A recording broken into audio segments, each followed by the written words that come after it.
Được thành lập vào năm 2008, cho đến nay ABA Cool đã có hơn 10 năm kinh nghiệm trong hoạt động vận hành chuỗi cung ứng lạnh tại Việt Nam. Bắt đầu với vai trò là một nhà cung cấp dịch vụ vận chuyển lạnh, trong những năm qua, ABA đã không ngừng phát triển và trở thành công ty hàng đầu trong lĩnh vực chuỗi lạnh tích hợp, phục vụ các nhà bán lẻ hiện đại, nhà sản xuất thực phẩm, chuỗi nhà hàng và các nhà xuất nhập khẩu trên khắp Việt Nam.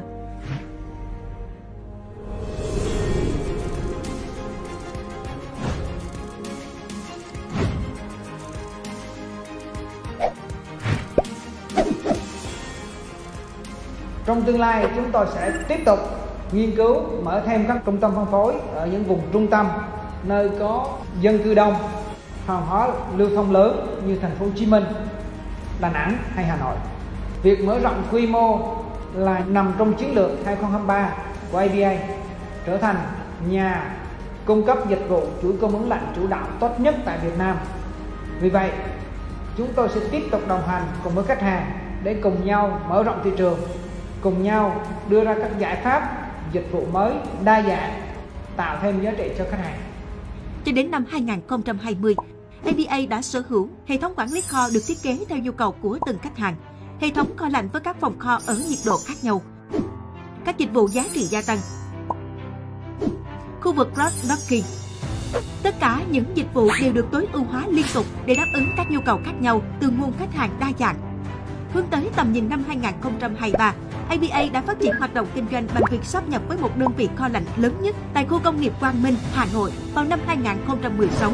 Hiện tại kho ABA Hà Nội có khoảng 15.000 vị trí pallet với 18 phòng kho. Sau đó, ABA nhanh chóng mở rộng tại thành phố Hồ Chí Minh. Năm 2018, ABA sở hữu thêm một kho lạnh nằm trong khu công nghiệp Tân Tạo, 25.000 vị trí pallet với 8 phòng kho.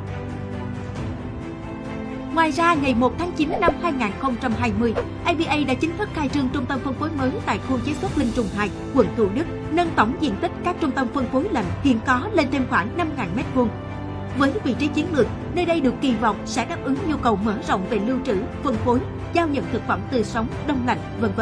của các khách hàng, đặc biệt là khách hàng tại thành phố Hồ Chí Minh và các tỉnh Đông Nam Bộ. Cùng với hệ thống kho lạnh và trung tâm phân phối, ABA sở hữu gần 300 xe tải lạnh các loại và đội xe máy hùng hậu, mang đến các giải pháp toàn diện về lưu trữ, vận chuyển, phân phối sản phẩm cho khách hàng, giúp họ tập trung vào lĩnh vực kinh doanh chính, đồng thời mở rộng quy mô thị trường.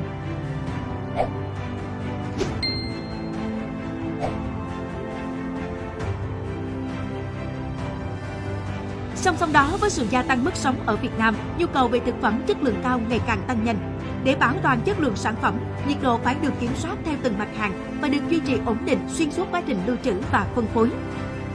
Do đó, ABA tin rằng đã đến lúc cần chú trọng vào các giải pháp chuỗi cung ứng tích hợp và toàn diện, đáp ứng các yêu cầu về an toàn thực phẩm tại thị trường nội địa. Với sản phẩm tươi sống, sản phẩm nào cần làm đông hoặc mát thì phải giữ trong điều kiện đông hoặc mát tốt nhất. Đặc biệt là không để xảy ra các tình trạng sốc nhiệt độ. Có như vậy, dinh dưỡng sản phẩm mới được giữ lại, không bị biến chuyển về cấu trúc, giúp sản phẩm có chất lượng tươi ngon nhất. Đối với mặt hàng đông lạnh, chuỗi cung ứng lạnh giúp bảo quản và ngăn chặn việc tiếp xúc của các vi khuẩn vào sản phẩm, giúp sản phẩm được bảo vệ, bảo quản an toàn cho sức khỏe người tiêu dùng. Vì vậy, mỗi chuyến hàng đều yêu cầu các điều kiện nhiệt độ và độ ẩm cụ thể. Đây là lý do ABA ngày một hoàn thiện quy trình giúp duy trì nhiệt độ phù hợp trong suốt quá trình lưu trữ và phân phối. Về tải hàng và đóng gói, việc thực hiện đúng cách cũng là một yếu tố quan trọng trong quy trình chuỗi lạnh. Việc này liên quan đến những người dán nhãn, bốc xếp, đóng gói, dỡ hàng, vận chuyển và công nghệ, đảm bảo đúng hàng hóa, đúng nhiệt độ và giao hàng vào đúng thời điểm. Hiện đại, tinh tế và phát triển dựa trên nền tảng công nghệ từ sớm, ABA đã số hóa quá trình xử lý chuỗi cung ứng lạnh với độ chính xác cao, là thương hiệu uy tín nhất được các nhà sản xuất và bán lẻ lớn nhất Việt Nam như Bách Hóa Xanh, Masan và Vietsan tin tưởng.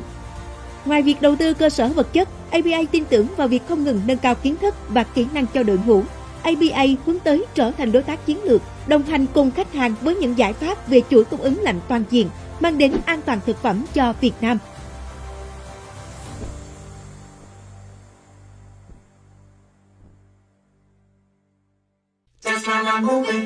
Bạn cần giao hàng siêu tốc tiết kiệm mọi lúc mọi nơi.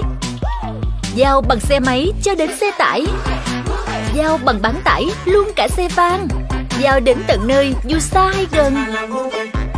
Luôn luôn nhiệt tình, luôn luôn vui vẻ. Lúc nào bạn cần, chúng tôi luôn có. Tải app Lalamove ngay hôm nay. Giảm ngay 50% cho 3 đơn đầu tiên. Nhập mã Lalamove.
When you say coffee has a soul, not everyone will understand.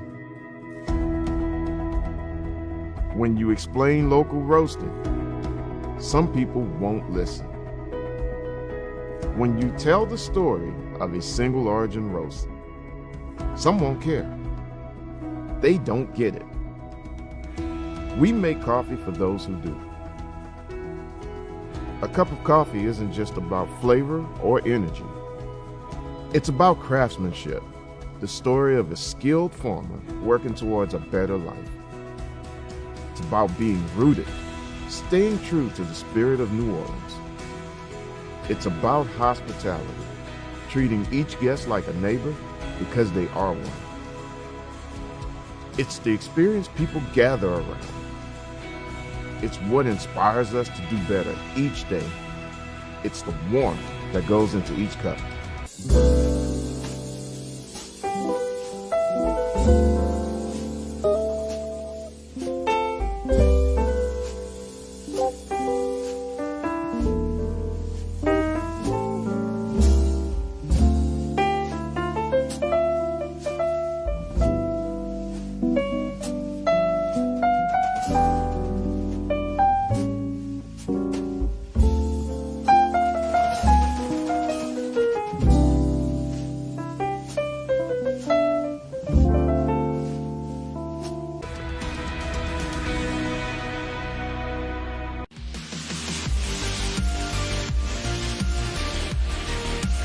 bạn sinh viên tới đây thì các bạn khá là quan tâm tới việc chọn hướng đi đúng cho nghề nghiệp của mình. Tuy nhiên thì chưa có nhiều bạn biết có những cái dịch vụ để hỗ trợ cho các bạn. Với một bạn sinh viên mà mới vào trường thì dịch vụ hot nhất chính là dịch vụ tư vấn hướng nghiệp 1-1. Các bạn có thể tự đặt lịch tư vấn riêng với các chuyên gia, chuẩn bị cho mình một bản CV chuyên nghiệp, trau dồi các kỹ năng tham gia phỏng vấn. Phòng còn có giải đáp thắc mắc và hướng dẫn cách chọn nghề nghiệp phù hợp. Khi mà các bạn sinh viên mới vào trường thì các bạn sẽ được khuyến khích tham gia chương trình bổ trợ kỹ năng, bao gồm tư duy sáng tạo, giao tiếp lưu loát, lãnh đạo có nhân cách, làm việc trong môi trường đa văn hóa, hoạch định nghề nghiệp trong thời đại của công nghệ số. Bước tiếp theo cho các bạn sinh viên đó là tìm hiểu về các doanh nghiệp. Các anh chị trong phòng hướng nghiệp tuyển chọn tạo cơ hội trao đổi, kết nối, giao lưu cùng với các nhà tuyển dụng trong chương trình Career Mentoring Program. Mỗi năm trường sẽ tổ chức hội chợ việc làm, Career Fair, ngày hội tuyển dụng, Recruitment Day, nơi mà các bạn biết được các xu hướng mới nhất, có cơ hội có những cái chuyến đi thăm công ty. Các bạn cũng có thể tham gia vào những cái dự án thực tiễn gọi là Industry Project, các sự hướng dẫn của các thầy cô cũng như là doanh nghiệp lớn. Về sinh viên của MIT thì chị không có gì để nói nhiều bằng hai từ là năng động và rất là giỏi giang. Và chị rất là thích các bạn sinh viên MIT. Vào năm cuối đại học của em thì em có hay ghé job shop để em tìm những cái cơ hội thực tập ấy. Em có dự rất là nhiều những cái buổi về Network Industry Night. Em tìm được công việc này khi mà nó đang available ở trên Career Hub. Và sau khi thử việc được 6 tháng, công ty quyết định nhận em vào làm luôn. Sau khi tốt nghiệp, bạn sẽ là một thành viên trong cộng đồng cựu sinh viên lớn mạnh của RMIT với hơn 15.000 thành viên trải đều toàn Việt Nam và hơn 430.000 thành viên đến từ hơn 52 quốc gia trên toàn thế giới. Em đã đăng ký làm thẻ alumni sau khi đã tốt nghiệp. Với tấm thẻ này thì em được đặt cách quay lại trường. Trường thì luôn tạo những điều kiện và tổ chức những cái buổi kết nối cho cộng đồng cựu sinh viên. Trường vẫn giới thiệu những công việc làm, cập nhật hàng tháng các thông tin về sự kiện, chương trình hỗ trợ phát triển kỹ năng cá nhân, tin tức và các quyền lợi, ưu đãi dành riêng cho cựu sinh viên nữa. Các bạn có thể subscribe trang Facebook page hoặc là trang Career Hub, theo dõi thông tin từ các trang truyền thông của cựu sinh viên, cũng như là tích cực tìm hiểu và mạnh dạn tham gia các hoạt động do phòng hướng nghiệp của trường tổ chức các bạn nhé.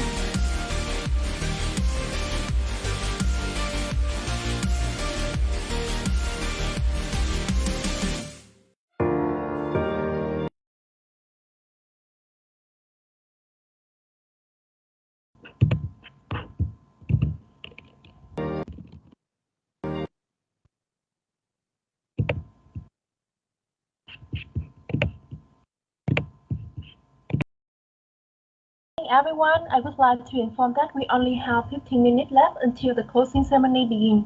For those of you who are and have been participating with us, please scan the QR code on our banner or click on the link below the comment section to check in. So please check in and stay tuned.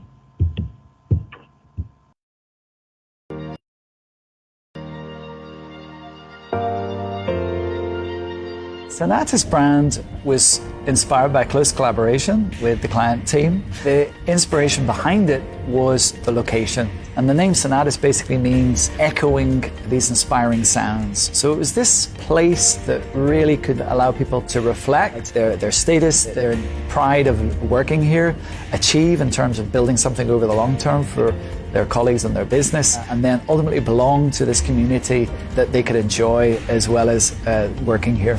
We want Sonata's community is a public activated space where we're gonna have a event space, we're gonna have some social coffee shop, we're gonna have some club that we try to create with different tenants in the building. This building, I want to focus on concierge service, where we try to pioneer all the operation services for the tenant that different from other competitor in the market. Before Sonatas, we've been seeing a couple of different buildings, and in the end, we chose Sonatas firstly because of the locations within District 1. Secondly, it's like a premium grade building, and thirdly, floor space is big enough for us because we usually want to have a big floor plan in order to create an open working space. Our people is very happy with the facility in this building. It looks very luxury. When you enter to the main door, you see the lobby. It looks like the 5-star hotel. And the other thing was floor plan. We had to look at what we could utilize out of the space, how we wanted to use the office, its functionality, and how that floor plan fit. So I'd say the floor plan was probably really key, number one. The layout of the office, we have the chance to do it from the beginning. So we make sure that we have the right layout. So team is sit next into each other, which increasing the level of engagement, increasing the chance for them to interact with each other. One of the important factors that, in my opinion, tenants choose this building is not because of location. A lot of the time, location has been the famous and critical factor. I think a lot of people are looking for experience or tenant experience. Office building isn't just about the quality of a building, but it's also about the services. What I really love, I mean, just on the way in, I forgot my face mask, and the security guy sort of went over to a box, gave me a brand new one. So it's just this kind of personal and human touch and this memorable sort of touch point that I had that's not expected. But I think it's something quite different. You're just getting that human interaction. The building far exceeded our expectation in terms of quality of the building, in terms of the property management, very friendly and very attentive. No employee now want to leave us because of our new office. Of course, it's very well designed. It has a lot of facility to make them happy.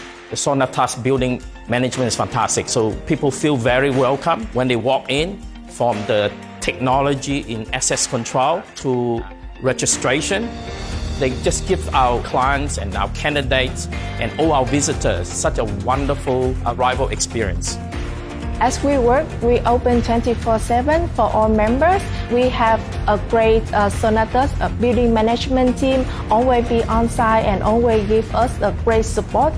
So make sure that our member always have the great experience to working at WeWork Sonatas. We have been at Sonatas since the start of the year, so almost six months now.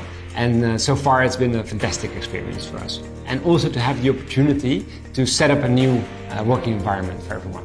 A working environment with everyone on the same floor, and of course the view, which I see a lot of people just staring out of the window sometimes, or having a phone call while watching outside. Our vision for Sonatas is to be a benchmark in real estate for Vietnam.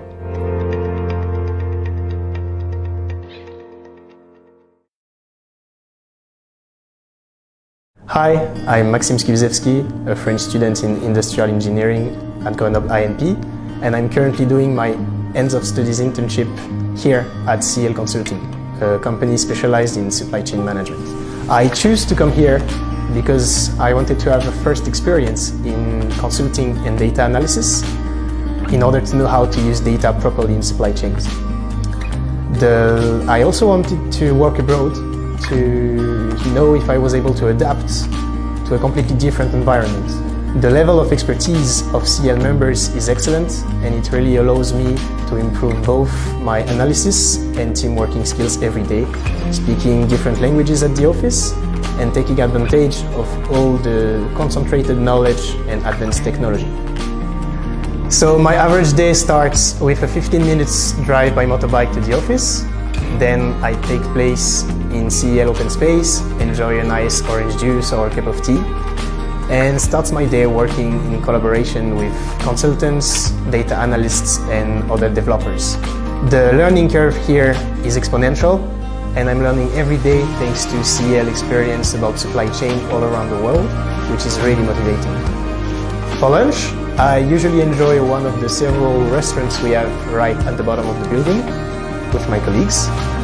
Vietnamese food is amazing, and you can almost discover a new dish every day. Then, after work, I like to practice some sports, so I sometimes enjoy badminton session with my colleagues who play on a regular basis, or I play football with another group that I found on social media. So I will recommend others to come and work in Vietnam because it's a great way to open your mind and make a really good first step in your professional career. What amazed me the most when I arrived was the rhythm and the atmosphere in Ho Chi Minh City, where the heartbeat is 10 times higher compared to any other Western city. The Vietnamese mindset of fast moving and fast learning is also really inspiring, both professionally speaking and culturally speaking. So do not hesitate and join CEL for a great internship you will never regret.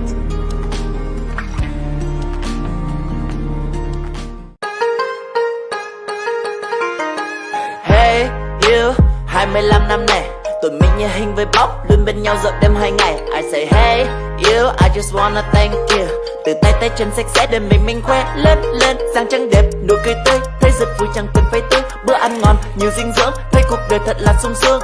Làm một ly trà nóng, cảm nhận từng giây cuộc sống, vẽ tương lai muôn màu cùng nhau. Cuộc đời này còn gì bằng bạn với tôi, cái tôi cần chỉ thế thôi. 1 cộng 1 chắc chắn sẽ là 2, để mình bài toán này tìm x y, cái tôi tìm là you and me. Vẽ tương lai muôn màu cùng nhau, tay trong tay ta đi cùng nhau, từ nay mãi đến về sau. Cho tương lai muôn màu cùng nhau, mãi bên nhau ta đi cùng nhau, từ nay mãi đến về sau. Cho tương lai muôn màu cùng nhau, mãi bên nhau ta đi cùng nhau, từ nay mãi đến về sau. Cho tương lai muôn màu cùng nhau, you and me. 25 năm cùng nhau và mãi về sau.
Hi everyone, I would like to inform that the closing ceremony of the Logisticom 2021 is about to begin in the next 5 minutes. So on behalf of the organizer, I would like to invite all the attendees to get ready so that the closing ceremony can begin. Thank you. Hi, I'm 𝐂𝐋𝐎𝐈𝐒𝐓𝐈𒂃, a French student in industrial engineering at Grenoble INP, and I'm currently doing my end of studies internship here at 𝐶𝐿 Consulting, a company specialized in supply chain management. I choose to come here because I wanted to have a first experience in consulting and data analysis in order to know how to use data properly in supply chains. Hi, I'm 𝐂𝐿𝐒𝐓𝐈𝒃, a French student in industrial engineering at Grenoble INP, and I'm currently doing my end of studies internship here at 𝐶𝐿 Consulting, a company specialized in supply chain management. I choose to come here because I wanted to have a first experience in consulting and data analysis in order to know how to use data properly in supply chains.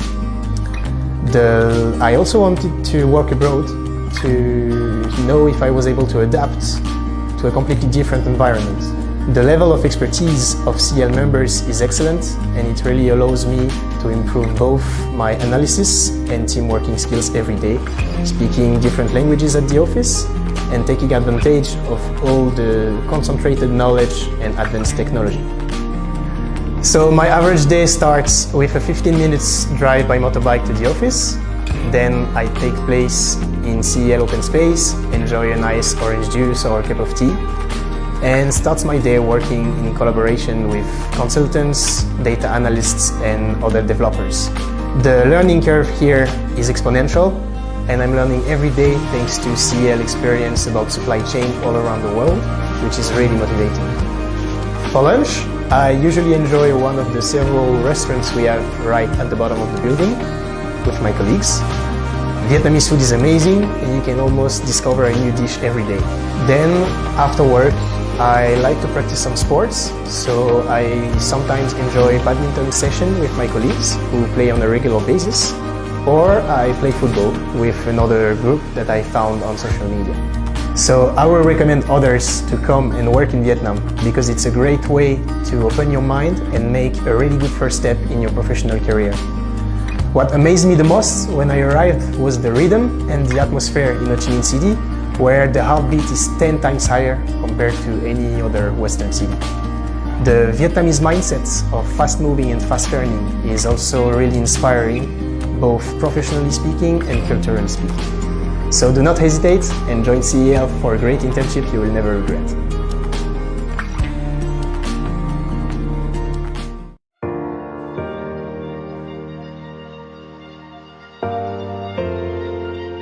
Sonatas brand was inspired by close collaboration with the client team. The inspiration behind it was the location. And the name Sonatas basically means echoing these inspiring sounds. So it was this place that really could allow people to reflect their status, their pride of working here, achieve in terms of building something over the long term for their colleagues and their business, and then ultimately belong to this community that they could enjoy as well as working here.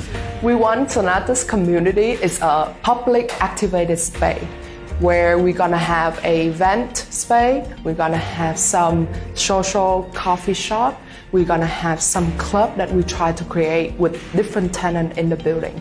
This building, I want to focus on concierge service, where we try to pioneer all the operation services for the tenant that different from other competitor in the market. Before Sonatas, we've been seeing a couple of different buildings, and in the end we chose Sonatas firstly because of the locations. We think District 1, secondly, is like a premium grade building, and thirdly, floor space is big enough for us because we usually want to have a big floor plan in order to create an open working space. Our people is very happy with the facility in this building. It looks very luxury. When you enter to the main door, you see the lobby. It looks like the 5-star hotel. And the other thing was floor plan. We had to look at what we could utilize out of the space, how we wanted to use the office, its functionality, and how that floor plan fit. So I'd say the floor plan was probably really key, number one. The layout of the office, we have the chance to do it from the beginning. So we make sure that we have the right layout. So team is sit next into each other, which increasing the level of engagement, increasing the chance for them to interact with each other. One of the important factors then in my opinion, tenants choose this building is not because of location. A lot of the time, location has been the famous and critical factor. I think a lot of people are looking for experience or tenant experience. Office building isn't just about the quality of a building, but it's also about the services. What I really love, just on the way in, I forgot my face mask, and the security guy sort of went over to a box, gave me a brand new one. So it's just this kind of personal and human touch and this memorable sort of touch point that I had that's not expected.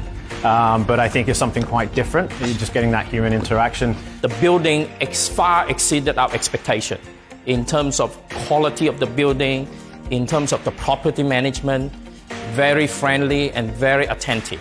No employee now want to leave us because of our new office.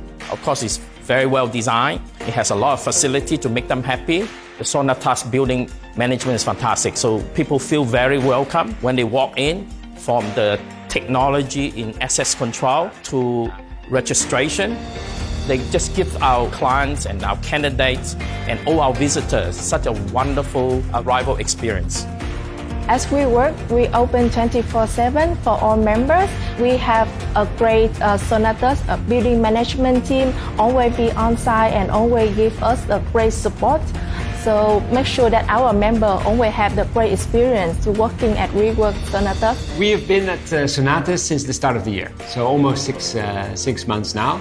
And so far it's been a fantastic experience for us. And also to have the opportunity to set up a new working environment for everyone. A working environment with everyone on the same floor. And of course the view, which I see a lot of people just staring out of the window sometimes, having a phone call while watching outside. Our vision for Sonatas is to be a benchmark in real estate for Vietnam.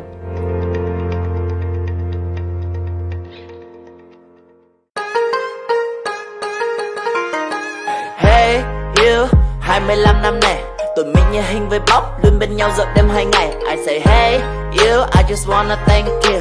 Từ tay tay chân sạch sẽ để mình khoe lên lên, sáng trăng đẹp, nụ cười tươi, thấy rất vui chẳng cần phải tư. Bữa ăn ngon, nhiều dinh dưỡng, thấy cuộc đời thật là sung sướng. Làm một ly trà nóng, cảm nhận từng giây cuộc sống, vẽ tương lai muôn màu cùng nhau. Cuộc đời này còn gì bằng bạn với tôi, cái tôi cần chỉ thế thôi. 1 cộng 1 chắc chắn sẽ là 2, để mình bài toán này tìm x y, cái tôi tìm là you and me. Vẽ tương lai muôn màu cùng nhau, tay trong tay ta đi cùng nhau, từ nay mãi đến về sau. Cho tương lai muôn màu cùng nhau, mãi bên nhau ta đi cùng nhau, từ nay mãi đến về sau. Cho tương lai muôn màu cùng nhau, mãi bên nhau ta đi cùng nhau, từ nay mãi đến về sau. Cho tương lai muôn màu cùng nhau, you and me. 25 năm cùng nhau và mãi về sau.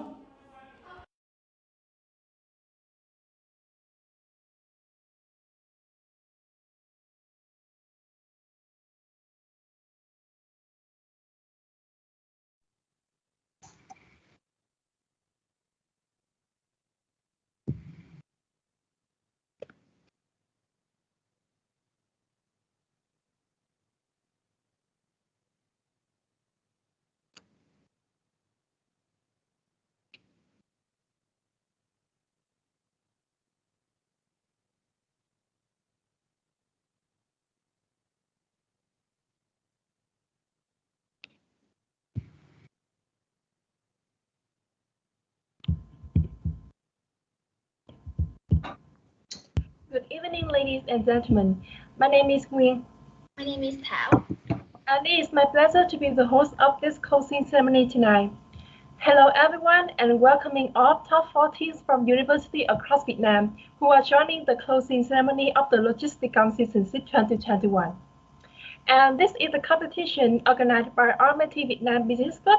And today is also the final round to find out who will be the champion of the Logisticom Season 6.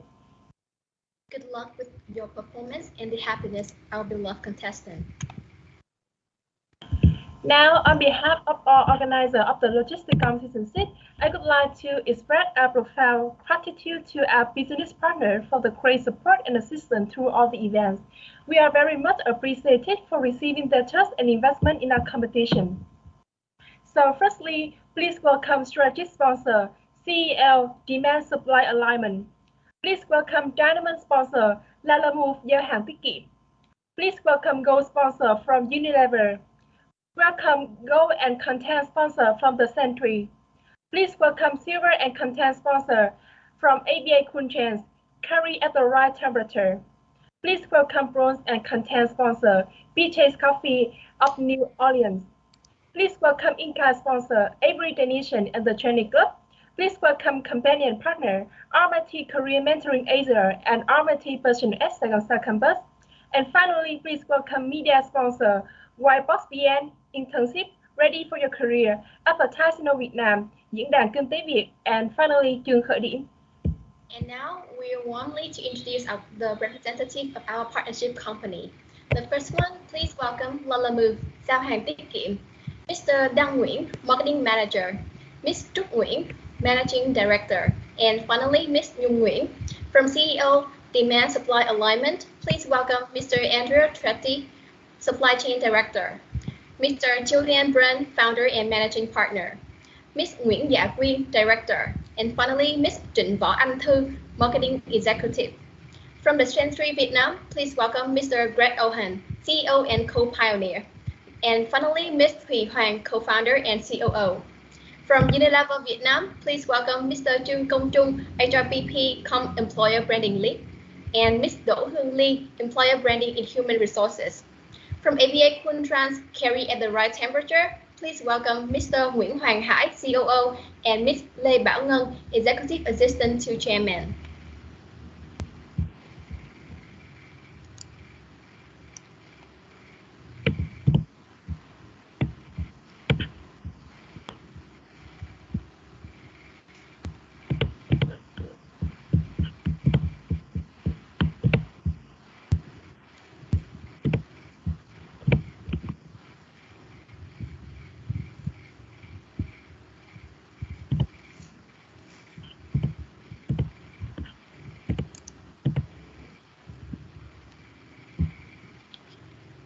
From PJ Coffee of New Orleans, please welcome Mr. Rick Yanovitz, founder and CEO of TRG International, and Ms. Trần Ngọc Mai, COO. From Everyday Nation, please welcome Mr. Trần Văn Hà, Supply Chain Manager, Ms. Minh Minh Trần, Talent Acquisition and Employer Branding, Mr. Ân Phùng, Talent Acquisition Specialist, and finally, Ms. Hương Phạm, Talent Acquisition Team Lead. From the Training Club, please welcome Ms. Hằng Trần, Community Development Manager. From RMIT Student Life, please welcome Ms. Như Phạm, Student Club Activity Director. Ms. Ngân Lê, Administration Officer. From RMIT Career Mentoring Asia, please welcome Mr. Phùng Minh Hiếu, International Mentoring Consultant. And finally, from RMIT Personal Age Saigon South Campus, please welcome Ms. Trần Thị Mỹ Hạnh, Student Professional Development Consultant. And now let me proudly welcome our three judges who are presenting with us the closing ceremony tonight. So firstly, please welcome Mr. Julian Brun, who is the founder and managing partner of CEL. Thank you for your presence. And in order to give our judges, in order to give our beloved a chance to know more about you and some of your sharing messages addressed from CEL, please come to the stage and give the speech to the audience. Hello everyone, I hope you hear me well. I will just share a few words about this contest. It's a great opportunity to get together. But a few thoughts before we start. Warehouses are the backbones of retail, the spine, the essential part of the supply chain for retail. They make or break a success. While traditional offline retail can survive without a warehouse at the beginning, e-commerce businesses need a warehouse from day one. They can't operate without a warehouse. The case you are going to work on is a fundamental aspect of supply chain that is too often overlooked: design of supply chain. It's not, a warehouse is not just four wall, a roof, and you put anywhere convenient. Every warehouse should be different because every company, every supply chain is different. So a designer, a supply chain designer, as you would be today, is supposed to answer the where question and the what questions, which are fundamental aspects if you answer wrongly to this question, you affect the business on the longer term. So this is an opportunity to get into real life case. In real life, you never have all the elements available to make a solid case. You have to compose with limited time. So this is pretty much a good case for you guys to feel how much pressure you can have for this kind of studies, which are fundamental. So Logisticom is an amazing opportunity to shine. Be proud to be here and do your best. You'll learn a lot. So good luck to you. Thank you so much for your speech, Mr. Julian. So secondly, I want to hear, please welcome Ms. Hoàng Minh Bích Thùy, co-founder and chief operating officer from the Century Vietnam. And thank you for your presence today, Chị Thùy. Would you please introduce a little bit about yourself so that our audience can hear and understand more about you, as well as you can share your message as judges with our audience. Hi, thank you for having me participate in this competition and helping the student know about the industry more. So I mean, my background is property management, so I currently manage a couple of grade A and grade B building in Ho Chi Minh City, and a new brand new co-working at Sonatas building. But my family background also developer for logistic warehouse in Nhà Bè, and developer for some of the office in Ho Chi Minh City. I want to participate in this competition because I want to learn more about the student, how you guys study in Vietnam these days, because I didn't have a chance to study in Vietnam, so I don't know how the system here. But I think that after the last round, when I have you guys asking me questions, I think that all the students are super smart, super detail oriented, and I'm happy to be here and support you guys, and not just for this competition. After this, if you guys want to reach out to me for anything, advice, career, or anything that I can help, I would love to be able to help everyone, each of you, including the program team and the competition team. So that's all I want to say. Yeah, thank you, Chị Thùy, very much. And last but not least, we warmly welcome Ms. Phạm Thị Minh Đức, who is the North Logistics Manager of Unilever Vietnam. She has been leading a major project in scope of Unilever supply chain, especially leading to set up Bắc Ninh Distribution Center, the most modern warehouse of Unilever. And we truly appreciate with your presence in this event today. So would you please have a big introduction about yourself and share your message as such with our audience? Okay, hello everyone. Firstly, I'd like to say thank you everybody because giving me a chance to stay here. So very briefly about myself. My name is Minh Đức, and I have 14 years for experience in Unilever Vietnam, and now I'm in charge as logistics manager. Before we start, I would like to send my appreciation to the organization team when organizing this amazing competition. And because COVID, we can set up the offline, but the online event still be able to open wonderful playgrounds for the young students to explore the potential, right? Unilever is proudly to be the gold sponsor of the Logisticom. The first main reason is that we are passionate about the developing the young generation to be firm future workforce foundation. You are the future, and that's why we really want to invest our efforts. Furthermore, the COVID situation happened at least 2 years. So all companies were struggling to adapt with new norm, especially logistics have faced with many different. So we have to try extra efforts in order to make sure there is in progress to our vision. And that's it to ensure all of our health safety products can reach the ones who need them.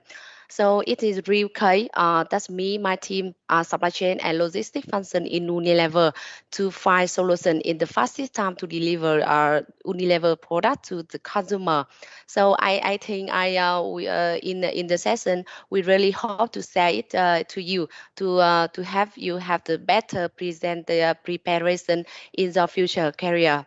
So finally, I wish that all team can show the best self, present their risk wholeheartedly, and because you are representing a generation in this particular industry to learn, unlearn, and relearn to become a better version. So look forward to seeing you in the main session. Good luck, all of you.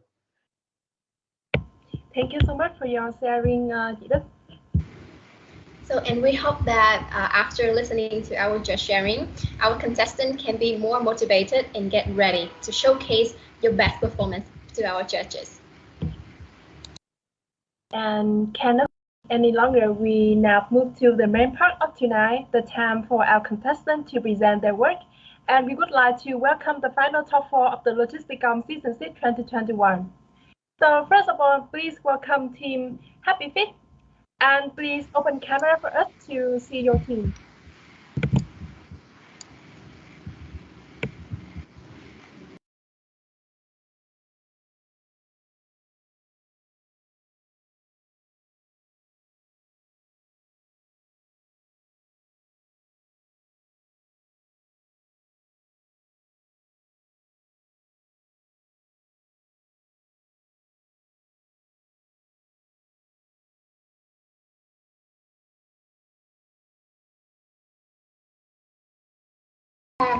Nguyễn Thanh Hòa, Lê Minh Trí, and finally Nguyễn Hoàng Ngọc Hoài. And next, we welcome team Invista. Please open camera for us to see your amazing team. So firstly, please welcome Vũ Lê Mạnh Cường, Nguyễn Thị Minh Hòa, Phạm Hiền Chiết, and finally Dương Tôn Huy Ngân. And finally, please welcome Team Random Me. Please open the camera for us to see your team. So please welcome Ngô Duy Thái, Trần Phan Nhật Hằng, Đỗ Bích Ngọc, and the final member, Vũ Đức Hùng. So once again, we really appreciate your times and the continuous effort of 4 teams to come to this final round and have the opportunity to shine in today's finals.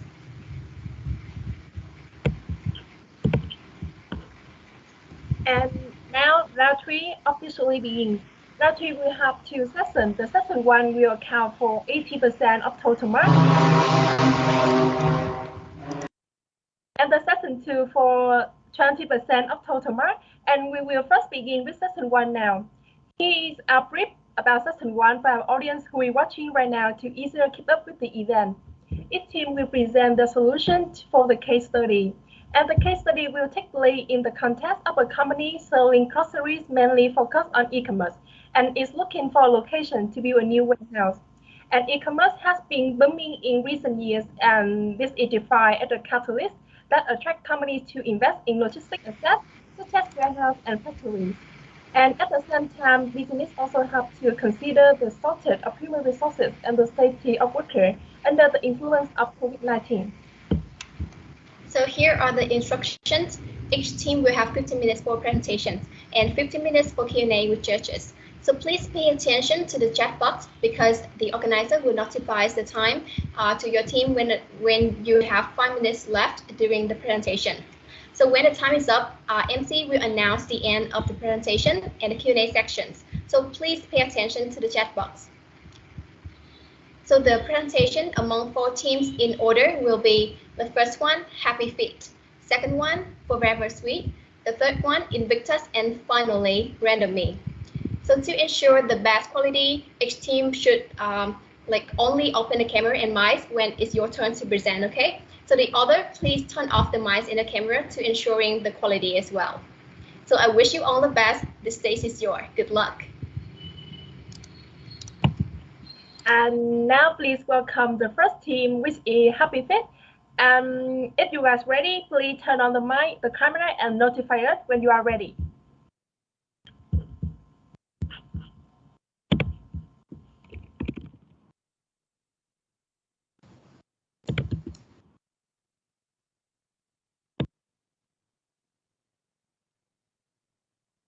So can we share the screen now?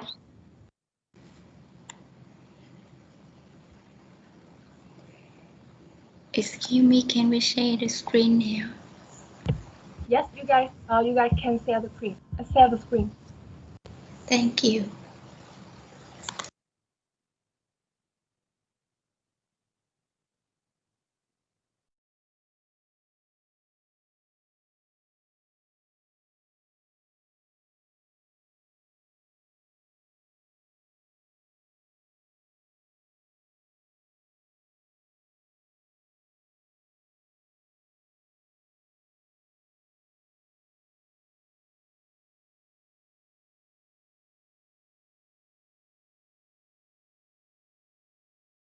Happy Fit team would like to start now.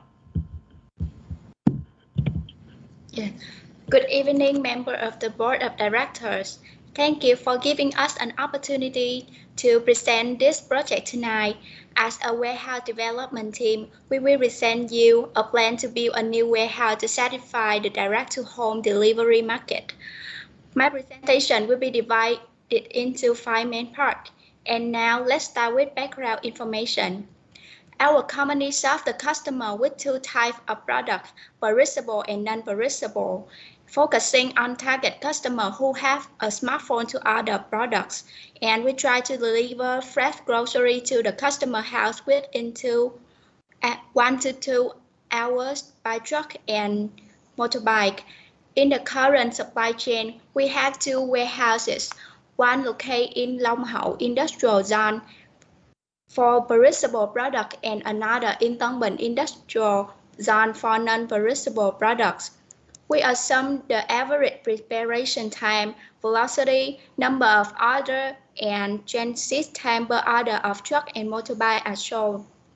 We are expected to cover around 27 kilometers with efficient shipping costs within the time limit. The map means that there is low responsiveness in some areas that are far from the city centers such as Củ Chi, Cần Giờ, and District 9. For example, if customers have demand for 2 types of product, we have to deliver 2 times. This only results in high lead time, but also high logistic costs. Therefore, we build a new warehouse as fulfillment center to respond quickly to the customer. Now, we turn to project management. We identify some mainstay in work breakdown structure, including planning, procurement, construction, equipment implementing, employee training. With a total budget of 10 million USD, we spend around 10% for backup costs, and we allocate the budget for initial investment and operation costs for 3 years like this. We will finish the construction in 9 months, and this is the Gantt chart showing the time of this project. Our presentation will focus on the location selection and warehouse design. My teammate Bảo Trâm will continue with location identification. We know that the right location does not guarantee success, but the wrong location will certainly guarantee failure. To find the optimal location, we propose a solution plan. This can be shown the 3 main phases as shown here. In phase 1, we identify our supply chain strategy is as to increase responsiveness. Therefore, for the new location, we will eliminate Tân Bình and Nhà Bè district, which are close to the current warehouses, and we are reject some locations that can be served the customer within time range by the 2 current warehouses. In phase 2, we apply the set covering. In phase 2, we apply the set covering problem to ensure the new location will satisfy 2 constraints about the time limit. The first one is the maximum travel time has to be less than 90 minutes because it will take about 30 minutes for the order repairing process. The second one is it takes less than 30 minutes to travel the center of Ho Chi Minh City. And the set covering problem method gives us 3 alternatives. That are District 8, District 9, and Thủ Đức District. Now in phase 3, we use multi-criteria decision-making method to evaluate the 3 alternatives. We consider 4 criteria that are accessibility to the transportation network, accessibility to customer, space, and cost of renting land to find the most suitable location. For the scoring model, we decide the score of customers' accessibility based on the demand of surrounding areas. We decide the transport accessibility by considering the border district and important traffic route. In terms of space and the cost of renting land, we analyze and accumulate the opinion from the real estate experts. Here is the summarized information for District 8. Here is the District 9, and here for the Thủ Đức District. The above information help us to come up the scoring table for the 3 alternatives based on 4 criteria. We mark the weight for 4 criteria according to their importance. For example, accessibility to customer is marked as the highest weight because we want to focus responsiveness. After the complete 3 sets of top 6 methods, we see that the District 9 is the optimal location for the new fulfillment center. This can be the cover demand of whole city with the optimal logistic cost. To be more specific, we highly recommend our company to locate the new warehouse in the Phước Long A, District 9 because of the below reasons. According to the Ho Chi Minh City Master Plan by 2025, District 9 is promising to be the potential development in the long run. In the future, District 9 will be high technology urban center and have the traffic route to District 1 within the 15 minutes. We also propose and analyze advantages and disadvantages for the other backup options. For the backup plan 1, Trong Industrial Park, although it has many advantages, transport of goods to the Ho Chi Minh may be difficult when there is a social distancing route between provinces. For example, 𝐶𝐿 has a warehouse in the Sông Thần. In COVID-19 situation, because of the government ban regulation between the neighboring province, they cannot transport goods into the center of Ho Chi Minh City. Moreover, we also suggest Cát Lái Industrial Zone as the backup plan too. In the future, we suggest building more small logistic hubs focus on Củ Chi and Cần Giờ to increase responsiveness and focus on the customer-centric supply chain. Next, we will come to the layout design section. Our company has approximately the same demand for both types of goods. Because of the lifetime for perishable product is 1 week, we plan to build a storage with the capacity to hold 1 week demand for perishable products and 1 month demand for non-perishable products. After the calculation, we estimate a storage zone like this. We divided the inside of the warehouse into 5 zones, and each zone accounts for the corresponding percentage of the space in the warehouse. Because the storage zone accounts for 30% of the warehouse, we will build a new warehouse with an area of 6,000 square meters for total 1,800 square meter storage. First, according to the building law, we decide the percentage of land used for construction as follows. So for this area of warehouse, we decided to rent a 10,000 square meter land. We spend the land for warehouse, tree, traffic area, and the rest for future project. You can see the warehouse is designed in L-shaped product flow. And why we choose L-shaped flow? First, L-shaped is appropriate to receive goods in large vehicles but dispatch in smaller ones. Second, avoid traffic congestion because the inbound and outbound areas are located in two different areas. Lastly, L-shape ensures the independence between functions and especially provide a larger sorting and storage area. On top of that, we consider many risks in the warehouse, so we build a backup generator, a water tank for backup in case of fire, build a quarantine area, especially build a high traffic capacity road for goods transport and for fire truck. In the near future, if the pandemic gets better, we can use the quarantine area as a parking lot. In the inside layout, we decide to optimize area utilization to avoid waiting space. On the first floor, picking and packing sorting area occupy the most space because they are important function for efficient of order fulfillment. Moreover, we propose to build a mezzanine, including office, canteen, and backup storage to ensure maximum utilization of vertical space.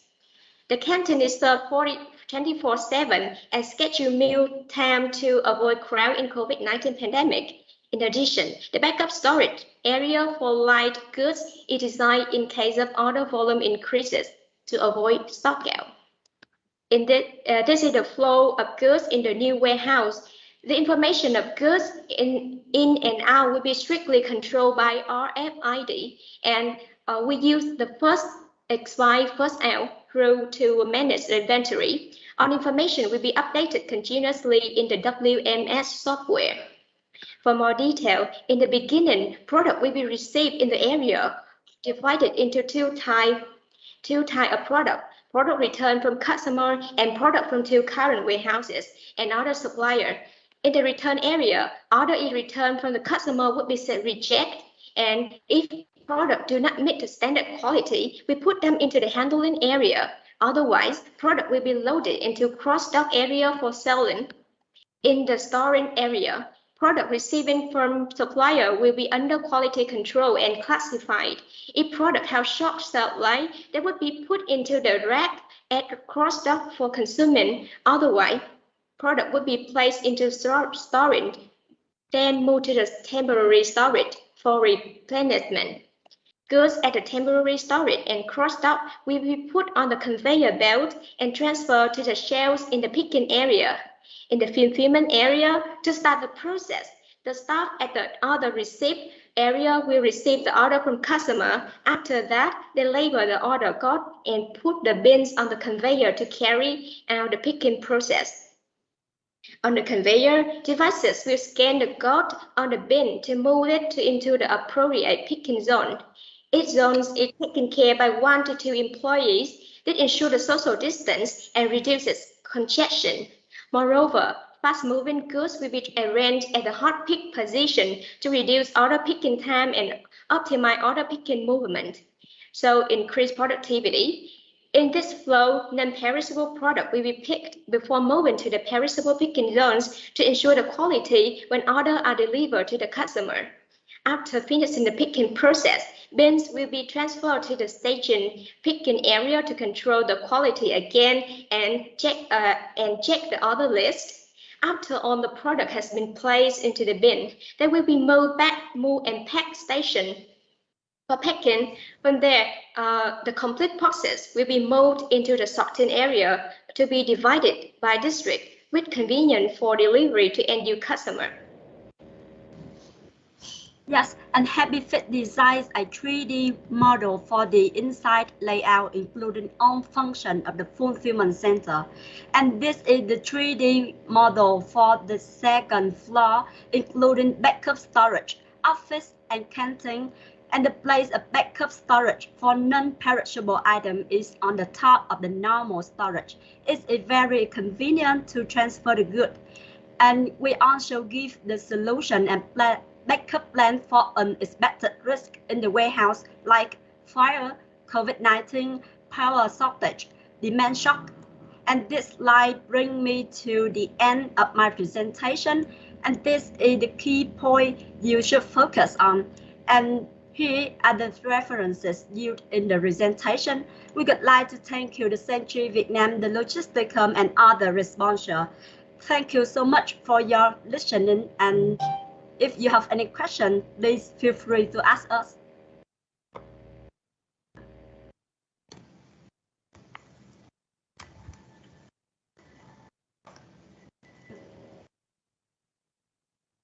Thank you so much, Team Happy Fit, for your presentation. And now let's move to the Q&A session, which happens in the 15 minutes. And the judges, you can start asking now. Hi, can you go back to the financial model a little bit? Because you guys go through a little bit fast. So I couldn't see. Yes.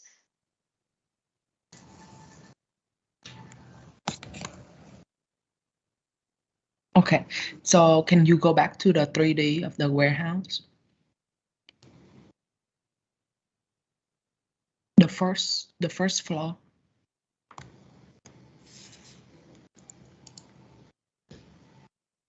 Okay, and then I think the last one is the summary. The summary slide. Okay, can we just leave it here so that we can ask some question?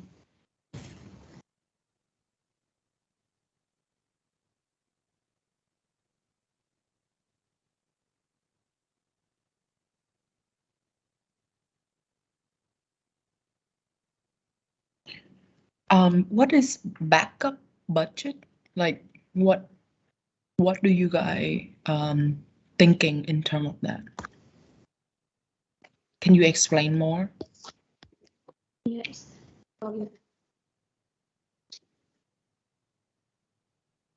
Yes, I can explain for you. I think when building a warehouse, you have to face a lot of risk, and we also give the backup for that risk. And we think in the COVID-19 situation, there will be many fluctuation in the renting costs, or the construction, or the cost of equipment. So we have a backup cost of 10% of the total budget, around 24 billion for risky expenses. Yeah. A quick one. In where is the land lease in this budget? Yeah, maybe I cannot hear you clearly. Where is the land lease? The cost of the land in the budget you have here. You have construction, equipment, software, but you need to rent the land, I guess. Back to the finance slide.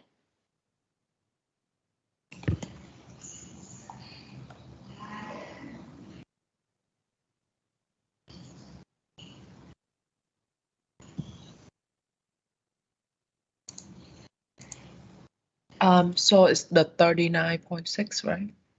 Warehouse rental, is that the one? Yes, that is the renting land. So it's the land rental, not warehouse rental. Oh yes. Is our mistake. Okay, and you plan for 39 billion per year, or for 2 years, or for 3 years, or for what period you're looking at on operations here? So our budget planning also include the operation cost for 3 years, and the operation cost include many elements that we has listed here, for like employee training, labor cost, maintenance cost, for our equipment, because in our warehouse we also implement a lot of equipment, and also the utility costs like electricity, water, and other.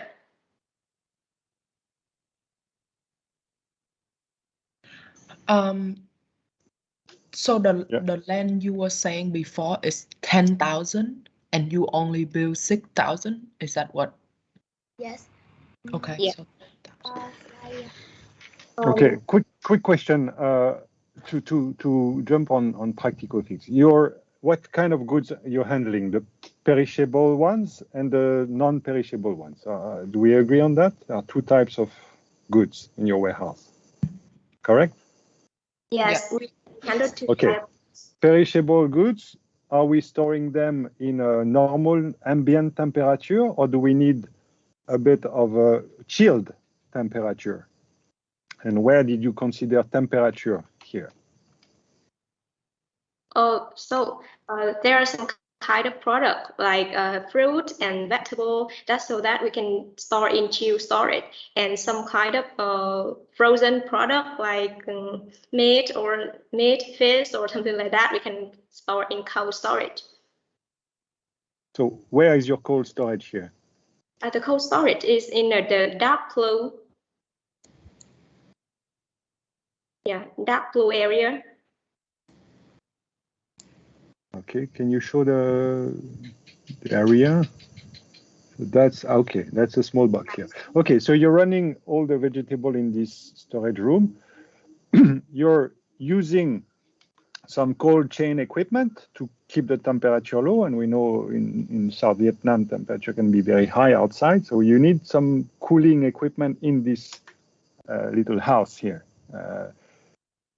I see your budget being a lot on equipment, but I see utility costs being quite low in comparison to the cost of running a cold warehouse like or cold storage. Have you thought of the cost of electricity of running a cold storage? Yes. Okay. Thank you for your comment. Yeah. So the fluctuation between the real cost and our estimated cost, I think I will count it into the budget, the backup budget at 10%. Clever. Yeah. Okay. Thank you. Okay, quick question from me. So, how long do you think to start to vertical start up the new warehouse to achieve 100% of capacity? Okay, can you back to the timeline?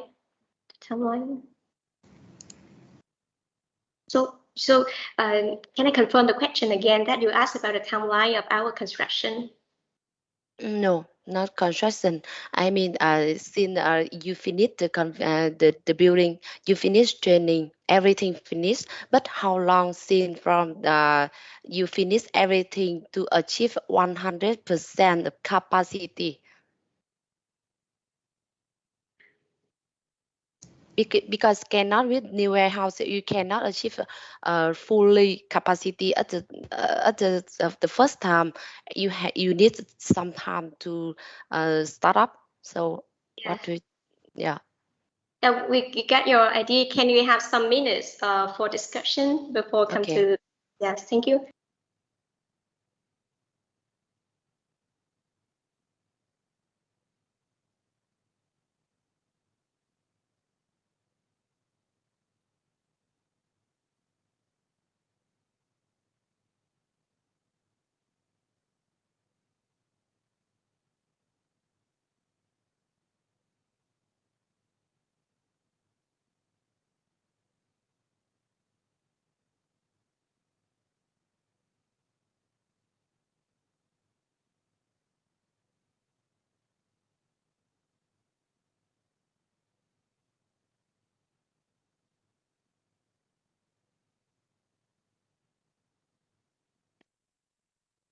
Yes, thank you for your questions. In the time of construction, we also monitor the whole process, and in that we also test on the process to ensure that when our construction is complete, we can reach the maximize capacity of the warehouse as soon as possible. So as a simulation, we can reach the maximum capacity within 3 months. Yeah, within 3 months. So yeah. what do you assume in 3 months? So what is backup plan in the periods to adapt with the market? So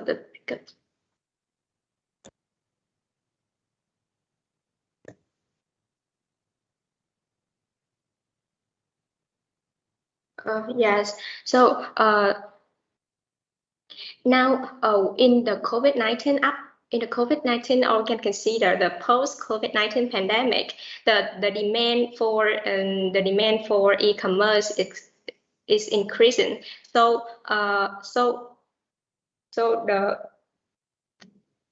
the company can reach the maximum capacity quickly, and because we already operate the two existing warehouse, so we also transfer some administrative method into the new warehouse, so it will adapt to we can run smoothly soon. Okay. The next question, I don't see the organization team, so that you can calculate. I remember the 6 million Vietnam đồng, right? How you can calculate without any organization?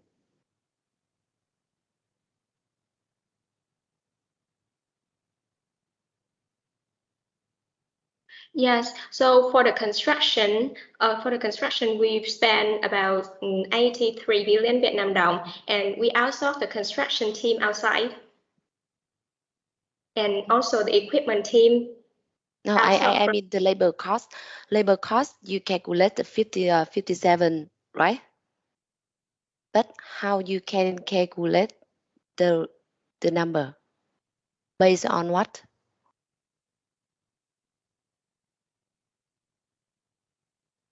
So first,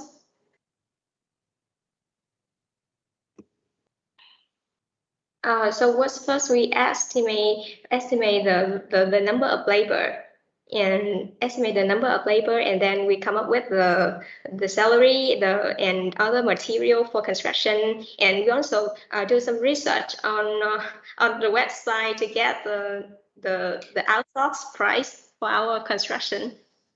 Actually, you should base on the operation, the flows, products, and the system, and you need to build the process, and then you can know how many people and how many position units. Yeah, and so then you can calculate the number. That's based on salary. That's a part of total the cost. Okay, thank you. Yes, sorry. So I missed your question. I missed the idea of your question, so I responded. No question. That's a recommend, because my point, you should based on the current operation flow, right? To calculate the labor. Yes, not we do. based on the salary. Yes. Yeah. Okay, thank you. Thank you for your comment. Question.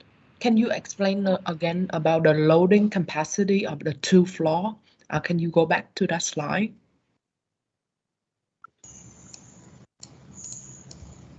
The loading capacity?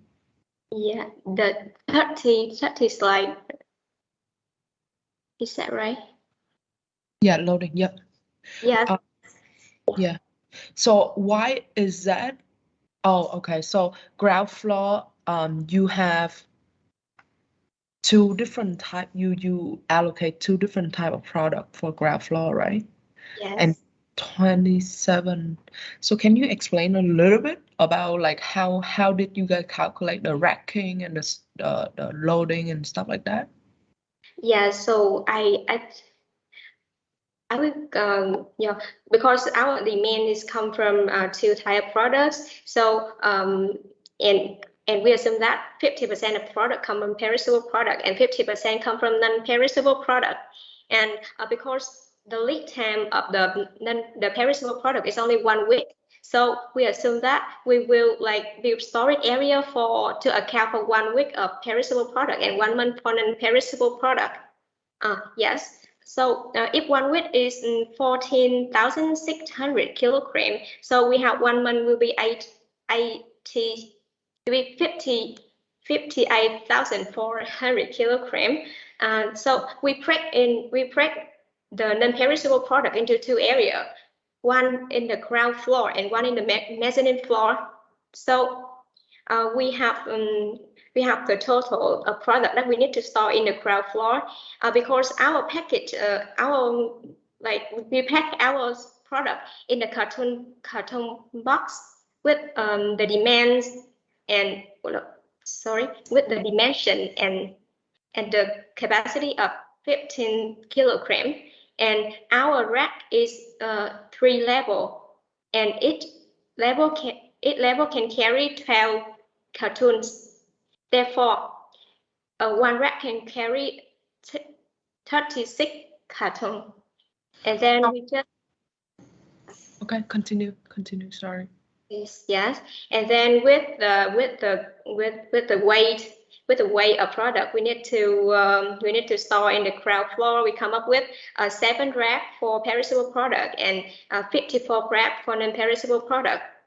And based on the dimension of the rack, we can come up with the 200 meters square and 400 meters square, and which can sum together into 600 meters square for storage area only.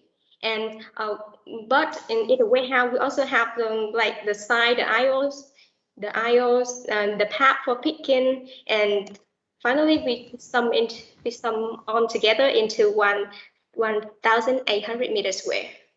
How high is the warehouse? The height. The height is the way. Yeah. How high is the warehouse that you got calculated? About 9 meters. Okay. So if it's 9 meters, 3 level racking is a little bit short. Huh?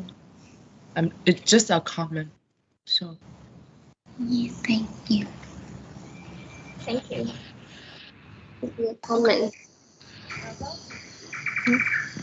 Do we have time for another question? Or? Yes. Yes. Okay. Quickly on the location, because we focused on the inside, the outside. Can you explain why you selected those 3 options? Because I kind of lost you of this pre-selection of District 9 and others. How did you come out with this? Yes. Slide 18, please. Yes. So we calculate the average time from. This one I understand. So it's just time based. Yeah. So we come up with the maximum time go from one district to other district, and we can see in the last round of this table. Yeah, we just choose the one that has the travel time less than 90 minutes, because our response time is 120, and we spend 30 minutes for product processing, like preparing product, and then we just have 90 minutes for transporting. So it's time based. You found the location that comply to the time constraint you have. Is it correct? Yeah. Yes. Yeah, it actually 2 constraints from one. I understand now. So yes. Where is your demand then? Where are your delivery locations supposed to be in this map? So the delivery. But can you repeat again? I can hear clearly.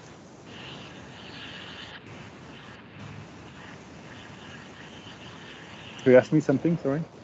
Can you repeat the question again? I can hear clearly. Yeah, you're saying that the travel time is X. Do you consider the demand of this warehouse to be only all the district of Ho Chi Minh City, or do you focus on the center? What is your delivery location covered by this warehouse? Yes, so can I have some time for this question?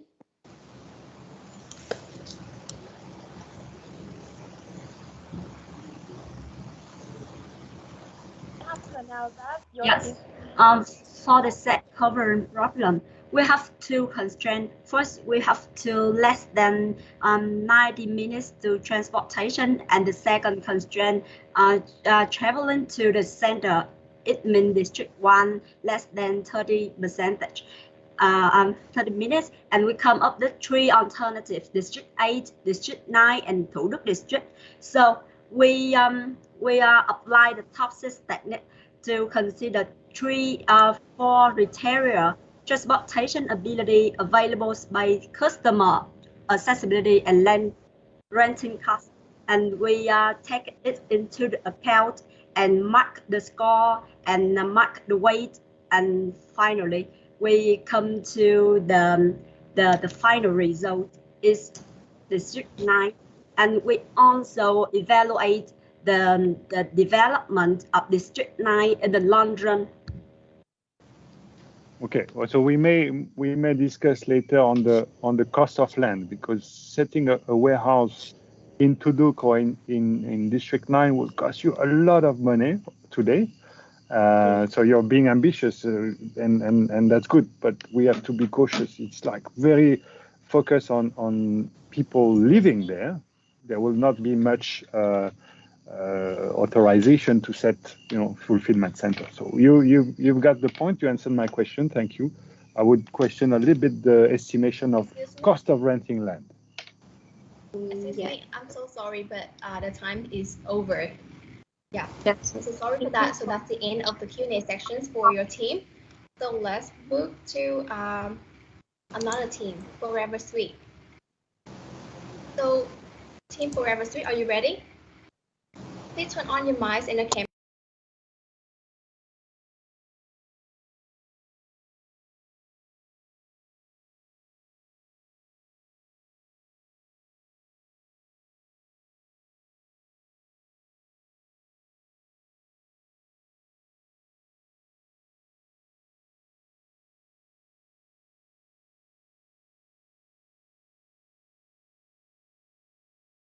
Everyone, welcome and thank you for coming to our presentation today about a new warehouse project.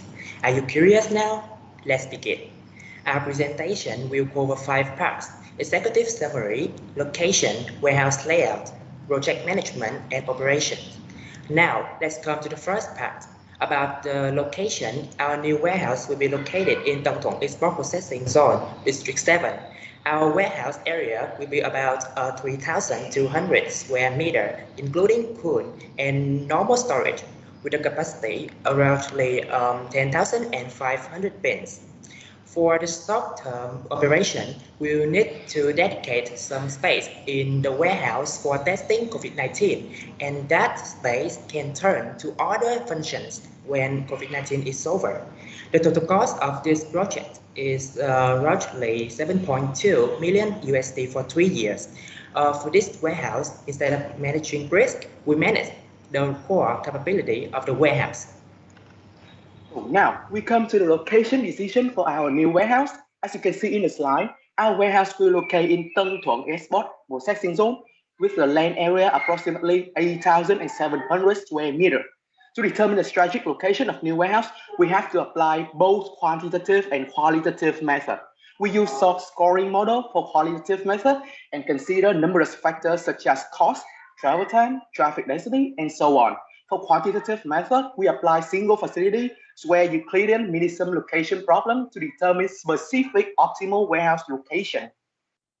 After applying these methods, the location for our new warehouse will be at Buổi, Street, as shown in the slide.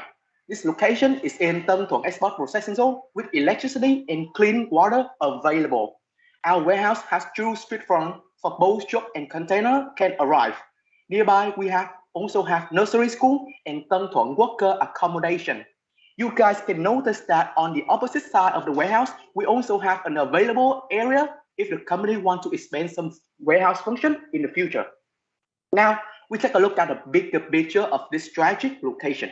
For this location, it only takes 20 minutes to travel to the center of city, 40 minutes to travel from Tân Bình warehouse to the new warehouse, and more importantly, Long An warehouse with perishable products can be transported to our new warehouse within 33 minutes. For this location, we can reduce significant transportation costs when products are delivered from Long An to the new warehouse.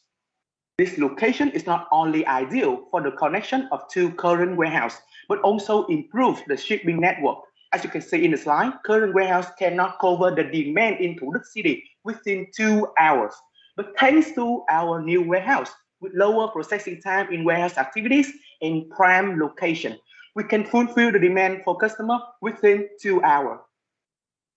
Okay, so now we go to the layout of the warehouse. There are two main issues that we want to address here. First, we want to improve the service level. This is affected by our chosen picking strategy and the overall layout and flow within the warehouse. We employ many labor-saving technologies such as ASRS and pick-to-line system, as well as AGVs. The chosen picking strategy is way picking, as it allows us to pick multiple orders at the same time. The second issue is how can we ensure the operation during COVID-19. This is achieved by designating specific entry and exit routes within the warehouse, as well as employee scheduling. So some information about our warehouse. The area is 3,205 meters square. This represents a building density of 47.3%, higher than the current warehouse that we have. In this warehouse, items that will be stored in plastic bin, and we have a total capacity for 10,440 of these bins. This is because broken case item, it will be more suitable as customers, they rarely buy the whole pallet lot when they go shopping for grocery. Okay, so as we use way picking method, as we can pick multiple orders at the same time, and we aim to reduce the order processing time within this warehouse to a maximum of 30 minutes, no more than that. We also have two separate storage area for perishable and non-perishable products. Other characteristics include 9 inbound gates, 6 outbound rates, and 12 packing stations to service those gates. For the product flow, as you can see here, there are 2 inbound areas. There are also 2 storage areas. So it is logical for us to create 2 routes for the item to flow from the inbound area to the storage area. This is represented by this black line here. So we choose it because it avoids the bottleneck at the inbound gate. We want the perishable product to spend the least time at room temperature as possible and not having to wait for non-perishable ones to be processed. Because at the inbound area, besides getting quality check, the items, they will get broken down from the case and placed into the storage bin. The replenishment to the normal storage area will be done by AGVs, as we use an ASRS system that enables automatic loading. Replenishment for the cold storage, it will be made by employees with trolley because of the limited size of the entryway to this storage.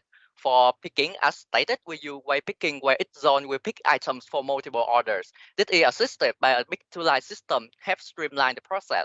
Items will then be transported to the sortation and packing area using the conveyor belt. That is the white line that you can see here. This help minimize the employee travel time within the warehouse. It helps reduce the picking time at the expense of the complexity. But at the sorting area, we use a conveyor scanner that will have to sort the items according to their designated outbound vehicle. Okay, so for the human flow, we create 2 entry routes that is represented by the red line here. Separate routes help reduce the risk of cross-infection between worker groups and with the expected bottleneck at the entryway because of having to do COVID testing, having 2 entryway basically double the throughput of the testing procedure. The blue line here is the exit route. We choose to funnel all employees onto one route to ensure the security and prevent theft of the items in the warehouse. Of course, the employee will have their exit time staggered to ensure isolation between the work groups. We expect there will be 2 8-hour shifts at 65 employees per hour. The last flow of our warehouse is the information flow. We have 2 sides. The first is the external information from the customer and supplier. The second is the internal information flow from between the functional area. On the external side, order from the customer will first be routed by the central information system, from which picking lists for each storage zone and transportation instruction for order consolidation will be generated and sent to the pick and pack area. On the internal side, starting from the central storage area, information regarding inventory such as the level, the allocated position for the storage bin is communicated to the system to show that to show what level of inventory we have to the customer, but also we can show the which rack position that need replenishment. With a budget of 10 million USD to keep our warehouse have full equipment and operation, we will divide the fund in stages as follows. In first year, we spend $300,000 on project management, which involves appraisal, construction drawing, route filling. And in this criteria, we decide to rent land for around $19,000 for the first year. And the construction cost includes building, cool storage, and fireproof wall. at nearly $1,400,000, and the $4 million will be invested in the robots and equipment. We also leave out just over $560,000 for the emergency case, and we have the total cost for first year is more than $6 million. In the second and third years, operating expenses mostly consist of labor cost, land rent, and utility bills. So we have the total of $900,000 for each year, and the total cost of 3 years we calculate is just over $7 million, which takes up 71% of our budget. And with the proposal we mentioned so far, the new warehouse, we have a good connection to 2 of our warehouse, last mile optimization, reasonable cost, and strict safety. Now we take a look at the timeline for building the warehouse. In the yellow period, we started to find suitable land for our warehouse, request for permission, and hire an architect to make construction drawings. At the same time, the procurement department will start the procurement process for the equipment we use. In the next period, ground filling takes place in 1 month, and after finishing, the warehouse will be constructed as the drawing and observed by a supervision consultant.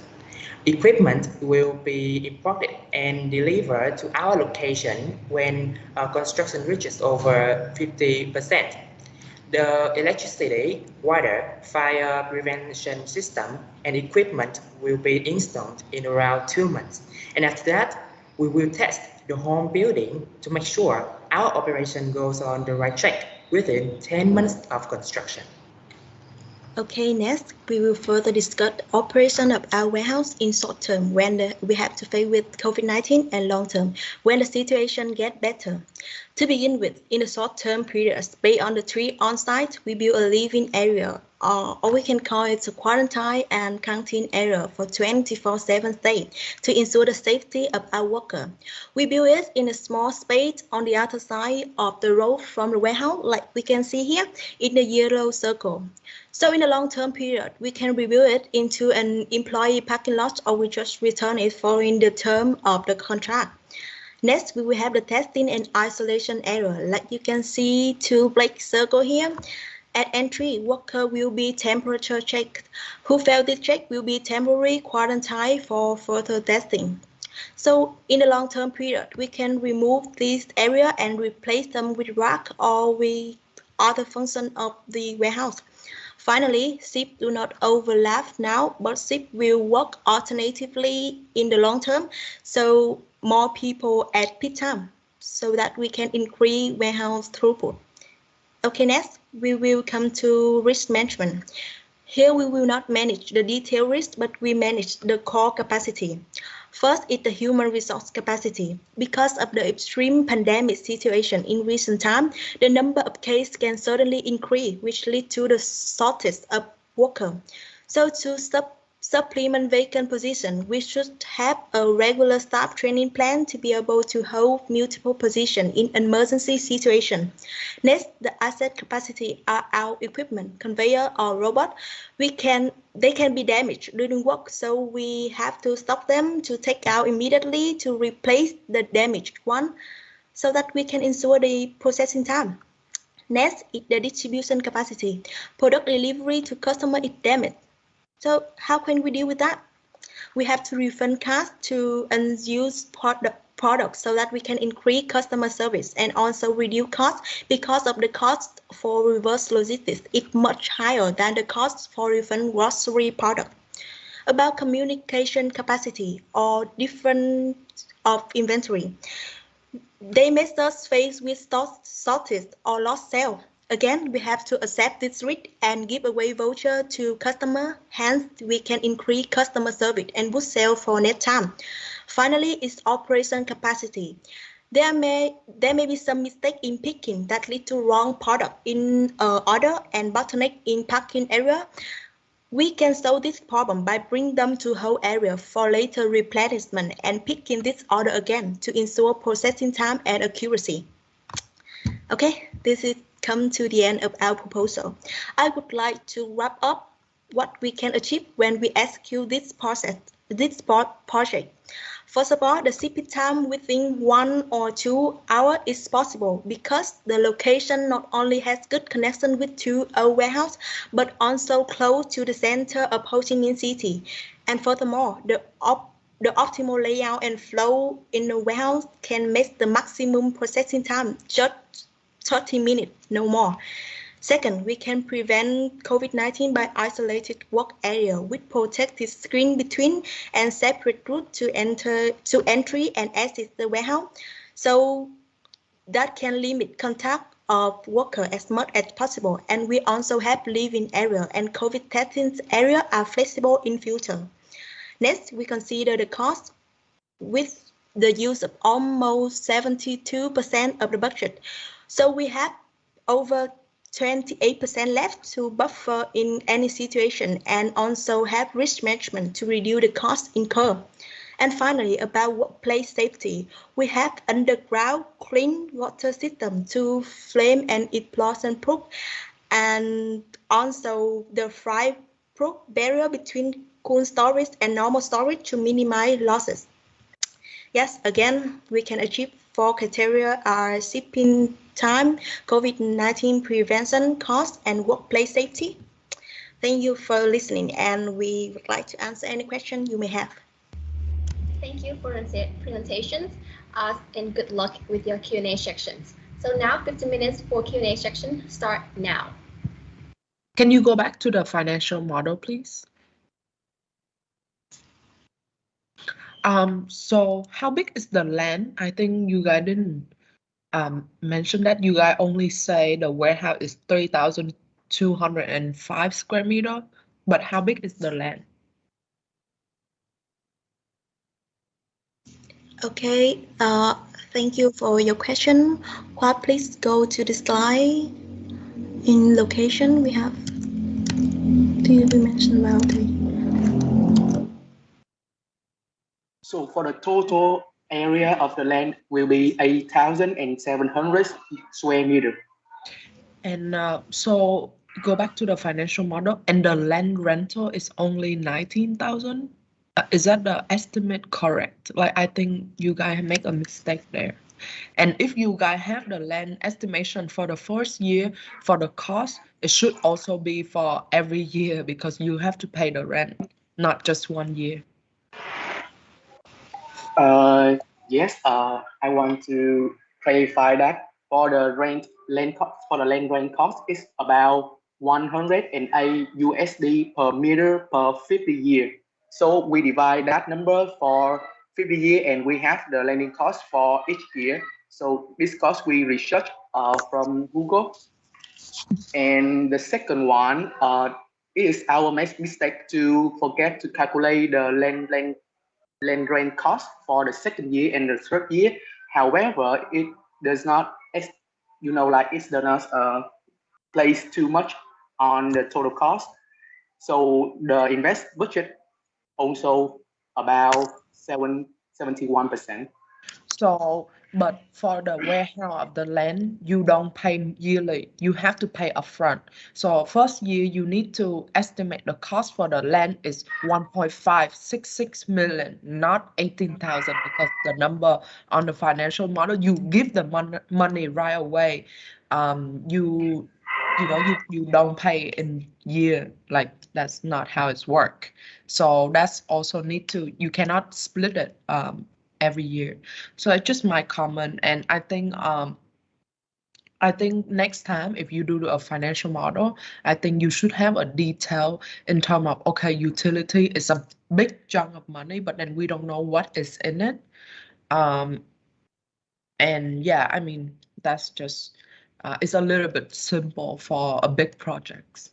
That's just one of my comments. Okay, thank you for your comment. And we also calculate the detail in our Excel file, but it's a lot, so to show it here, maybe.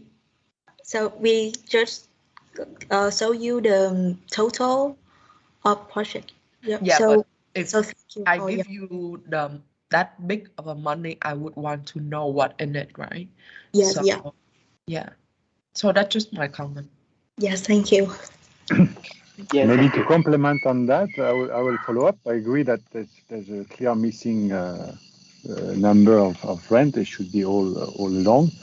But you seem to be happy of only spending 71% of the budget. Obviously, it will not be the case. Which brings me to the question, why would you spend $4 million into very advanced equipment right away? What's the benefit of spending $4 million in such automation and all this stuff that you presented? Why you choose to do so? So thank you for your question, and I will clarify the equipment and system which include. So for the equipment and system, it will include WMS system, the ASRS system, and other equipment for the warehouse such as the bin, the rack, the conveyor, vertical Z conveyor, big to light system, tag making machine, conveyor scanner, trolley, inbound robots, lining, and also equipment for our office, canteen, and toilet. Which is not my question. My question is why you choose to, and I'll be more specific, why you choose to put ASRS, which is automated retrieval system, which is a very costly investment as part of all the rest. Why this one? Why so much money in this particular automation? Just to make it fancy, or there's a purpose? Okay. Can you give me a little bit for a few seconds? We will discuss it. Thank you for your question. Sure.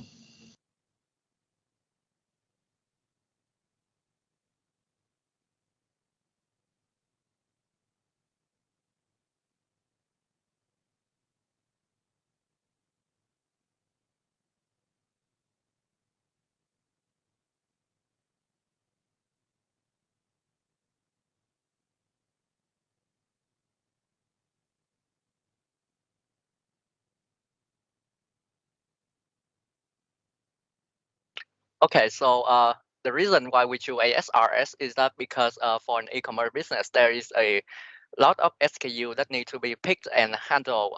And in our case, because we use small bins on the rack, when we use an ASRS system, it would help us.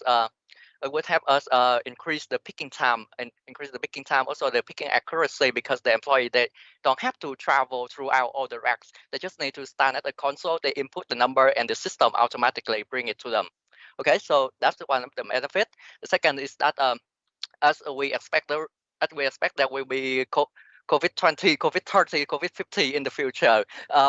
The more we can automate, the better it is. It would help us to mitigate the risk of not having enough employees, and also for us to hire humans. The total cost would it put us at a lot of liability because of the workplace safety risk. If anything of that happen, it would be more costly for us to cover the insurance for human life and stuff, more than the insurance for just a piece of equipment. That's our rationale. Then why are you have 600,000 for the labor cost? 600,000 per year is a lot. So can you explain what is that? Like how many people, like, because you just answer his question saying that, oh, you want to reduce the labor cost, but you pay 600,000 a year for labor costs. Okay, thank you for your question. I want to answer the question is that our labor is just 65% per shift, but we have to pay the cost for eating or other service and pay the cost for living area because of COVID-19. They have to stay at the warehouse to work to reduce the risk of COVID-19. And that's my answer. Guys in my teammate, do you guys want to add in anything? So to be more specific, I will give you specific number of the worker in the warehouse. So at one shift, we will have totally 65 people in one shift, and totally we will have 2 shifts a day. So for pickers, we will have 28 people. In the inbound dock workers, we will have 9 people. For the outbound dock workers, we will have 6 people. For the sorter and packer, we will have 12 people. And for the security, we will have 6 people. For the admin, officer, we will have 3 workers. And for the technician, we will have 1 worker at 1 shift. So the total is? 65. That's quite high for 3,000 square meter, no? Right? I don't know if I say it correctly. Can some other judge have some comment?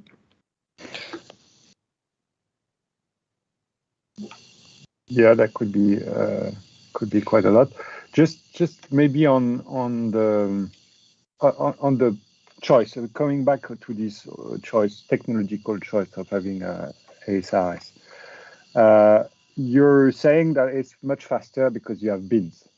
So it's a good choice when you have bins. Now, my question is, who fills the bins? How do you fill those bins? Is it just in your normal inbound staging?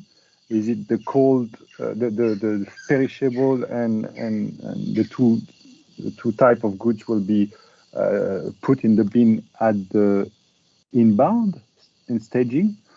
And how and what's the benefit in putting things in bin that you'll put away very quickly in a truck later? So you would load the bins in the delivery trucks or directly load on the motorbike. Is it correct?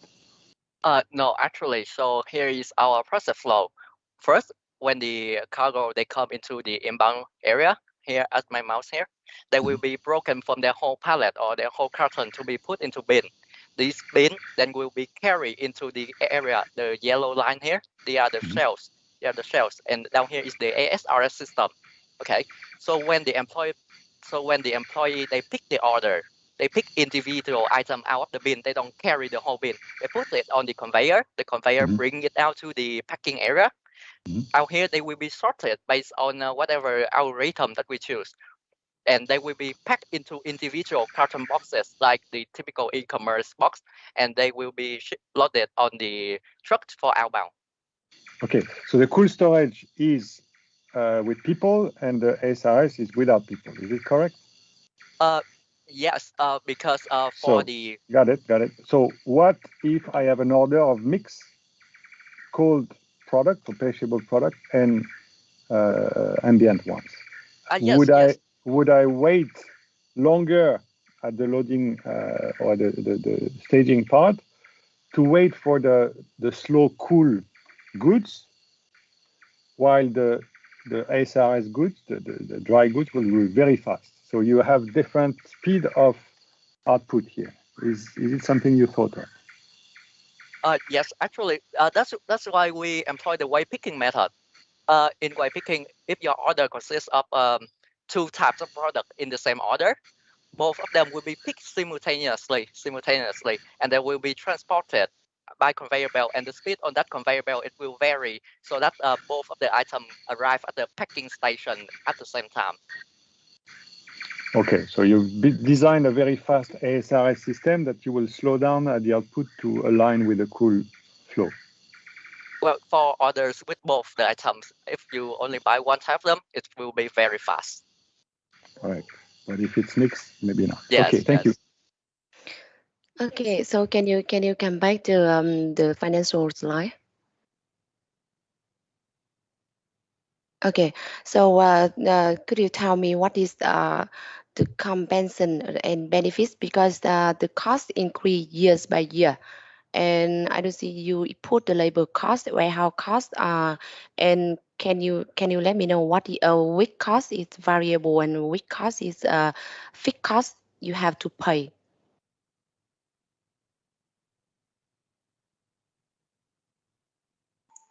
I would like to clarify your question. Is that you asked our team, is that what is the compensation and benefit? What is it, and why increase year by year? The first question. And the second question, do you know so which cost is variable and which cost is fixed cost to classify the cost is right or not?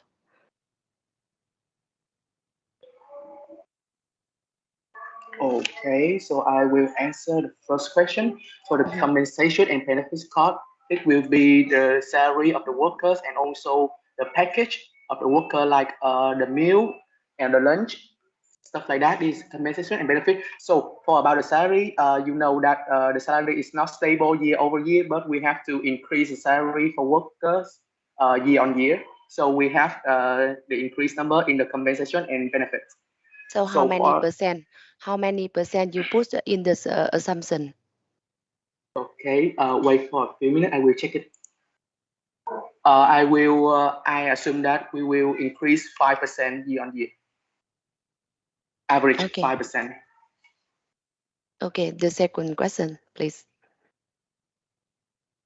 For the second question, I think that the fixed cost is that the maintenance cost. For example, is the equipment and the system.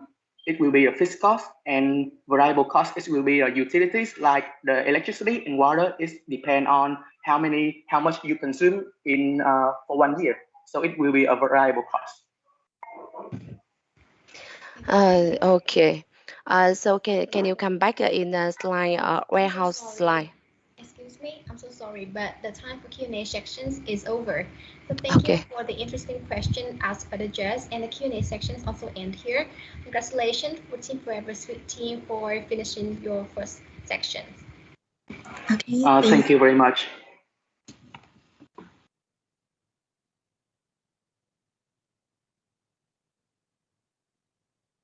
And please welcome the next team, Invictus. We are calling your team. Are you ready?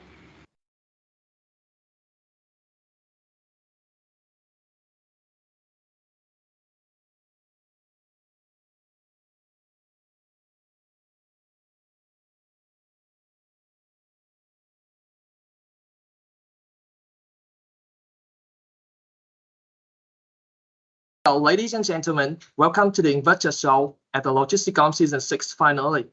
So our main character today, Company X, is launching a warehouse project to precede the e-commerce trend in Ho Chi Minh City with the aim to supply grocery food to end consumers within 1 to 2 hours. And with the question here is that not only how X can successfully implement this project, but also how this investment can ensure its effectiveness and efficiency in both long-term and short-term for X. And now we will show you our solution today through 5 main parts, as you can see on the slide. So first thing first, here are our key findings that would optimize the construction process.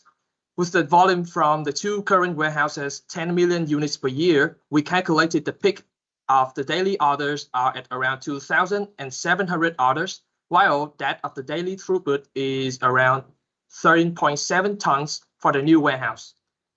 And to meet the demand, our new warehouse will have the functions of storage and sort station with some attributes as below. And yes, next one is about the location we recommend for this project is the Tân Bình industrial area. As you can see, there are way too many benefits, like the central position of Tân Bình district that would align with the X goals on serving the Ho Chi Minh City consumers, are the priorities that the government they will support when there are uncertainties and etc. But how about the 2 current warehouses? So how can we optimize their connection? Looking at the map, you can see that the current Tân Bình warehouse is near enough to our new warehouse that we can make use of the lift trucks for transportation and use the cold containers from Long An warehouse to our new warehouse. However, optimizing is not only about just transportation, loading or unloading rate. In e-commerce, the complex information flow and documents flow are also big problems, especially when e-logistics is not really popular in Vietnam, that we have a lot of paperwork, paper documents to tackle. And that's why we're suggesting establishing a centralized control hub from our headquarters to manage the whole process. And now, may I hand out the microphone to my teammate Hoàng about the warehouse layout. Okay, thanks, Cuong. Now let's dive into the warehouse solution with us. Regarding the layout, we base on the advantages and disadvantages of typical layout and decide to choose the U-shape. I'll tell you why. In terms of the advantages, the U-shape layout ensures the maximum security since a single building site is both used for entry and access. Next, It can minimize transit time since the reception and shipment of products are both possible at one end of the warehousing facility. At the same time, with a U-flow warehouse plan, goods move in an organized and smooth way from receiving to storage and ultimately to shipping. Plus, it diminishes product handling while allowing for high cross-docking and, of course, enable expansion in 3 other directions for future scalability. How about the drawbacks? Yes, it does have some disadvantages too. There are 2 main points that I want to mention. First, when shipping and receiving locations are close together and share comparable domains, a downside of the U-shaped flow is that production might become congested. Secondly, it can result in higher risk of confusion of goods between goods in and goods out due to its structure. Those minor drawbacks can be solved if we have a clear direction for the product flow. Hence, from our team perspective, U-shape is a highly recommended layout. Next slide. Moving on to the product flow. Next slide, please. There are inbound and outbound processes that we want to emphasize here. The productivity of a company depends on having a solid warehouse inbound process. Here's an example of how one may appear. A shipment authorization is made to the supplier in the form of a purchase order. Supplier then sends the advanced shipment notices to the receiving organization at the time of shipment. Here, the ASN is verifying the receiving open interface. For each accepted line on the ASN, in-transit supply is increased and purchasing supply is reduced. And when the goods arrive and put away, we can use the ASN in the receipt window to create receipt. So how about the outbound process? First, we need to assign the shipment orders to routes when outbound delivery orders are created. The system automatically assigns them to the way planning based on the route and the activity area. The next step is shipping. In this step, a warehouse worker picks the goods and brings them to the packing station. The packer then can use the monitor to know when to start packing for a certain consolidation group and what kind of packaging material to be used. Once finished, it is weighted and an additional label containing basic information is used for sorting procedures. After it, a warehouse worker begins with the loading from the staging area to prepare for the shipping to the end customer. Okay, so for the storage of non-perishable foods, yes, those non-perishable goods will be arranged directly on the ground by stack or in blocks or on racking units. Furthermore, we do utilize the double deep racking system with a load bigger or equal to 500 kilograms per pallet. And about the arrangement order, fast-moving SKU will be located near the dispatch area, and the slow-moving ones should be toward the back of the warehouse. Next, Huỳnh will continue our presentation. Thanks, Hoàng. And now, in terms of shortage area for perishable food, our team suggests that the cold storage has 2 rooms with different range of temperature zones, which suits the critical temperature for sorting the perishable. The product arrangement within 2 rooms follows strict principle of HACCP for sorting perishable products, especially the segregation, in order to avoid cross-contamination. The products will be strictly monitored with specialized temperature monitors that detect temperature fluctuations. Next, the second critical point of our new proposed warehouse is the automated conveyor belt. The conveyor belt will cover the picking, packing, and sorting area for the last mile delivery of the Company X using the RFID technology. Firstly, at the picking area, we suggest that the Company X should use the RFID pick-to-line system. It is a type of order fulfillment technology designed to improve picking accuracy and efficiency, while simultaneously lower labor costs. It employs alphanumeric displays and buttons at the storage locations. The next part is the sorting area applies intelligent order routing, which employs RFID scanning the crates on the route. The crates are automatically resorted to the specific lane according to the delivery destination to aid outbound docks individually. Next, so why do we need to employ this automatic conveyor belt? The first reason is that about the products. This technology is ideal for medium to high velocity SKUs that are grouped together in a dedicated pick line, favorable to zone picking. The second is it can increase 30 to 50% efficiency and order accuracy because order visibility is updated in real time. Thirdly is that it required less paperwork since it is an automated system, which therefore reduces the number of steps needed and reduce labor costs. And finally, that the company will be in the position to adapt and respond to the future scenario. This technology requires a smaller workforce as well as staff will work at socially distancing areas. Moreover, this method significantly reduces touch points between humans and products before they reach the customers, hence allowing groceries to remain fresh and consumable as much as possible. To sum up, our team believes that this technology solution will ensure warehouse coordination for optimization and meet the requirements of 1 to 2 hours delivery service of Company X. The next part in the warehouse solution is the inventory management. Firstly, the FIFO principle of first expired and first out is a suitable choice for e-grocery retailers like the Company X, so as to minimize existing food losses and increase the longevity of the products. The second inventory management strategy is the ABC FMR analysis, which is used to know as the item classification based on the level of the product value and the frequency of delivery. Next, our teammates will continue our presentation. Okay, so here comes a little bit part of the pouring, which about numbers and financial stuff. So overall, the initial setup cost is around 1.1 million USD. So while the operations cost per year would take up around like 324,000 USD. So therefore, after a thorough calculation, we believe that we would reach the break-even point somewhere in the 5th year. And as you can see here, this is calculated that each square meter would be around 1,400 USD. And we do think that this is the good prospect, good number, because it is profoundly smaller compared to the average rate of building cold storage warehouse globally, which is around 1,800 USD per square meter. Okay, great. So I would like to read out some categories in this purchase allocation part. Next slide, please. Okay, so we take into consideration of some major process like for construction, for the whole warehouse, like the infrastructure, the firefighting system, the lighting, the ventilation system, like the air conditioning, as well as the inbound operation, the outbound. Next slide, please.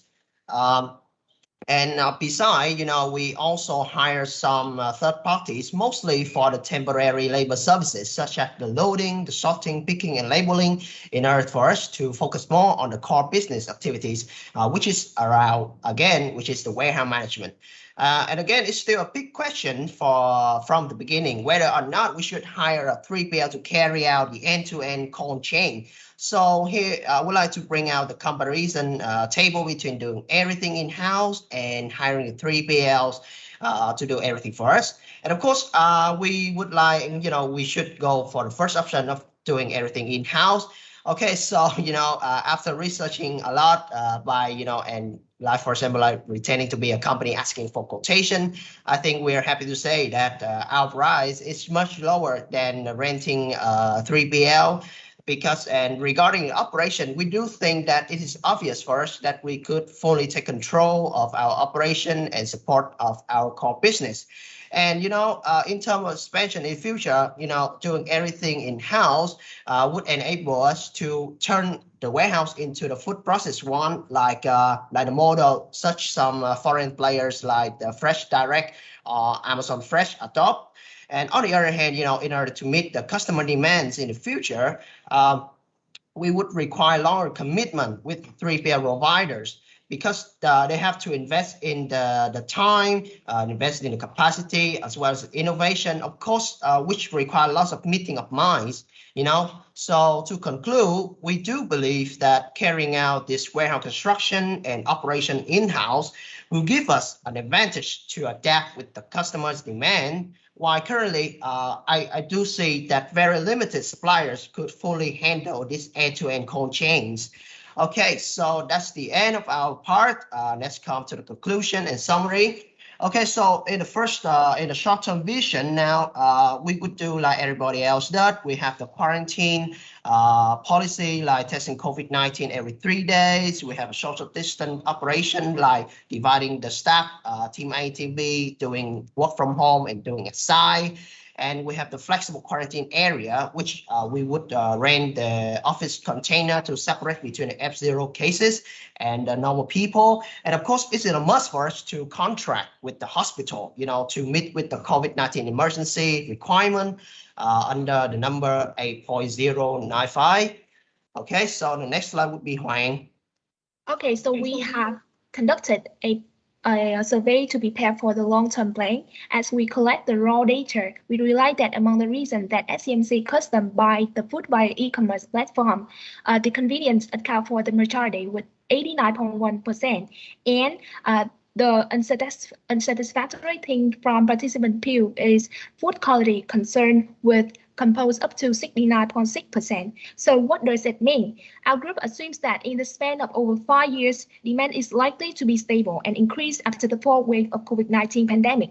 Along with it, customer behavior will be more focused on e-shopping. However, these are some key factors for us to take into account, including consumer price sensitivity, sustainability concerns, and loss of sensory product experience. So the expansion and renovation of warehouse for increasing demand should be carefully complicated in the new normal.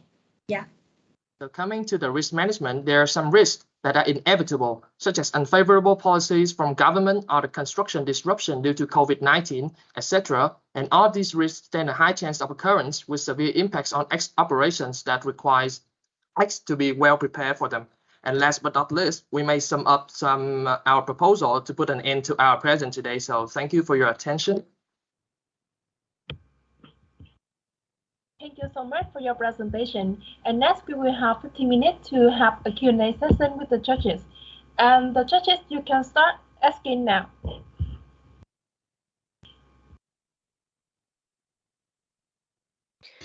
Okay, can you... Go ahead, please. Okay, can you write this warehouse slide first?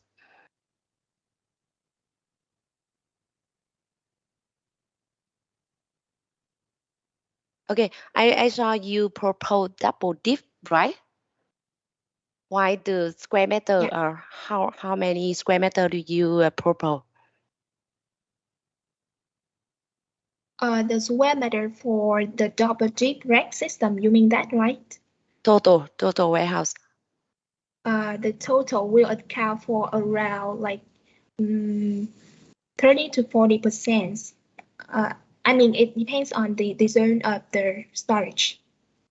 So let me know the advantage of the double dip you choose in the situation. Why do you choose double dip? Okay, so the reason why we choose the double dip rack system is that it helps us to increase the available storage space by simply storing the pallets at 2 depths instead of 1 as with the adjustable pallet racking system. And furthermore, according to our research, the double dip rack system can be used for both the cold storage and the normal storage. So we would like to use it to optimize our operation. Yes. So yes, you are right. You can save the position, but what is the impact for operation, for especially picking?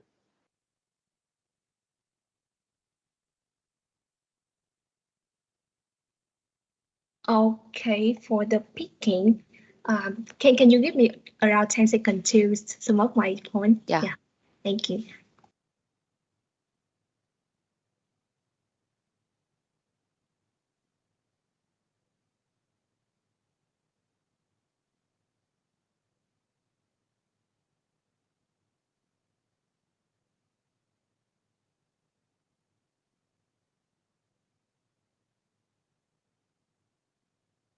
Okay, so I will represent my team to answer this question. So for the picking optimization, we do believe that double dip pallet racking allows the 4 single rounds of pallets, and it can help us to improve the process of picking by reduce the time and also to access the number of ASO by about half and increase the warehouse storage to nearly 50%. If I'm correct, yes. I don't understand why you can save the picking time. For example, you have item A inside and you have the item B outside. So in case you need to pick item A beside, how you can bring item A?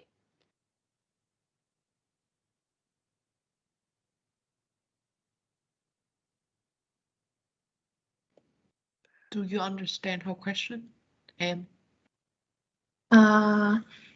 Yes, a little bit. So I think that Let me explain a bit. So what she asked is, can you show her like what do you thinking for the procedure of picking the package if that package is inside, not outside? So and why you pick this racking, this type of racking? So I think that like before we install the double dip racking, yeah, it is crucial for us to consider the type of product that we will store and the number of SKU being stored. So yes, and like if there are a large number of SKU, especially in our food warehouse, there may be a more appropriate tracking system for us to like facilitate the picking process. Yeah, so that's all I know about the picking system. May I add in for my teammate? As we mentioned in the below part, we use the FIFO first expire, first out. So so our product is sorted by the expiration day, right? So in a line of rack, we have full of products that in the FIFO like first expire, first out, and we have enough products so that we can pick. Not like the, you know, like FIFO. Yes, we put all the most nearly expired out, so we have enough product. Actually, in warehouse, you can find the issue expiry date. Maybe the lower expiry date is inside, and you also have to pick the inside first. Okay, so I think the next question for finance. Can you show me the slide for finance? Okay, that's very surprised because cost is very low. That's only 10 or 11%. Why? Actually, we do calculate the price based on the square meter. I mean the area length and the warehouse length for the total project. I mean like the area length of the warehouse is only around 812 square meters. So we do believe that this is the most appropriate cost for the whole project. I mean the initial setup cost. So in case you calculate the cost per ton or cost per piece, so do you know how much cost per ton or cost per piece? Actually, we do have the cost per pallet. Not we didn't calculate the cost per ton or something like that because. But you pick by piece, not by pallets, right? Actually, we try to convert everything into the pallet to pick, so we calculate based on the pallet per month. Yeah.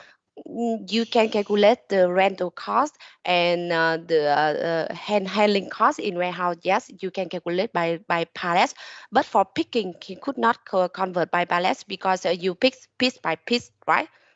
Yeah, and you need a lot of paper, a lot of labor, a lot of conveyor.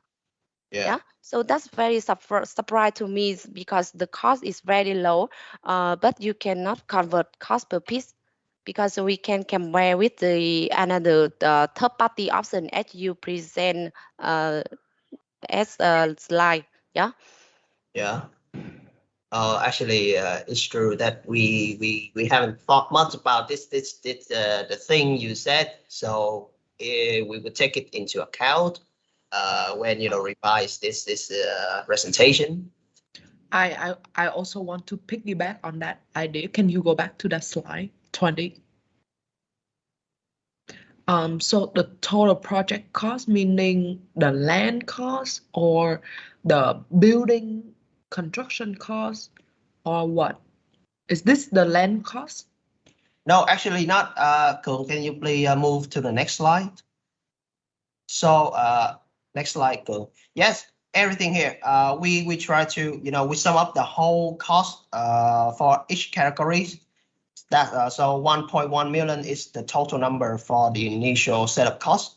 The next three slide would be the total cost. Can you go to the? So you have an account for the land cost then? Actually, yes.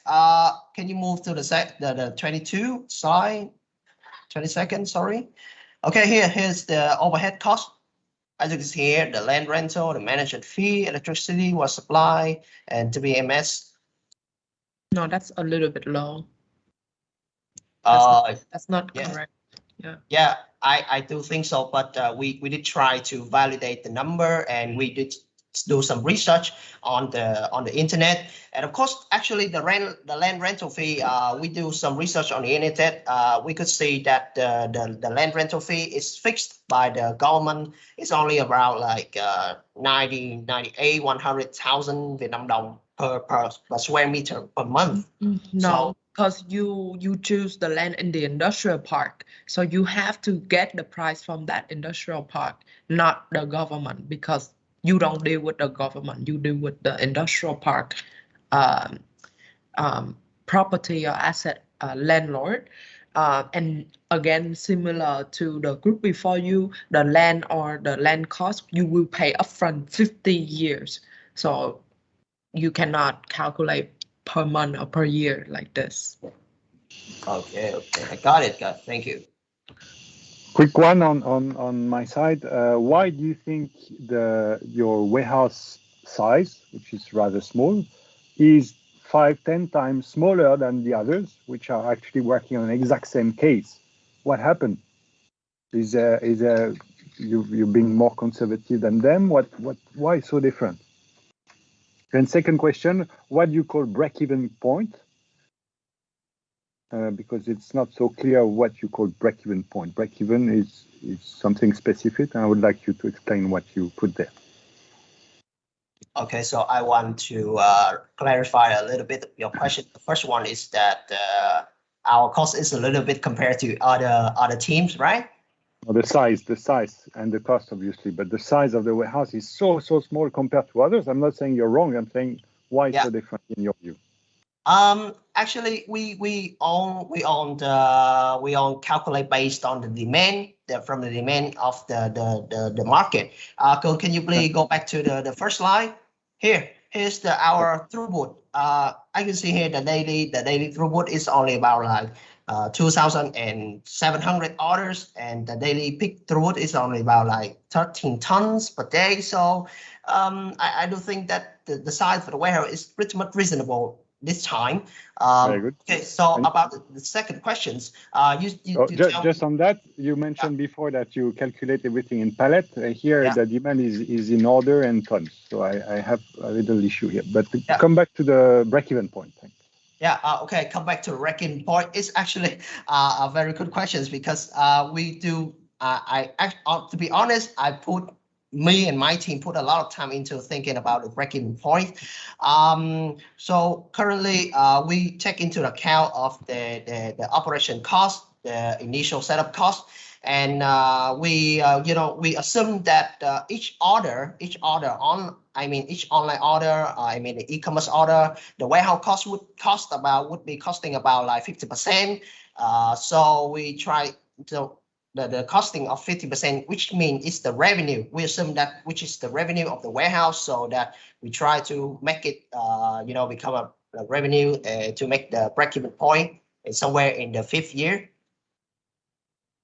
So break-even with revenue, it's a new concept to me, but okay. Thank you. Yeah.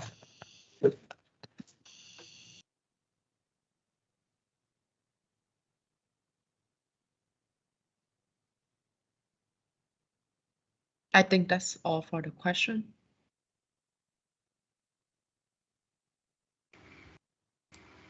Yeah, so thank you for Q&A sections with many like useful and informative questions from the judges. So thank you, and last but not least, we will move to the final team, Random Me. So let us know when you guys are ready. Please turn on the mics and the camera and notify us when you guys are ready.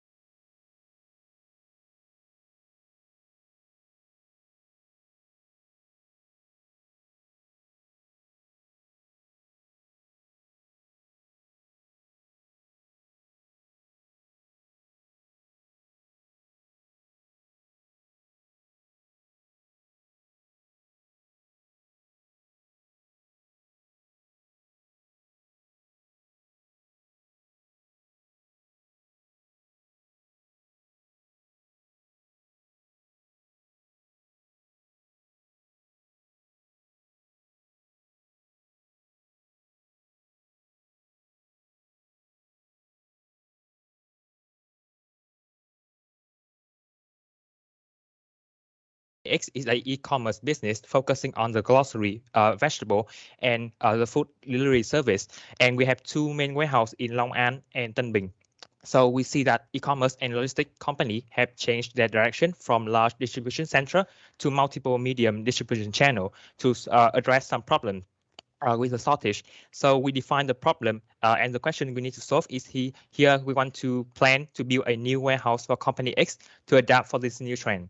And our plan cover a plan to build a new warehouse in District 2 to support the distribution of goods, and also utilize the conveyor system to support the movement of goods to achieve some reliable KPI.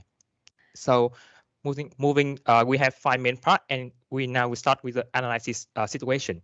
So we see that currently X distribution network have some problem. We see in the map, Ho Chi Minh City can be divided into 3 main zones, and with the center of East District 1. However, we see that X had only covered 2/3 zone of the city, and warehouse Tân Bình covered zone 1 with the non-perishable goods, warehouse Long An cover zone 2 with perishable goods, and we see that retail chains would have a very high demand with a daily order cycle and offer a very fast service within just 2 hours. So we see that this is not very feasible for us to provide the goods in zone 3 in the southeast area. So we propose that X need to build a new warehouse at the east to ensure both non-perishable and perishable goods to achieve the daily consumption. So we expect that by building this new warehouse, we can guarantee a fast 2-hour delivery to in the southeast area, and also reduce the workload of the 2 remaining warehouse that we have, and also we can strengthen the network in the 3 warehouse to provide both the goods. And based on the analysis, we have find the 3 most potential location, which is District 2, District 9, and Dong Nai City.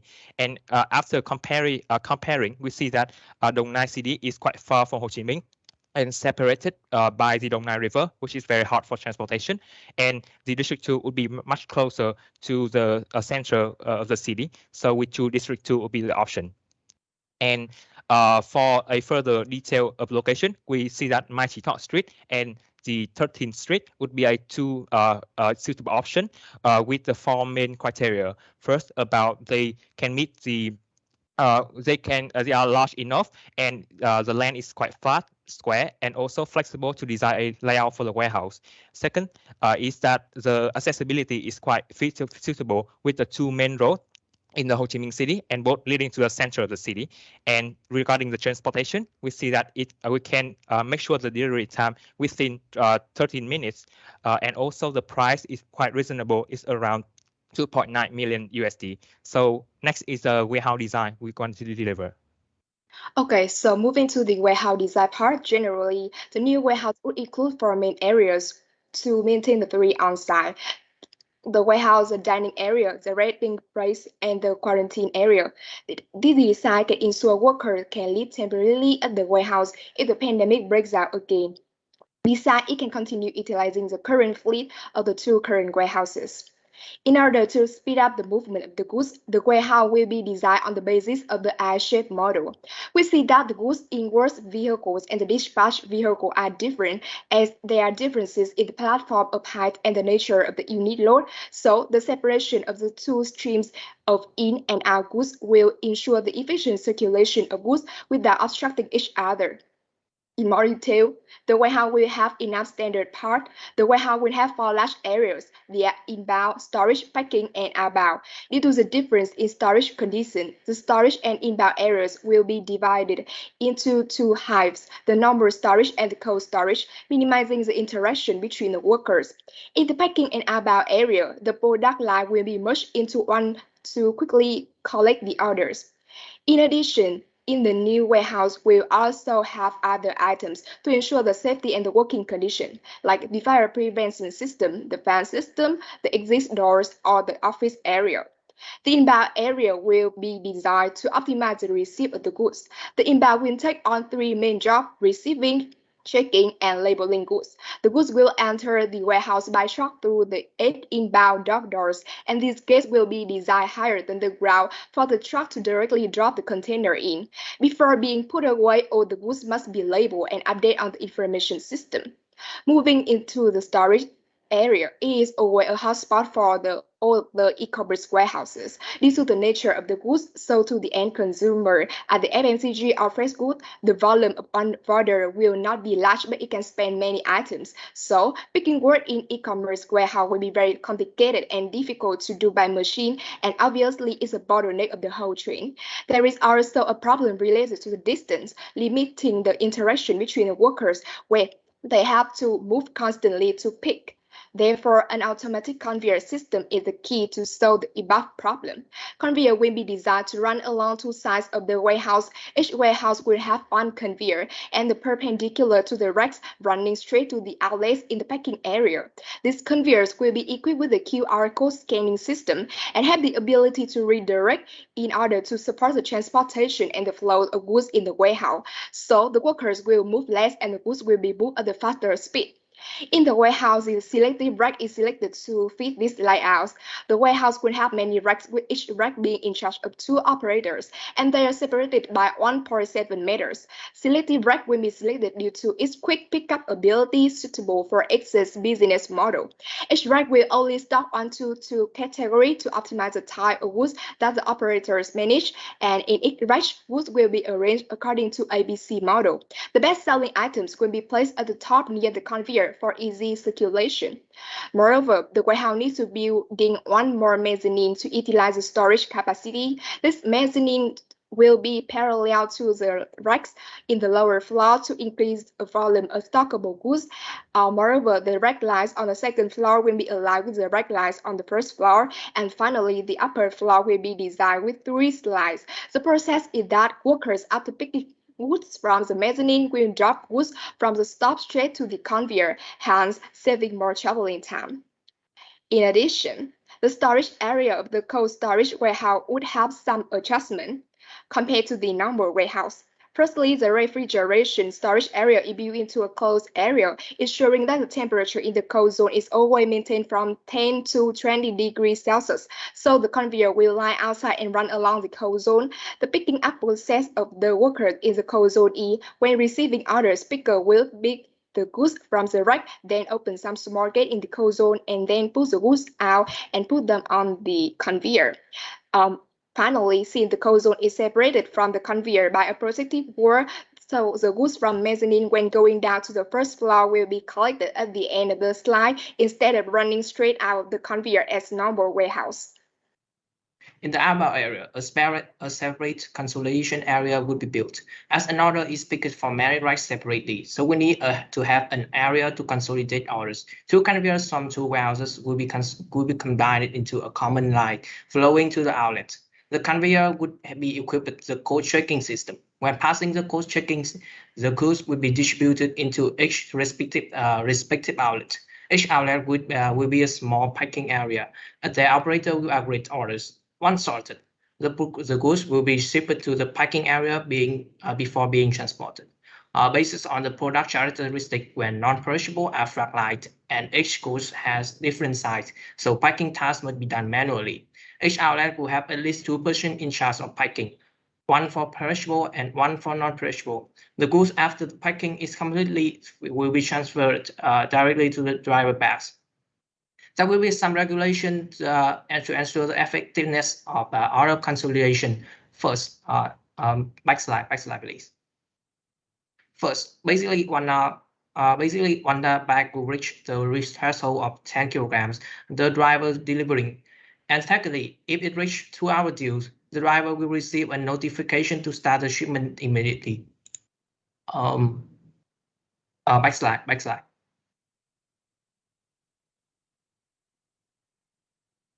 Backslide, please. Back. Okay. On the next. On the other hand, the information at the warehouse will need to carefully manage it. There will be multiple stakeholders from both internal and external, like customer, laborers, and carrier multiple modes. Operators need to update information of goods through the scanner after receiving, or update the movement of the goods in the storage area. Or when the carrier starts delivery, they also need to update the movement of X and end-to-end consumer. If the information is not transmitted quickly and accurately, many risks may occur affecting X brand name. So information flow in the warehouse will be supported by technology. Next slide. Warehouse will use a QR code to track the goods in the warehouse. In the storage area, there would be a display table to transmission information directly to worker at each right. And the conveyor will integrate with code scanning system to track the goods. And each driver would also have an app to update information for customers. Thanks to a clear process, an order could be handled faster.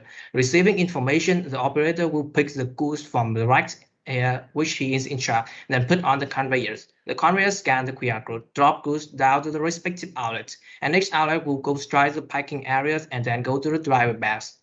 When demand is available, the allocation of warehouse resources could be reviewed and improved. First, changing the location of goods in warehouse based on the actual demands on a weekly basis. Secondly, reallocating required laborers at each right. And finally, regularly updating information from the marketing department to purchase goods in the most accurate quantity. Okay, warehouse can be the dangerous place to work in, so a worker may be injured during the work. So it's very important to understand all the common warehouse danger and hazards to come up with a suitable solution. So we propose 2 solutions. Warehouse will equip specialized protective equipment so that worker can work in the both areas, such as the general storage area and the cold storage areas. Besides, a guide on the working movement will also be designed for workers. The operation of equipment in the warehouse is extremely complicated, so employees need to follow some regulation to ensure safe use of equipment. In this slide, we list out some important activities, as you can see on the slide. Warehouse need to take measures to protect worker health, especially in the context of COVID-19 pandemic. We recommend each warehouse apply the OSHA standard guideline for mitigating and preventing the spread of COVID-19 to support the employers. Okay, if the impact of COVID-19 happens seriously, the warehouse can deploy 3 on-site built-integrated area for employee to live and reduce the number of employee and working time. Okay, next part is the risk management. In the long run, it will need a plan to handle the risk of overload. For example, on the Tet holiday, the demand will increase rapidly, so it needs to set up a backup delivery network and update the forecast parameter for the demand planning department to prepare to hire more part-time workers during the peak hours. Besides, it needs to set up a security system to secure the access in the warehouse, like set up the camera throughout the warehouse or build the security position system, and in addition, maybe track and improve the sort tracking equipment about the quantity of goods regularly is very essential. With the above plan, the total amount is needed to invest to the build warehouse is 9.2 million USD, of which the construction cost is 4.4 million USD. And the operation cost is within the 3 years is about 4.8 million USD. Although the investment is very large, it is fully capable of the development based on the real performance. Firstly, warehouse capacity with the million SKU, and the workforce is with 3 people. The number of orders reach 2,000 orders per day on average, and single process time reduce 60 or 90 minutes per orders, which means it can meet the 95% service level and 97 order delivery on time. Despite the high initial investment on building new warehouse and operation, it can successfully increase both responsiveness and efficiency its whole supply chain. Next is the appendix about the reference and the financial cost. We calculate in detail about the space cost, labor cost, equipment cost, and overhead cost. So it's all about the solution we want to propose for the Century Vietnam. We are going to listen on the feedback and question from the judge. Thank you. Thank you for your amazing presentations. So now let's start with your 15 minutes Q&A sections. And now 15 minutes for the judge to ask your team. Start now.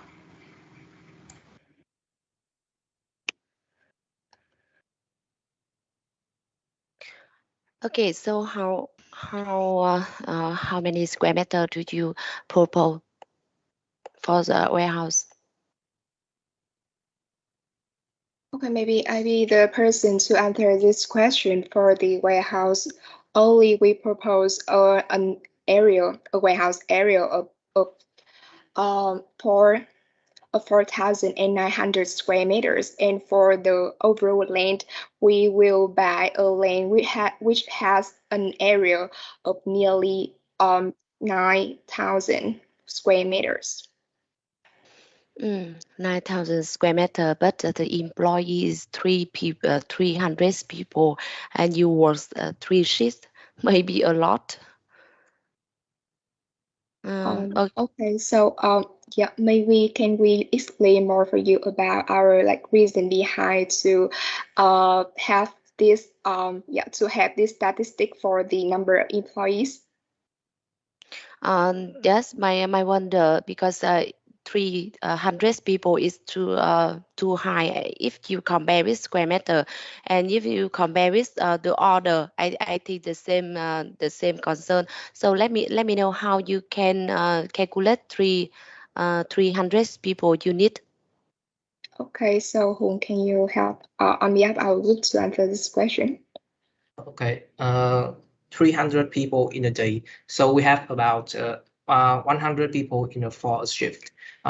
We divide it into the labor to carry the goods in the warehouse, and the labors that will be the carrier, picking the goods to the end consumers. So I think that we have about 50 or 60, right? So we need to have 60 to 70 laborers to carry the goods in the warehouse, and also that we need the average on 20 or 30 people to deliver the goods from the end to the end consumer. So we come up to the final number is 100 people for shift. So what is productivity you base on the assumption?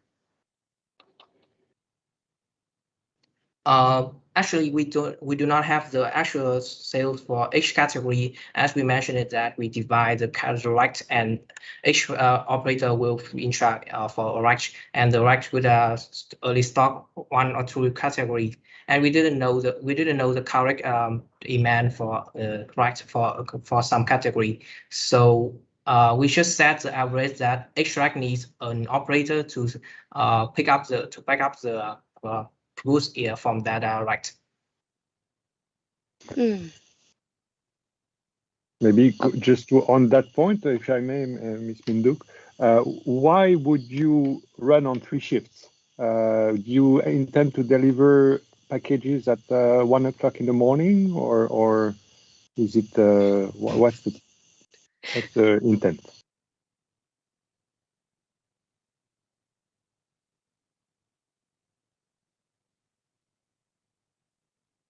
Yes, like we don't know exactly, do we serve 20 hours or we just operate in 8 hours like normal companies. So we just suggest that we can, if we operate in a 3 shift and we operate in over 24 hours, so we need to 3 shift to operate normally. So if I want to buy a pack of milk, I can order at 3 o'clock in the morning. You will deliver to me. That's great. I'm very happy about it. But that's ambitious. Might be a bit of a overstatement. Maybe on this slide again, I'll continue if I may. Service level 95%. Can you explain me the definition of service level and tell me how do you predict this number? It's not very good, by the way. Okay, so the service level is like like how we can it's measure how we can meet the demand of the customer. We put here as a constraint for the future operation, because we still don't know the demand and don't know how we can serve our customer. Can we deliver the goods on time? So I think when our warehouse go into the operation, we can put all the information, all the data, and it can be I think it can be a KPI for our warehouse to measure measure our service. So this is a target, not it can be a target. So what is different between service level and order delivery on time? Because as you said, you put the order on time for service level. What is different? Yes, I think it's different because deliver the order on time can be one matrix to measure our service level. Our service level can be whether we can deliver the wood with the quality that the customer hope for. Yeah, it can be some matrix like that, and I think the delivering the goods on time is just one of the matrix we can include when we when we measure the service level. So now warehouse is very big with the huge people. So let me know, in case you have 50 people have to leave because the COVID. So what do you do? Okay, it seems like a question. Maybe can we have 90 seconds for to be brainstorm for the answer? Yeah. Okay, thank you so much. Program team, should they answer this question? Can somebody from the organization?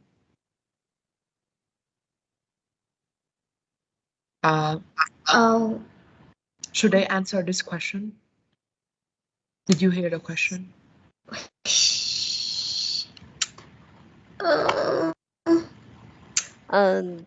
Do you hear the question? Do you understand my question, right? And you need the time to check.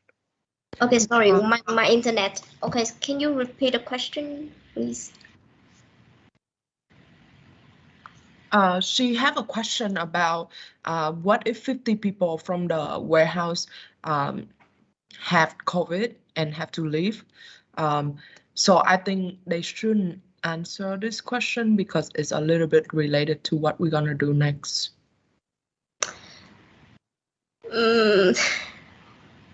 I think it's still okay. Okay. We can, yeah, that's still okay. So you guys can continue. Yeah. I'm sorry, just checking. Okay.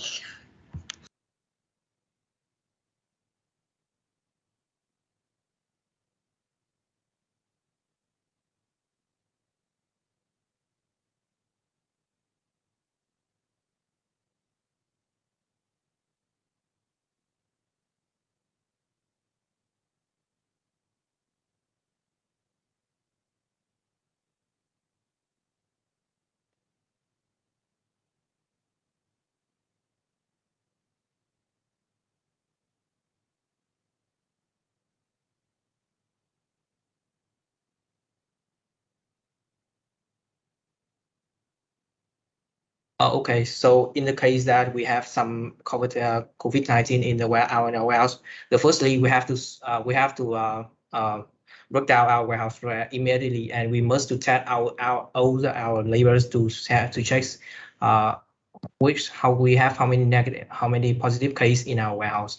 And as we mentioned it, that our warehouse would be separated to the normal warehouse and the normal storage and the cold storage. And if the cold storage the cold storage have the positive case, we would lock down the cold storage and move the labor that is positive to the quarantine area that we would have built. And in other hand, we will connect to the government to raise for some call for support, so we can immediately deliver that laborers from our quarantine areas to the hospital.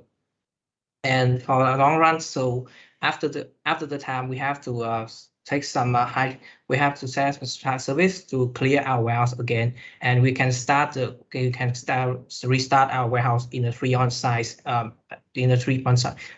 process. Like we would operate early one shift and with early to 100 people from 100 people, like we have mentioned it.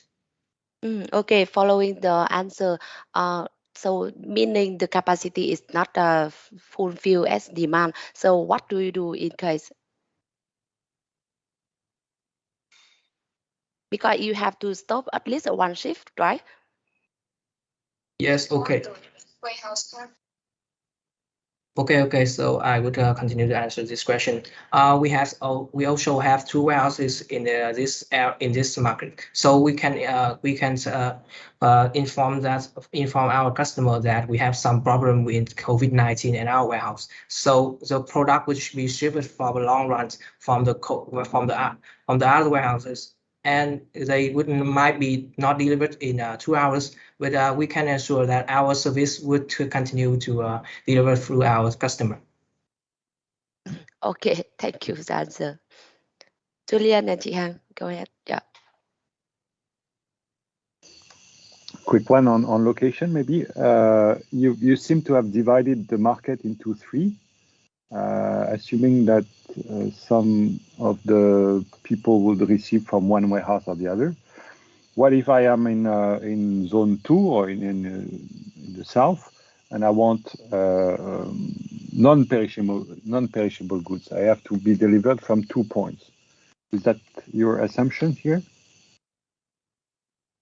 Yes, so I want to clarify for this point. We divide the Ho Chi Minh city into the 3 main areas, and we know that the two warehouse we already have just provide only one type of goods. So we want to build another warehouse to provide both types of goods for the border area, and also we want to focus on serving the demand at the central, the city center, which is we define is District 1 with the 2 criteria. First is the most dense population area that we want to serve, and second is like they are the areas that they use the e-commerce platform more regularly. So we want to focus to serve that the central.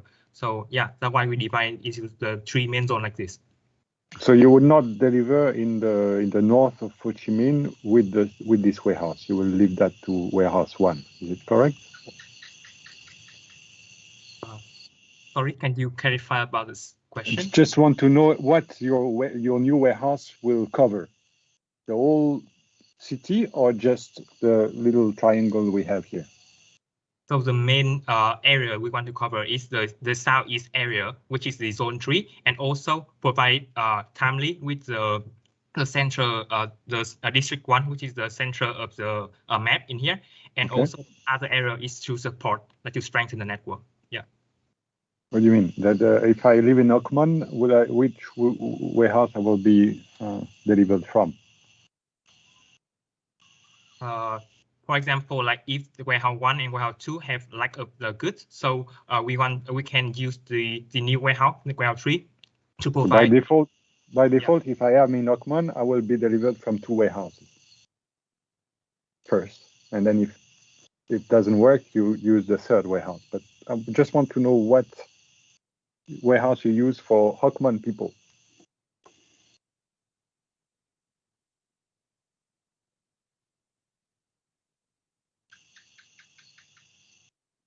Sorry, but I still cannot catch your question. He want to ask you if warehouse 3, the new warehouse, will cover the whole city, meaning zone 1, 2, 3, or you will deliver depend on the location of the customer from each warehouse. Please give our team a few seconds to think about this.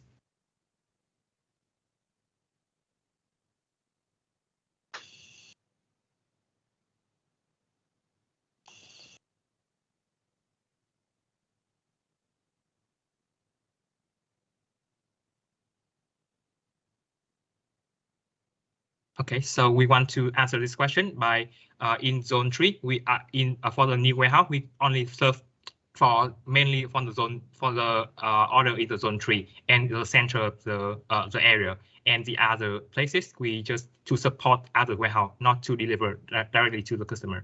Yeah. Can you go to the financial model, please? Okay, sure.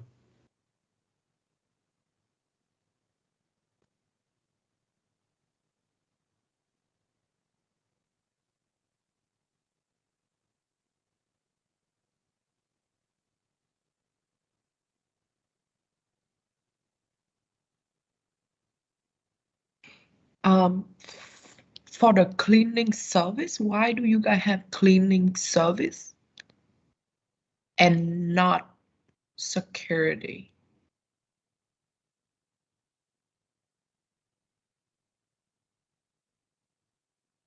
Because cleaning service, that price is quite high, but why do you need a cleaning service? Is that like a third-party cleaning service provider?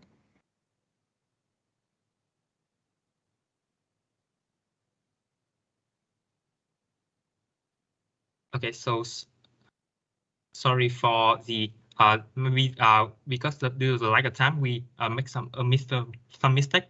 So we haven't included all the costs in here, but in the building cost, we also include some like security costs to building a system, like the system to in case there are fire in the warehouse or other like a risk we should manage, and also in the we including cleaning warehouse because we believe that to ensure like the safety for the labor and also the quality of the product when we store in the storage. We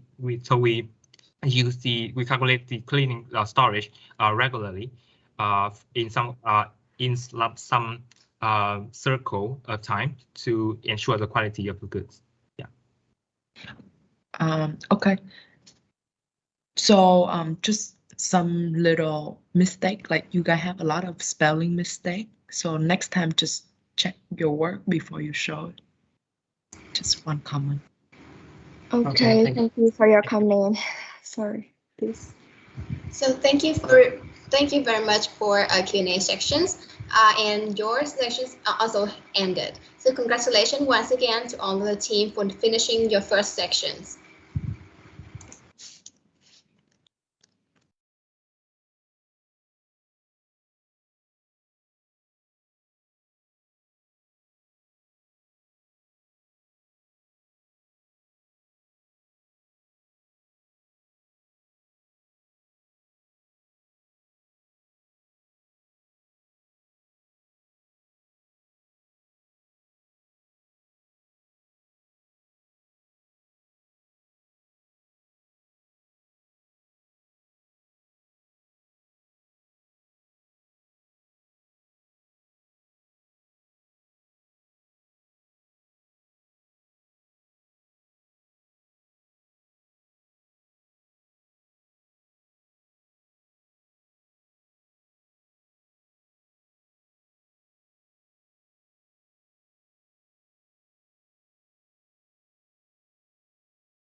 So welcome back. I don't know how you guys are feeling right now, but I and we can't seem to be contain our excitement to start our second section together today. So here are the instructions for the section 2. Each team will do a lucky draw to pick one of the 4 scenarios related to risk management. To solve that scenarios, each team can look back to your presentation slides or executive summary, or apply your knowledge to think quickly how to solve it. So for timing, each team will have a short amount of time, 10 minutes for both prepare and present your solutions. So it means within 10 minutes, this is your up to your team to define that total minutes for how many minutes for preparing or researching and how many minutes for presenting your answer to the judges, and 5 minutes for Q&A sections if just have any questions.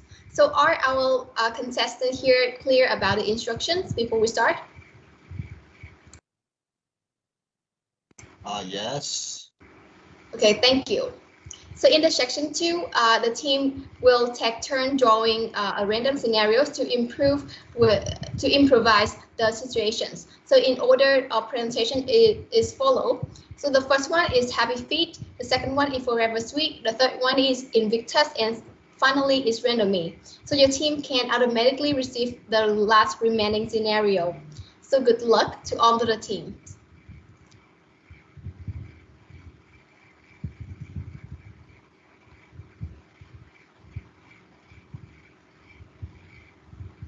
So here, let's start the second sections. And now the leader of Team Happy Feet, please choose a number from 1 to 4. So the number your team choose is? Yeah, so I'm represent Team Happy Feet to choose the number 4. Okay, so number 4. Here is the scenarios for you. As Company X Warehouse Development Manager, if you cannot find the land area of 1 HR, find the land area of 0.3 HR, 3,000 square meters. With 0.3 HR area, suppose that all requirements remain the same, except for the land area. What will you change in your current plan and justify why?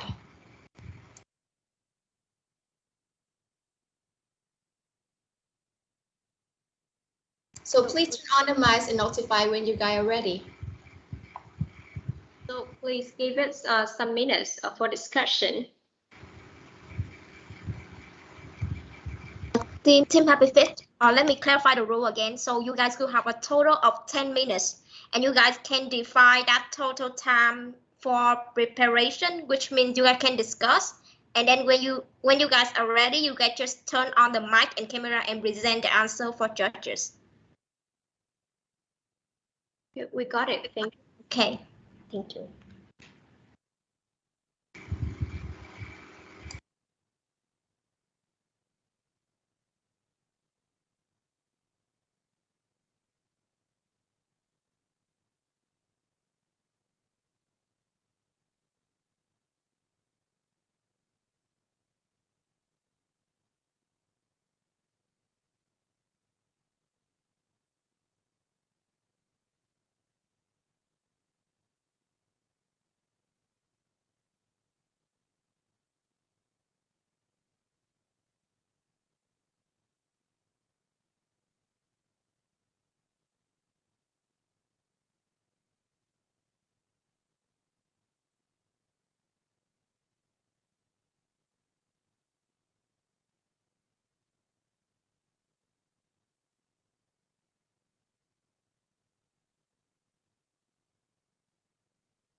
So can we share the screen? Yeah, sure. You guys can.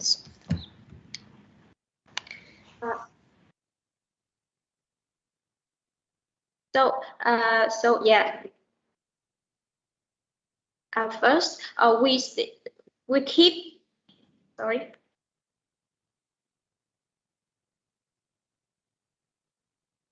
So first we will divide it. So in case we don't have the land area of 1 hectare, but instead we have 3 hectares, we will keep the same. We will keep the same storage zone. We'll keep the same ratio of space that we allocate here.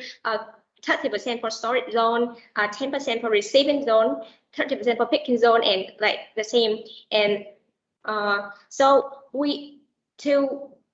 to meet all the requirement, we also left the space for other amenities like power generator, water tank, and something like that. And we also utilize the space of mezzanine floor to store the products. And also, as in our first plan, we left some free area for further expansion, and then we will use it now.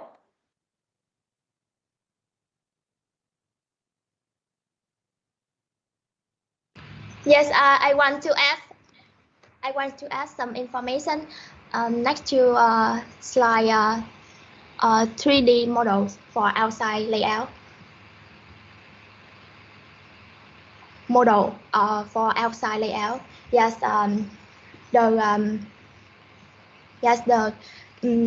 we consider 3,000 square meter. So the clans is 3,000 square meter. So according to the building law, we decide percentage of land used for construction, and we must to divide it percentage for construct warehouse, percentage for traffic density, percentage for the green tree area, and maybe spend a rest of land for the backup land to build the backup storage and expand the storage in the future, and expand the storage area, parking area, and sorting area in the future if the e-commerce become rowdy in the future. And so we spend have spent more land to next to slide consider many risks in the warehouse outside.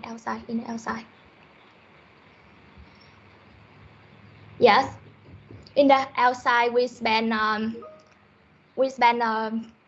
land for the backup generator, the water tank, and build the quarantine area, especially build a higher traffic capacity road for the goods train box and fire truck, and then in the outside, in the inside layout, move to the inside layout.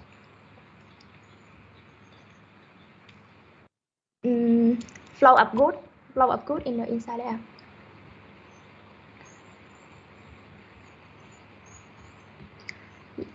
Yes, slide 38. Next slide. Yes. You see, we consider the ratio and the cold storage, the storage area account for the 30%, and the receiving area account for 10%, and the picking area account for 20%, and the packing and sorting area account for 50%, and the shipping area also account for 10%, and make sure to enough space to process order fulfillment efficiency. Yes, and we also utilize the vertical space in mezzanines. At the beginning solution, we have the backup storage for the product. So now if we we have the demand the same like before. You also can storage the good and adapt with that demand.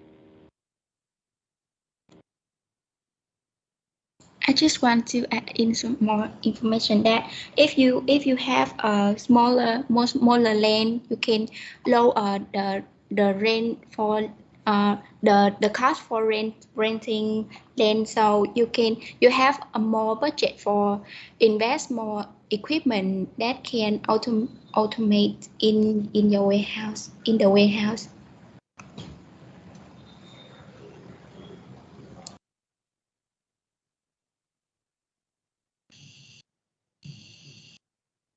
Any other solution? Or you guys finish?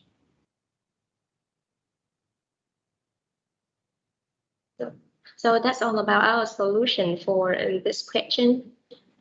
Do you have any questions? Would you mind summarizing again what are your solutions or the solutions? Because I'm a bit confused with what you propose here.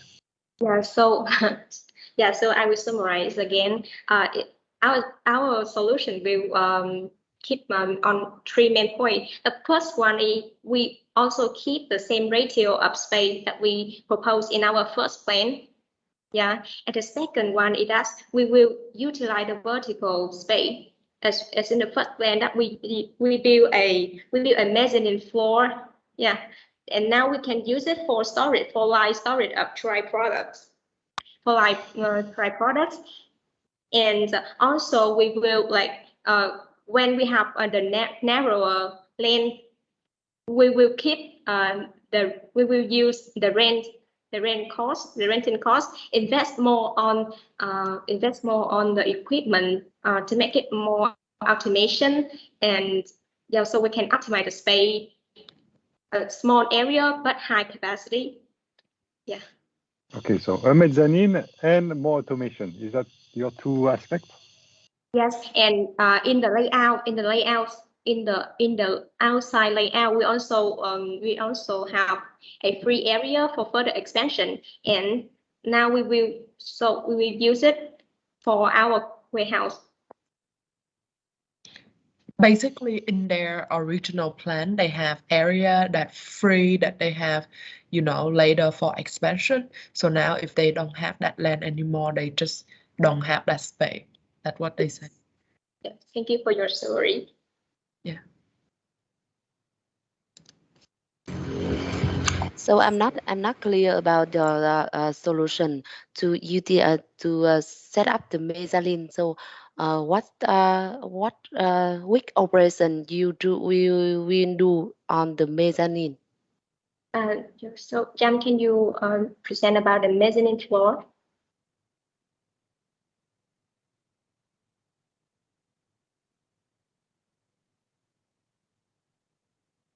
Yes, can you back to the slide mezzanine? Yep. And yeah, I mean in the we utilize the vertical space, and at the beginning we have the office, toilet, and canteen, and backup storage in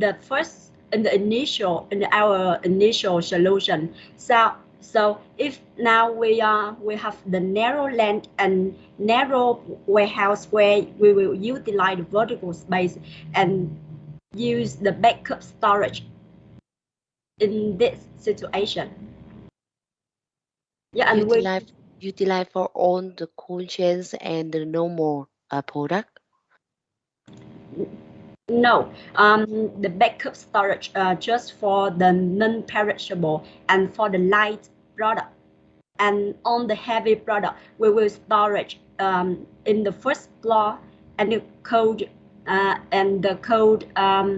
storage we just put in the first floor, and So because Go ahead. Yeah, because if you put the cold storage in the mezzanine, maybe you have to invest more the money, and it have a very additional requirement for cold storage. So mezzanine is only used for normal product. So I assume that you will have to redesign the whole warehouse because the cold chains is different demand, right?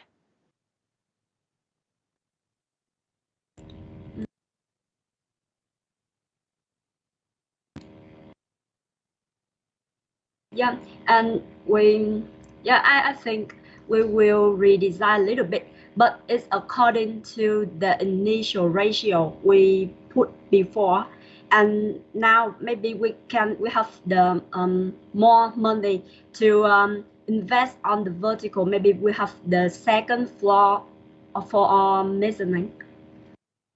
So with three option, which option you prefer?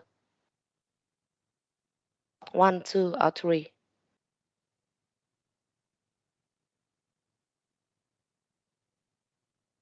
Yeah.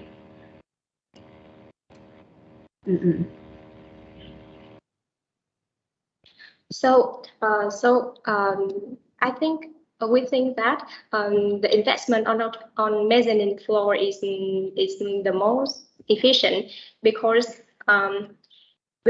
then you can utilize the vertical space, and also along with the mezzanine floor, we also invest on the conveyor system to transport goods from in the second floor and the third floor to the first floor also.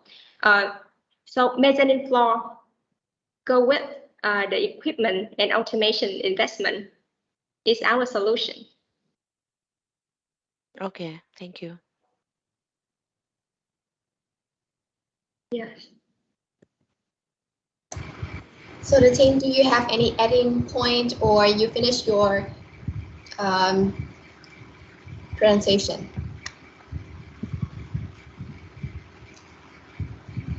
Okay, so the Q&A part is also ended. Once again, congratulations for the happy fit to finish your second sections. And now let's move to the second team. I want to invite leader of Forever Suite.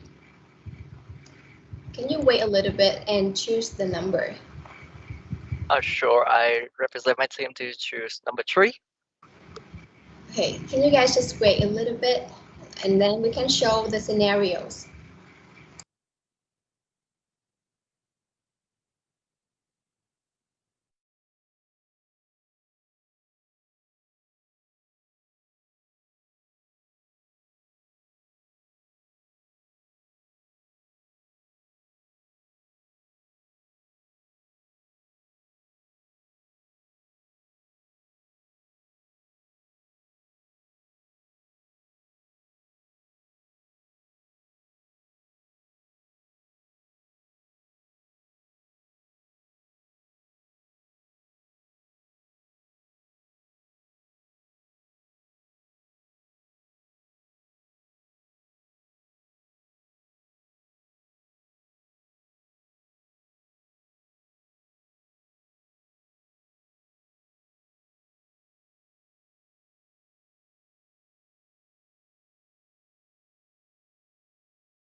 Oh, okay, just wait a little bit. Due to the internet, so Maybe because we can read the we case. have to It's move quite the slide simple. down. Yes, it's okay. So sorry.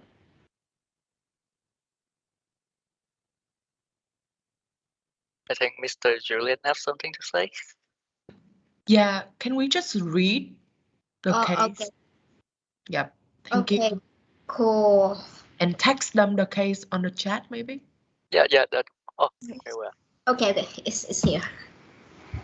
Okay, yes. So we also have the scenario 3. So as company X warehouse development manager, when the cold storage warehouse is operating, if suddenly the HVAC, heating, ventilation, and air conditioning unit is broken and not working anymore, so what is your immediate actions? So your 10 minutes is for your presentation and thinking. The answer to the judge start now. Okay, thank you.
Okay. First of all, our team would like to thank you for this unexpected situation. Our team proposed to use SCQA model to analyze and give solution for this situation. Firstly, the situation. We have perishable product, but the SVAC are broken, so we cannot use the code area anymore. And next is the complication.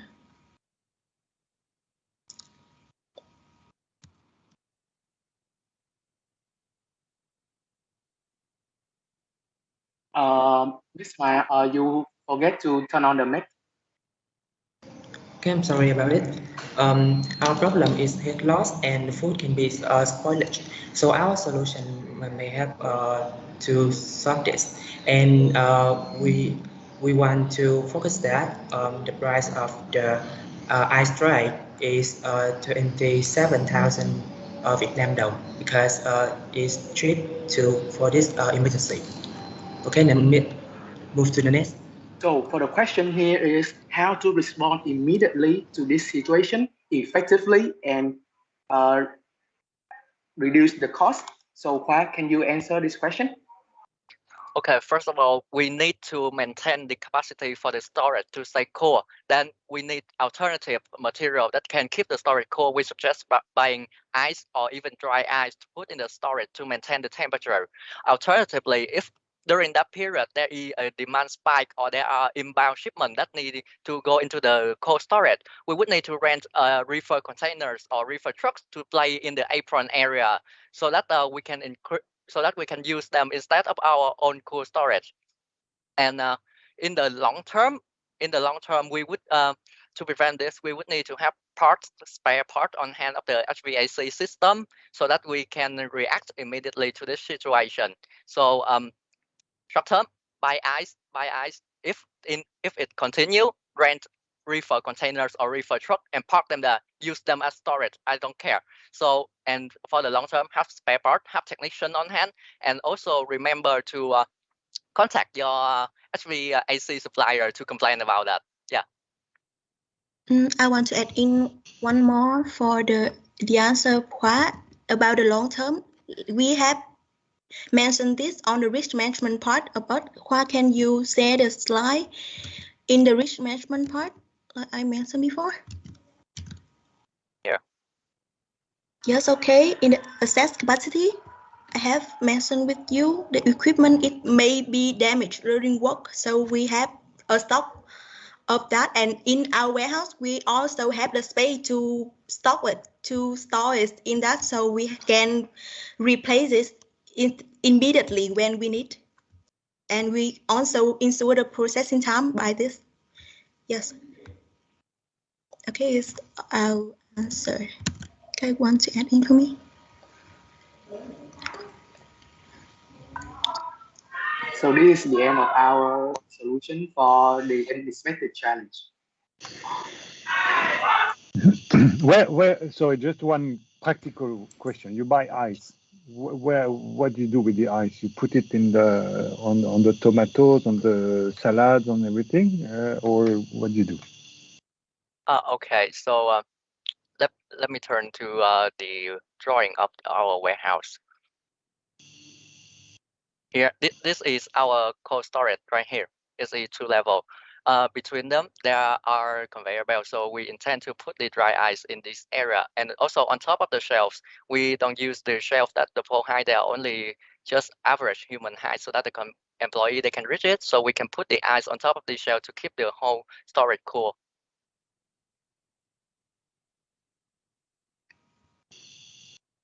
Okay, you need a lot of ice, and you need to manage the water that you get from yes. all this icing. What can you next one slide to see another image of our warehouse? On slide, next slide.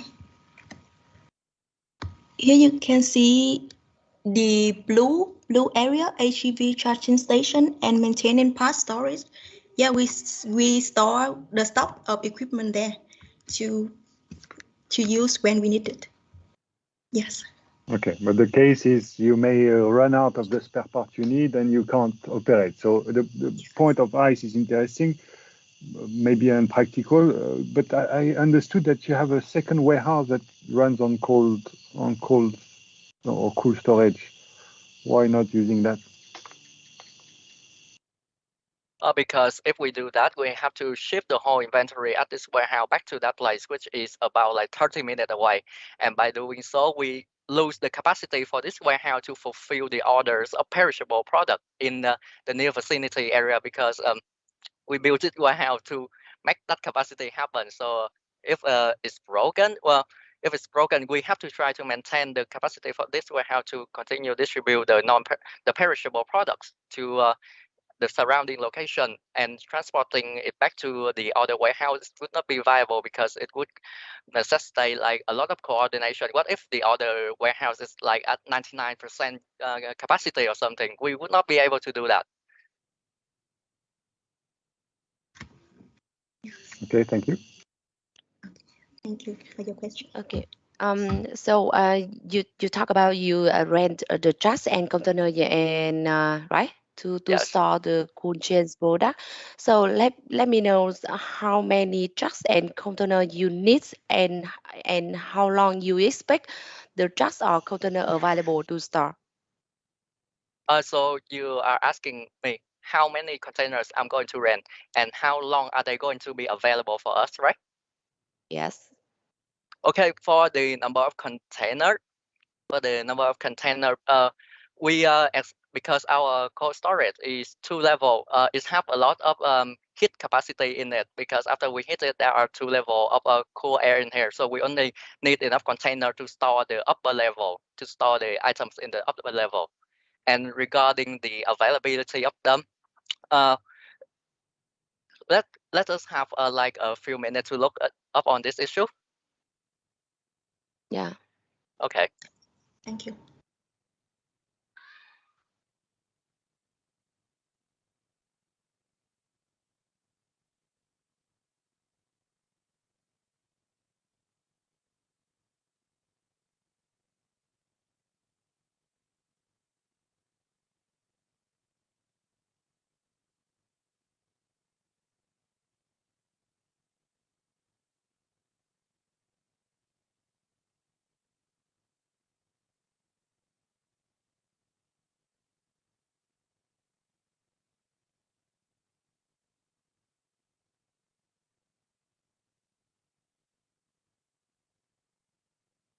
So I would like to answer your question. First of all, thanks to our advantages of this location, our warehouse is also located near a port, which is can you see in that?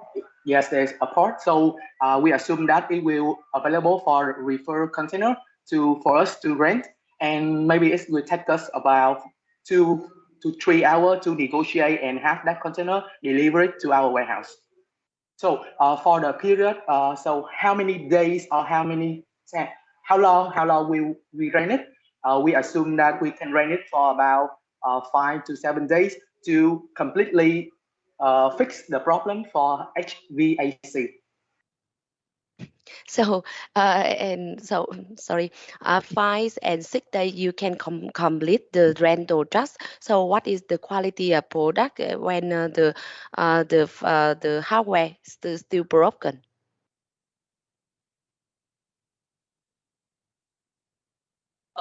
I think you misunderstand.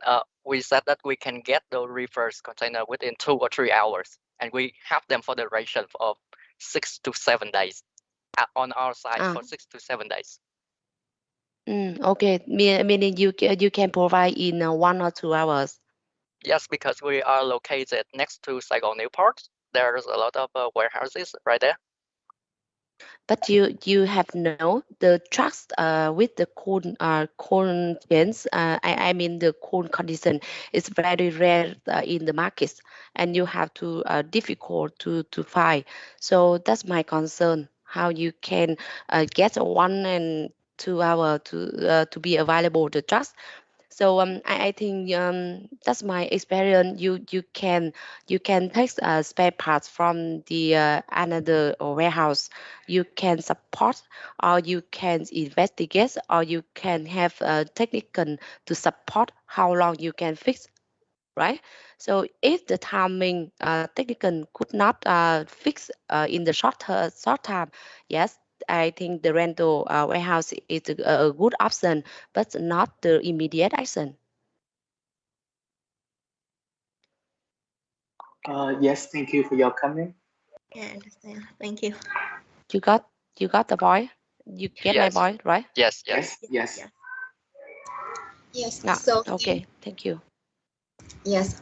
Thank you all the judges for amazing question, and the Q&A part is of Forever Street is also ended. So once again, congratulations for successfully finish your second sections.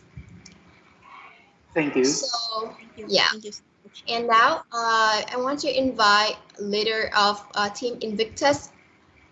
So because Forever Sweet and Happy Feet has choose number 3 and number 4. So right now we also only have scenario 1 and scenario 2 remain. So which number would you choose, 1 or 2? We would like to go with the 1. Okay.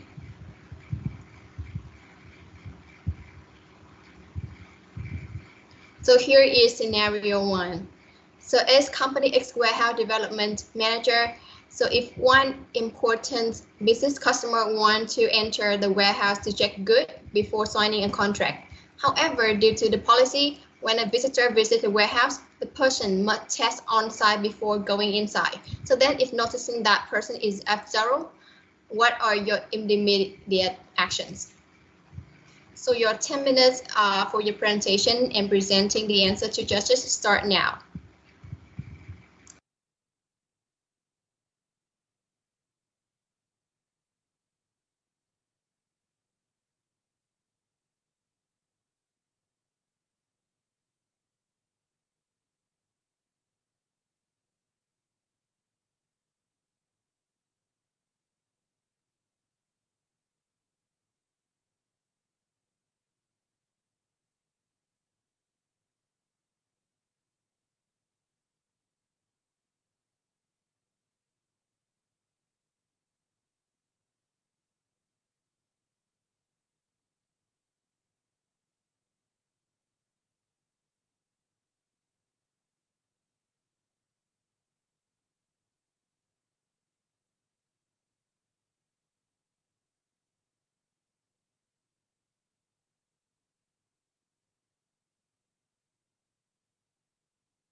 Okay, guys. We come to the answer.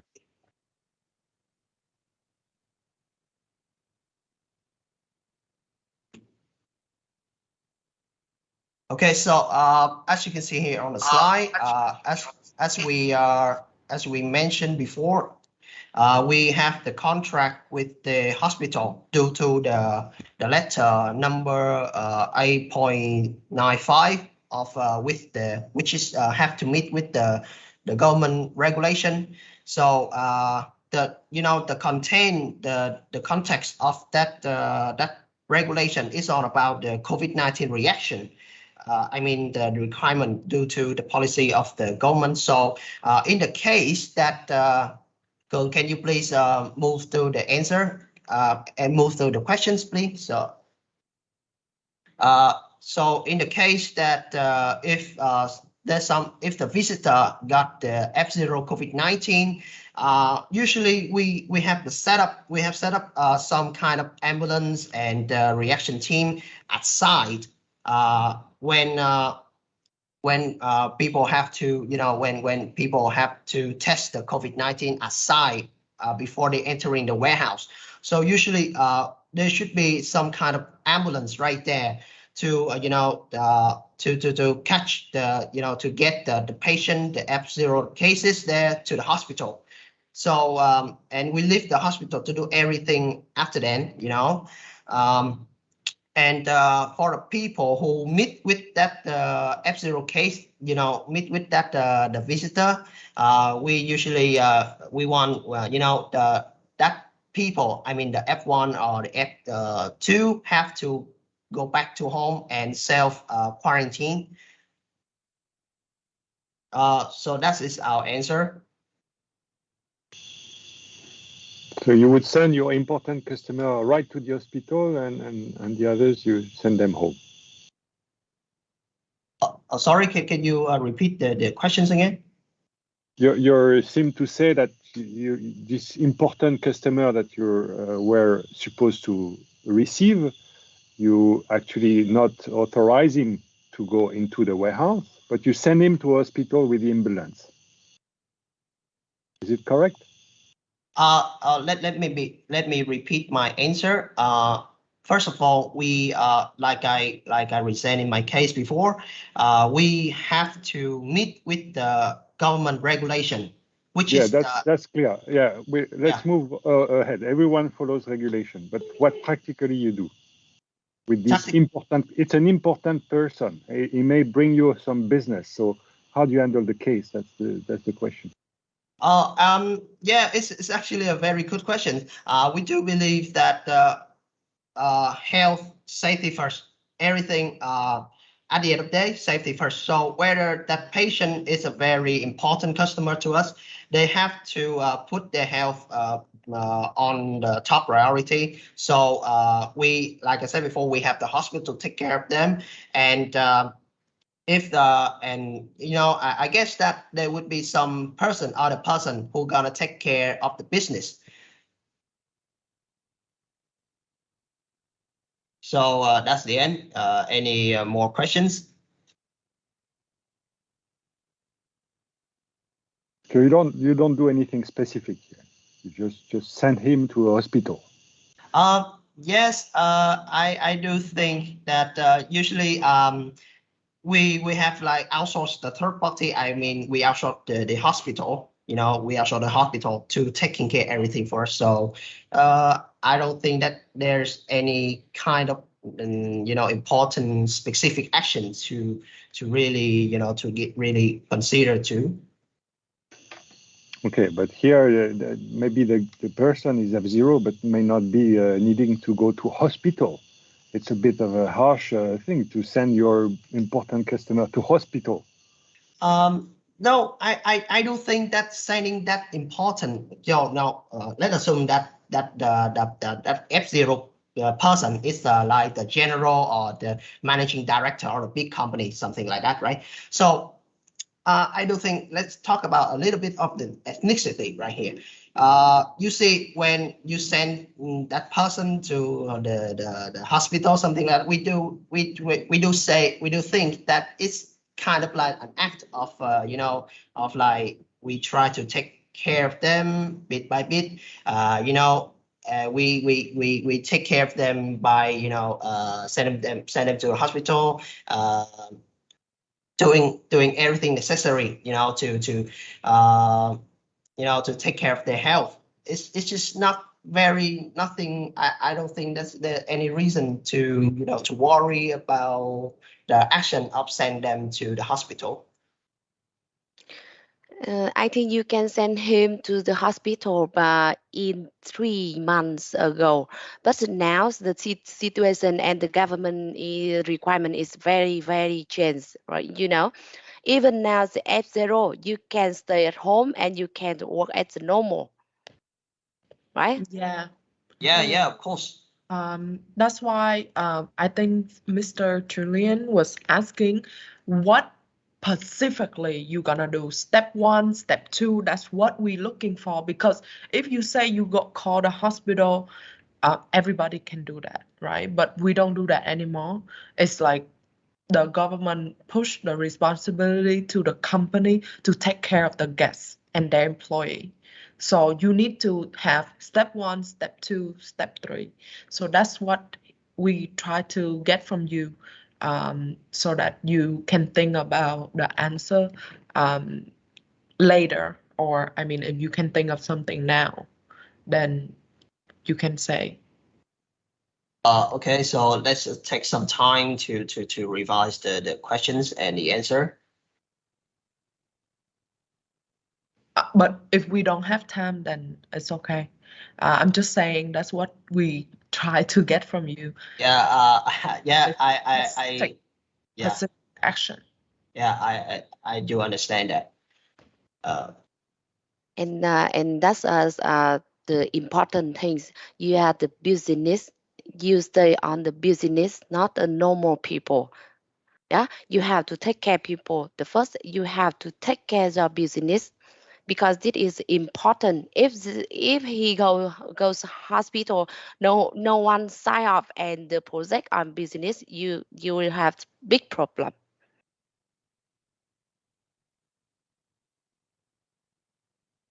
Okay. I think usually this is a case that actually we met. I was an intern at the company, and we met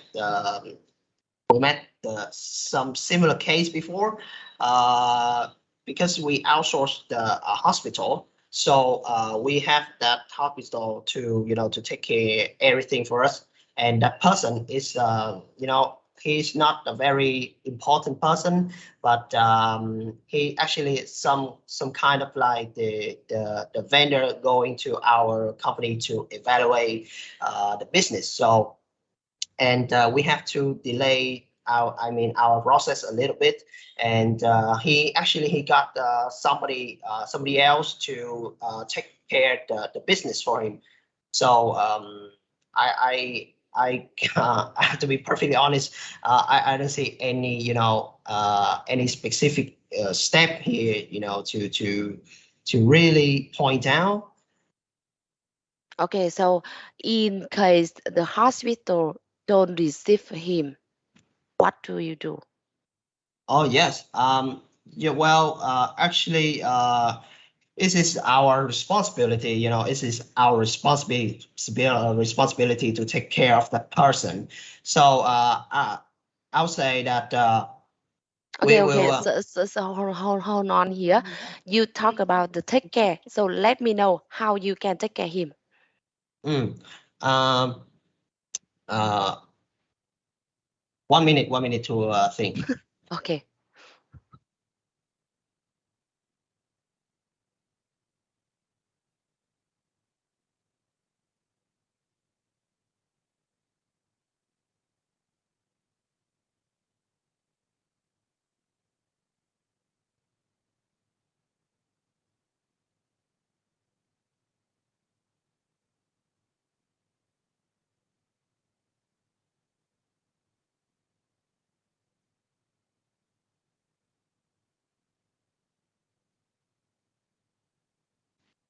Okay, so I want to have some adding for Mr. Chu's answer. So regarding to the case when the hospital doesn't receive that F0 case, we would like clarify the process for you. Like step one, we will like invite him to the quarantine area, as we have mentioned in our presentation. We do have a quarantine area which we outsource from the third party, and here we will like contemporarily take him to the self quarantine status, you know, like here, and he can like we can take care of him at this quarantine area, and as well as have some like Excuse me, I'm so sorry, but your Q&A sections is ended because the time is up. I'm so sorry for that. So once again, congratulations for your team that you have finished your session 2. And then let's move to the last team, Random Me. So please turn on the mic and the camera. So we only have the one scenario, which is number 2. So let's wait a little bit for the technical team that will show your scenario right now. Okay, so here is your scenario. As Company X Warehouse Development Manager, while the new warehouse is operating, if noticing the good are stolen by the driver during moving out from the warehouse to the consumer, what are your immediate actions? So your 10 minutes for preparation and presenting the answer to the judges start now.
Okay, so we would like to propose the solution for this case.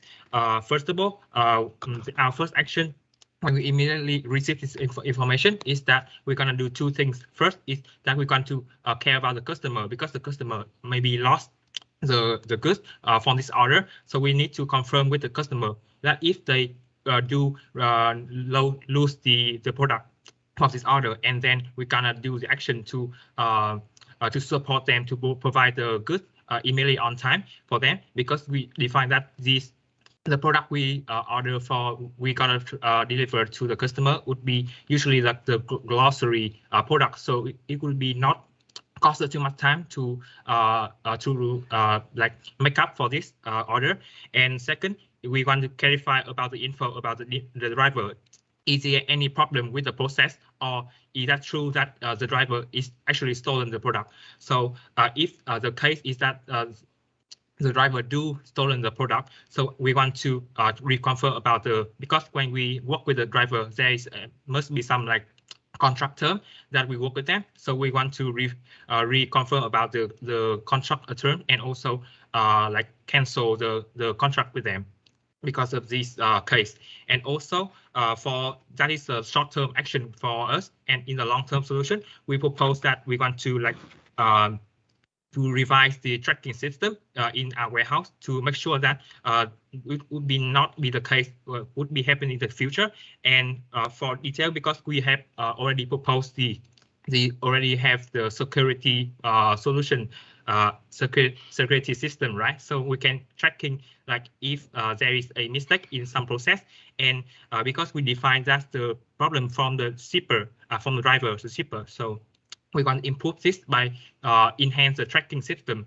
Like when we like when the customer actually receive the product from the shipper, we will be have a notice from them, and also the shipper, we can track them like the actual time they receive take the product and when they actually deliver to the customer. So that is our short-term and long-term solution. Any member want to add in any information?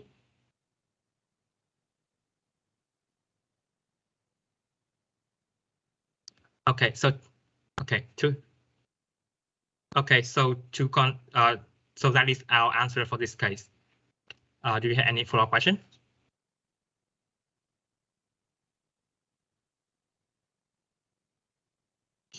Okay. So the first action you will check with customer to get lost, right? Yeah, our first action to confirm with the customer and make up the order for them. The second would be clarify with the information with the driver is the case, and maybe cancel the contract with them. And long term would be enhance the tracking system. But if I were a customer or consumer, I expect more than. So do you have any idea for this?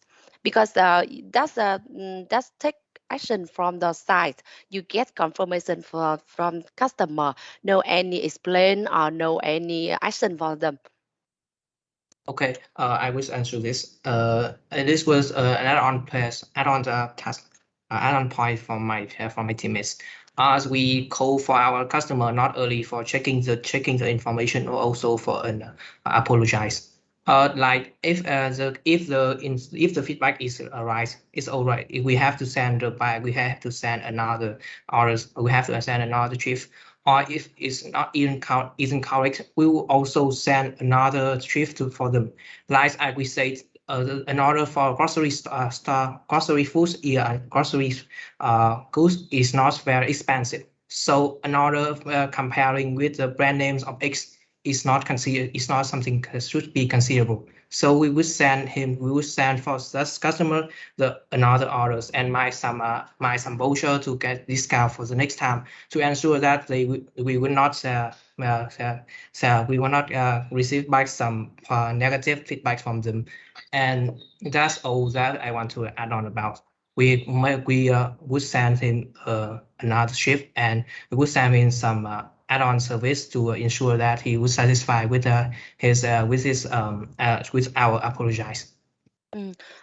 Beside on the vouchers or discount, so I think you can get commitment for them for next time.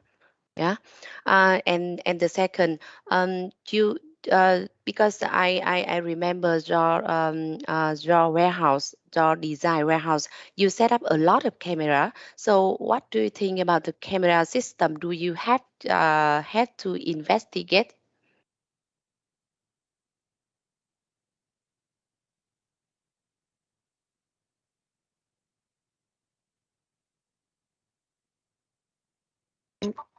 Can we have some time to brainstorm the idea? Thank you.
I would answer this question for my team. The first one, why we invest a lot of money for the cameras checking. The camera checking would be ensure that we would not have any stolen case in our warehouse. Like when we have some case like that, we would we need some a lot of time to identify who stolen and what this is stolen. And I think that it could cost us a lot of time and when we invest a system like camera checking in our warehouse, we can ensure that in our warehouse would not be any case like stolen, and the stolen would come from the carrier when he pick the order to our way from our warehouse, so that we can minimize the time for problem defining. And secondly, when a case of stolen is when we're facing a case of stolen, we will check two type cameras. The first type camera is in the constellation area, like all our orders would come to that place. So when we check at the final place, we can ensure that all that the previous process was done correctly. So in that place, if any problem like happens, it would be there. Okay, that's our question answer. Okay, thank you. Do you mind explaining me how would you notice that goods are stolen by the driver? What's the only way you can actually validate that it's the driver stealing and not something else? Can we take about 1 minute to think about it?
I'm so sorry, but your time is over.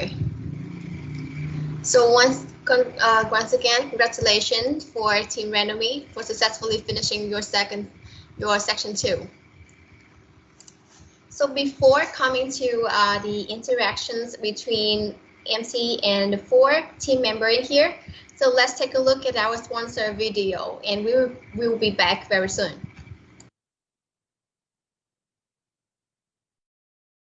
Hi, I'm 𝐂𝐋𝐎𝐈𝐿, a French student in industrial engineering at Grenoble INP, and I'm currently doing my end of studies internship here at 𝐶L Consulting, a company specialized in supply chain management. I choose to come here because I wanted to have a first experience in consulting and data analysis in order to know how to use data properly in supply chains. I also wanted to work abroad to know if I was able to adapt to a completely different environment. The level of expertise of 𝐶L members is excellent, and it really allows me to improve both my analysis and team working skills every day, speaking different languages at the office and taking advantage of all the concentrated knowledge and advanced technology. So my average day starts with a 15 minutes drive by motorbike to the office. Then I take place in 𝐶L open space, enjoy a nice orange juice or a cup of tea, and starts my day working in collaboration with consultants, data analysts, and other developers. The learning curve here is exponential, and I'm learning every day thanks to 𝐶L experience about supply chain all around the world, which is really motivating. For lunch, I usually enjoy one of the several restaurants we have right at the bottom of the building with my colleagues. Vietnamese food is amazing, and you can almost discover a new dish every day. Then, after work, I like to practice some sports, so I sometimes enjoy badminton session with my colleagues who play on a regular basis, or I play football with another group that I found on social media. So I will recommend others to come and work in Vietnam because it's a great way to open your mind and make a really good first step in your professional career. What amazed me the most when I arrived was the rhythm and the atmosphere in Ho Chi Minh City, where the heartbeat is 10 times higher compared to any other Western city.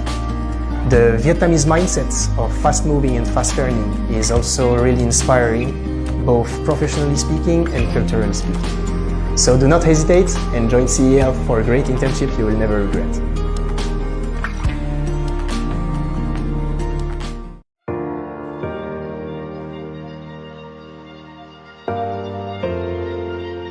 Sonata's brand was inspired by close collaboration with the client team. The inspiration behind it was the location. And the name Sonatas basically means echoing these inspiring sounds. So it was this place that really could allow people to reflect their status, their pride of working here, achieve in terms of building something over the long term for their colleagues and their business, and then ultimately belong to this community that they could enjoy as well as working here. We want Sonata's community is a public activated space where we're gonna have a event space, we're gonna have some social coffee shop, we're gonna have some club that we try to create with different tenants in the building.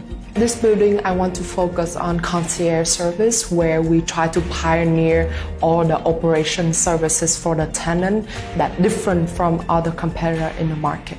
Before Sonatas, we've been seeing a couple of different buildings, and in the end we chose Sonatas firstly because of the locations within District 1. Secondly, it's like a premium grade building, and thirdly, floor space is big enough for us because we usually want to have a big floor plan in order to create an open working space.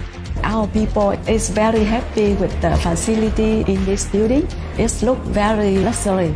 When you enter to the main door, you see the lobby. It looks like the 5-star hotel. And the other thing was floor plan. We had to look at what we could utilize out of the space, how we wanted to use the office, its functionality, and how that floor plan fit. So I'd say the floor plan was probably really key, number one. The layout of the office, we have the chance to do it from the beginning. So we make sure that we have the right layout. So team is sit next into each other, which increasing the level of engagement, increasing the chance for them to interact with each other. One of the important factors that, in my opinion, tenants choose this building is not because of location. A lot of the time, location has been the famous and critical factor. I think a lot of people are looking for experience or tenant experience. Office building isn't just about the quality of a building, but it's also about the services. What I really love, I mean, just on the way in, I forgot my face mask and the security guy sort of went over to a box, gave me a brand new one. So it's just this kind of personal and human touch and this memorable sort of touch point that I had, but it's not expected. But I think it's something quite different. You're just getting that human interaction. The building far exceeded our expectation in terms of quality of the building, in terms of the property management, very friendly and very attentive. No employee now want to leave us because of our new office. Of course, it's very well designed. It has a lot of facility to make them happy. The Sonatas building management is fantastic. So people feel very welcome when they walk in, from the technology in access control to registration. They just give our clients and our candidates and all our visitors such a wonderful arrival experience. As we work, we open 24/7 for all members. We have a great Sonatas building management team, always be on site and always give us a great support. So make sure that our member always have the great experience to working at WeWork Sonatas. We have been at Sonatas since the start of the year, so almost six months now. And so far it's been a fantastic experience for us. And also to have the opportunity to set up a new working environment for everyone. A working environment with everyone on the same floor. And of course the view, which I see a lot of people just staring out of the window sometimes, having a phone call while watching outside. Our vision for Sonatas is to be a benchmark in real estate for Vietnam.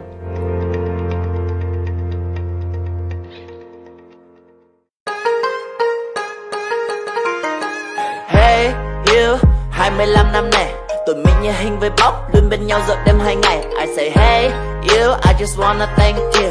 Từ tay tới chân sạch sẽ để mình khoe lên lên, dáng trắng đẹp, nụ cười tươi, thấy rất vui chẳng cần phải tư. Bữa ăn ngon, nhiều dinh dưỡng, thấy cuộc đời thật là sung sướng. Làm một ly trà nóng, cảm nhận từng giây cuộc sống, vẽ tương lai muôn màu cùng nhau. Cuộc đời này còn gì bằng bạn với tôi, cái tôi cần chỉ thế thôi. 1 cộng 1 thật thường sẽ là 2, để mình bài toán này tìm x y, cái tôi tìm là you and me. Vẽ tương lai muôn màu cùng nhau, tay trong tay ta đi cùng nhau, từ nay mãi đến về sau. Cho tương lai muôn màu cùng nhau, mãi bên nhau ta đi cùng nhau, từ nay mãi đến về sau.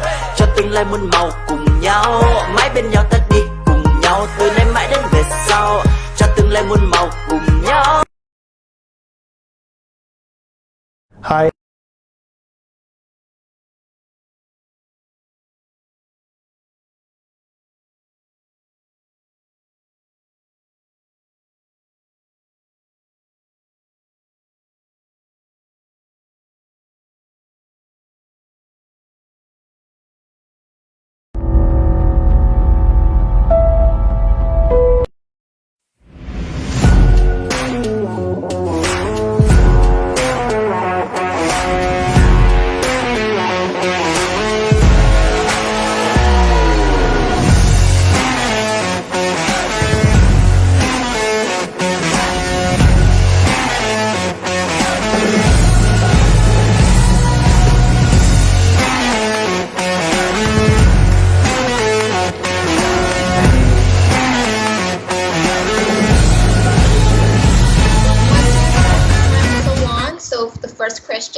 I would like to ask randomly team. So can you tell me what motivated you to apply for the Logisticom 2021 contest? So I want to invite the leader of randomies. Could you please answer this question?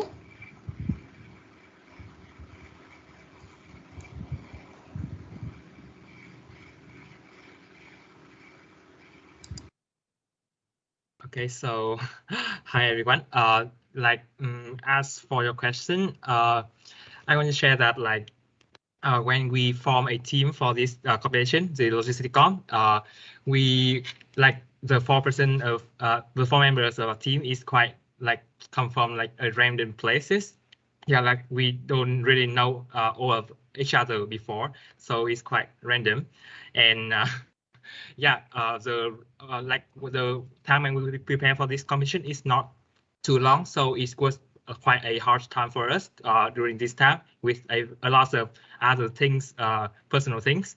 But I think, and we don't expect that much to be in the final round. But when we can actually be sitting here and listen to all the feedbacks and all the seeing all the amazing contestants with us, I feel I think I'm very proud of my team. And also, I feel very thankful for the Logisticom organization that can actually make this competition for us to have a chance.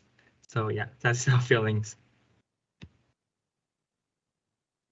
Okay, so that very inspiration, and I know that many teams when they come to the final round, they couldn't believe or couldn't expect that they can go further this far.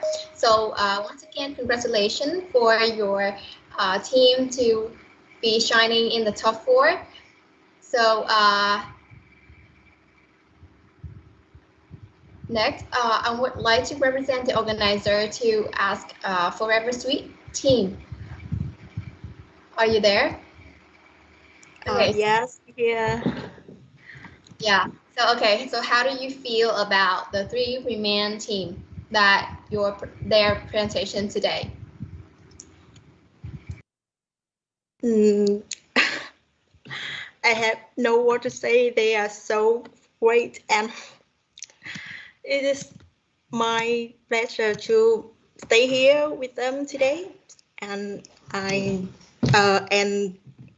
we so luckily when we can stay here, and during the time we go to round 1, round 2, and round 3, we have learned a lot of things. And whatever the result today, we're still happy because we have a grateful journey together, and we have a new backpack and new water bottle. For our leader. Yes. And thank you, the Logisticom, MIT, Just, and our sponsor today. Thank you. Thank you very much. It seems like that's a sensitive question that when I ask about your viewpoint about the 3 man team, it's quite hard to answer because you guys are all amazing and have good presentation, right?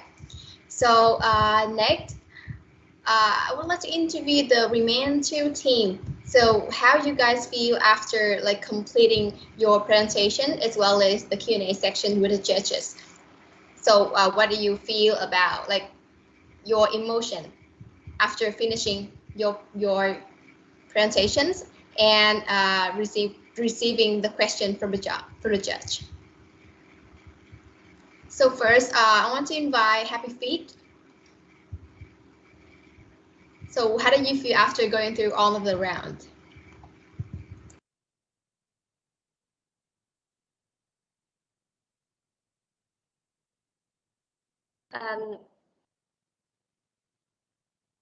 Yeah, so before joining this competition, so English and presentation and other Q&A section is such a big problem for us. Can you hear me?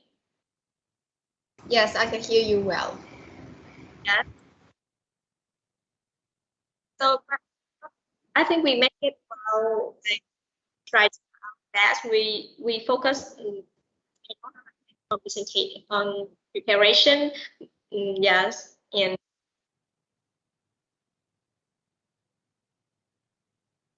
I would like we deliver today. Mm-hmm. So what do you think about the question of the judge? Is it hard or it's easy to answer? What do you think? Yes, on the questions, is yeah. I think it's more about financial, which we are not focused on, so it's a little bit difficult for us that.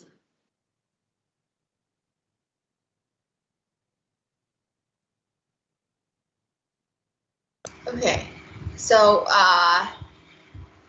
the words like you share are very like true, because we cannot expect what, and we cannot like sensing and predict the question that it just we ask the team for the presentation, right? So it will lean on your flexibility and your understanding about your project. So that is also the challenge that the Logisticom also want to challenge the contestant and see your talent. Yeah. So so now I would like to leave today's final question to the Invictus team. So Team Invictus, let's say hello to the audience, and I would like to ask you guys, so if you think you have presented your part well, and are you confident that you will like win the highest prize for today's finals? Okay, thanks. That's actually a very, very tough question. Are you acting as a judge when asking us? Like, we have enough like tough questions today, you know. I'm so sorry, but like by this time we can take advantages to interact with the audience and all of the other teammates. Your other team can understand more about your team also. Yeah, just kidding. Actually, our goal today is not about a prize, because we have been through like 3 rounds, right? 3 rounds of this competitions, and we also have a lot of other competitions on our hand. So that in this year this is my team, and to like we have the interact. We can solve the final case as many as possible, that we gain more like experiences, and we can have like more boom next year. Actually, this goal is just this year goal is just like we're going sideways and have a boom next year. So being in the final round of Logisticom is already something really, really, really surprising to us, because like yes, and so we don't really care about the prize or the award. Actually, yes, that's how we like, yes, yeah, from the very first. Yeah, so we can see that by joining this competition, you guys have a lot of like memories and experience, and learning a lot from other teammates and from the case study and as well the mentoring day of the Logisticom. So I don't want to take any longer. So I think that we can wait a little bit, and the result will be announced after the sponsor video here. So you guys just take this as a break and waiting for the result.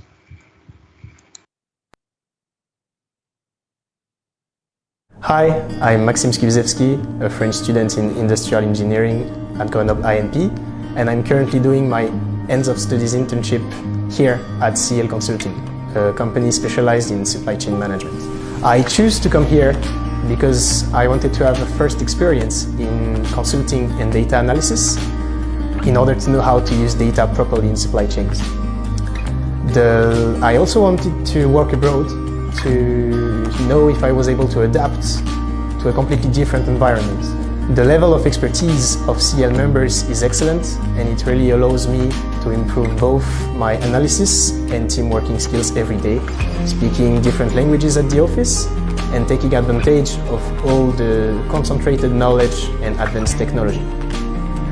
So my average day starts with a 15 minutes drive by motorbike to the office.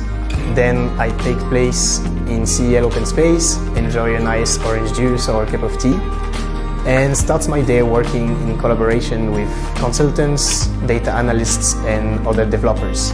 The learning curve here is exponential, and I'm learning every day thanks to 𝐶L experience about supply chain all around the world, which is really motivating.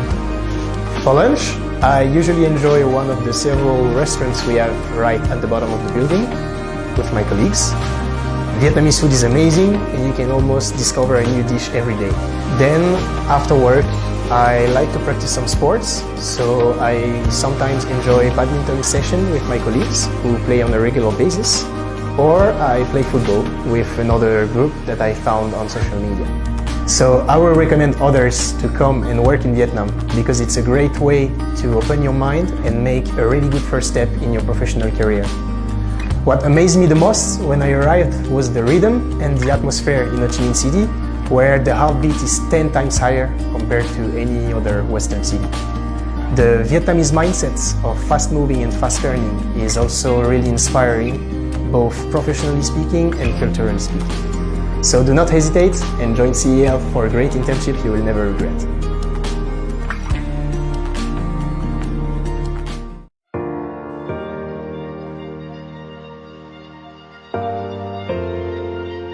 Sonata's brand was inspired by close collaboration with the client team. The inspiration behind it was the location. And the name Sonatas basically means echoing these inspiring sounds. So it was this place that really could allow people to reflect their status, their pride of working here, achieve in terms of building something over the long term for their colleagues and their business, and then ultimately belong to this community that they could enjoy as well as working here. We want Sonata's community is a public activated space where we're gonna have a event space, we're gonna have some social coffee shop, we're gonna have some club that we try to create with different tenants in the building. This building, I want to focus on concierge service, where we try to pioneer all the operation services for the tenant that different from other competitors in the market. Before Sonatas, we've been seeing a couple of different buildings, and in the end we chose Sonatas firstly because of the locations within District 1. Secondly, it's like a premium grade building, and thirdly, floor space is big enough for us because we usually want to have a big floor plan in order to create an open working space. Our people is very happy with the facility in this building. It looks very luxury. When you enter to the main door, you see the lobby. It looks like the 5-star hotel. And the other thing was floor plan. We had to look at what we could utilize out of the space, how we wanted to use the office, its functionality, and how that floor plan fit. So I'd say the floor plan was probably really key, number one. The layout of the office, we have the chance to do it from the beginning. So we make sure that we have the right layout. So team is sit next into each other, which increasing the level of engagement, increasing the chance for them to interact with each other. One of the important factors that, in my opinion, tenants choose this building is not because of location. A lot of the time, location has been the famous and critical factor. I think a lot of people are looking for experience or tenant experience. Office building isn't just about the quality of a building, but it's also about the services. What I really love, just on the way in, I forgot my face mask, and the security guy sort of went over to a box, gave me a brand new one. So it's just this kind of personal and human touch and this memorable sort of touch point that I had that's not expected. But I think it's something quite different. You're just getting that human interaction. The building far exceeded our expectation in terms of quality of the building, in terms of the property management, very friendly and very attentive. No employee now want to leave us because of our new office. Of course, it's very well designed. It has a lot of facility to make them happy. The Sonatas building management is fantastic. So people feel very welcome when they walk in, from the technology in access control to registration. They just give our clients and our candidates and all our visitors such a wonderful arrival experience. As we work, we open 24/7 for all members. We have a great Sonatas building management team, always be on site and always give us a great support. So make sure that our member always have the great experience to working at WeWork Sonatas. We have been at Sonatas since the start of the year, so almost six months now. And so far it's been a fantastic experience for us. And also to have the opportunity to set up a new working environment for everyone. A working environment with everyone on the same floor, and of course the view, which I see a lot of people just staring out of the window sometimes, having a phone call while watching outside. Our vision for Sonatas is to be a benchmark in real estate for Vietnam.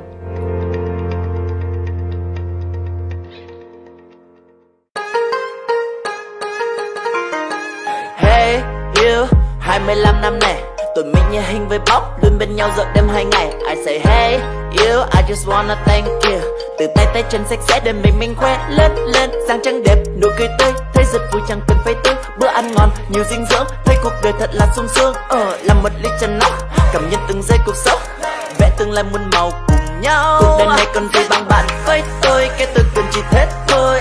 1 cộng 1 chắc chắn sẽ là 2. Để mình bài toán này tìm x, y, cái tôi tìm là you and me. Vẽ tương lai muôn màu cùng nhau, tay trong tay ta đi cùng nhau, từ nay mãi đến về sau. Cho tương lai muôn màu cùng nhau, mãi bên nhau ta đi cùng nhau, từ nay mãi đến về sau. Cho tương lai muôn màu cùng nhau, mãi bên nhau ta đi cùng nhau, từ nay mãi đến về sau. Cho tương lai muôn màu cùng nhau, you and me. 25 năm cùng nhau và mãi về sau.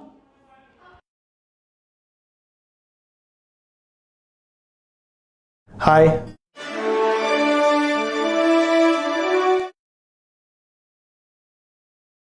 Hi, I'm 𝐂𝐋𝐎𝐈𝐒𝐓𝐈𝐂𝐋𝐎𝐈𝐒.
Hằng. Yeah.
Okay, so ladies and gentlemen, now is for the part of today's event.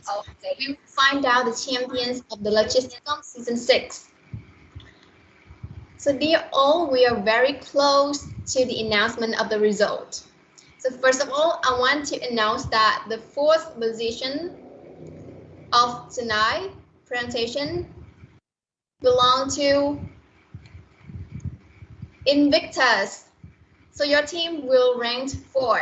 Congratulations for the result.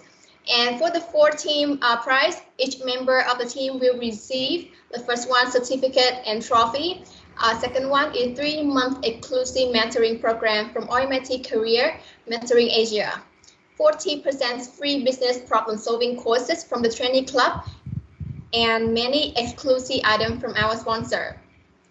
And you also receive a webinar series from every donation, including best interview tips to crack your interviews and the art of salary negotiations. Once again, congratulations for Invictus.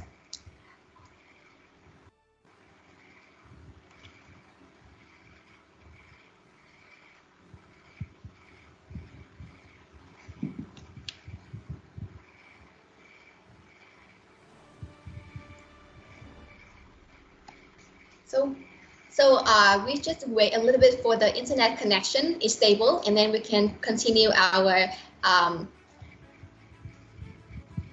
ranking result.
So, and now I would like to proudly announce that the 3rd place would belong to Randomly.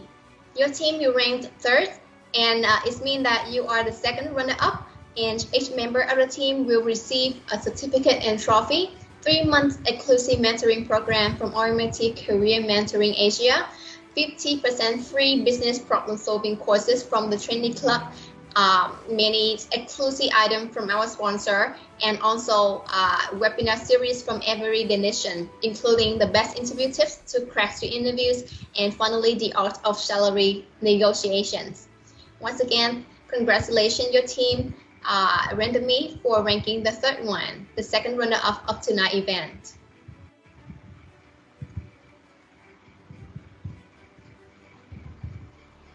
And now we are once again really close to the moment that we has waiting for so long. After a long journey of the Logisticom 2021 Season 6, we are nearly to find out who is the champions of the contest this year. I know that you guys are all really nervous to figure out who will print the highest prize, and I think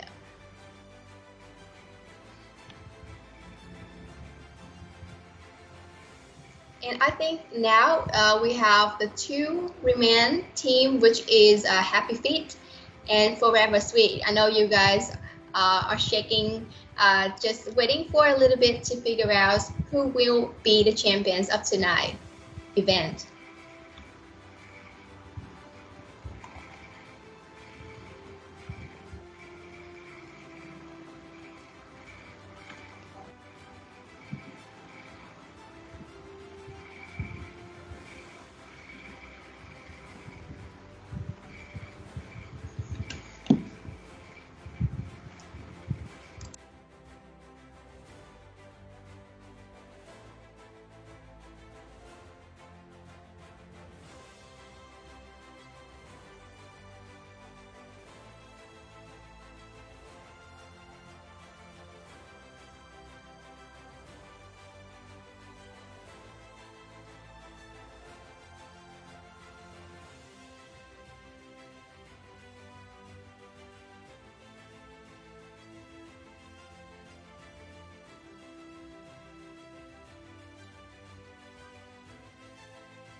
I'm so sorry for the unstable connection a little bit from the technical team.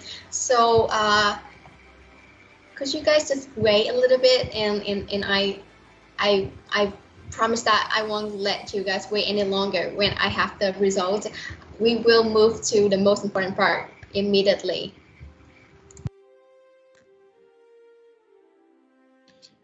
Hi em ơi, if you guys have internet connection is not stable, do you want to transfer the control of the slide to someone that have stable internet?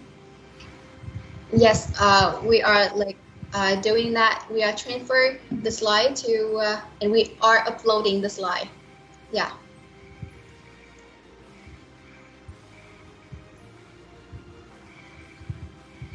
So when we are waiting for the slide to upload on the stream, so I want to ask some question about this. At this time, at the moment, I want to ask the Happy Feet and Forever Sweet team. So what you guys are feeling right now? Are you super nervous or shaking right now? From Happy Feet first.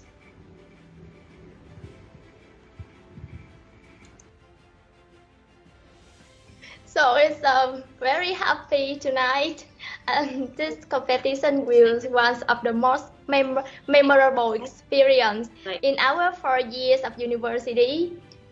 That far, and being here today is our lucky, and we are satisfied with the result. So are you guys nervous? So we are really close to the result. I know you guys whenever the result is, you guys are all the champions in your team, and you are doing so well in the tonight event. So I hope that you guys can all of the team can have best memories with the Logisticom this year, and have a good experience, and as well again a lot of good knowledge that can support you in the future career path. Okay, so I have received some of the signal from the technical team, so we are waiting for the result.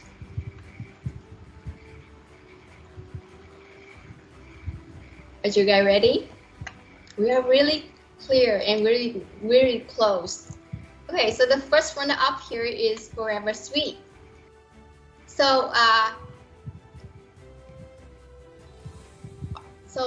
the first runner up belongs to the Forever Sweet, and this also means that the Happy Feet team will be the champions of the tonight event. Congratulations! So for the first runner up, each member of the team will receive a certificate and trophy, 3 months exclusive mentoring program from RMIT Career Mentoring Asia, 70% free business problem solving courses from the Training Club, JBL Gold 3, and many exclusive items, as well as receive the webinar series from every donation, including best interview tips to crack your interviews and the art of salary negotiations.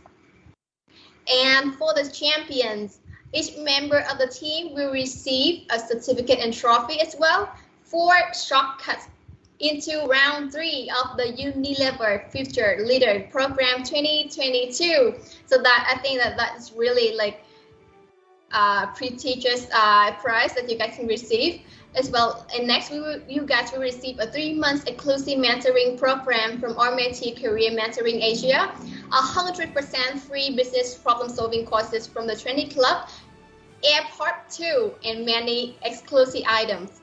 And finally, webinar series from every donation include best interview tips to crack your interviews and the art of salary negotiations. Congratulations for amazing girl of Happy Fit. So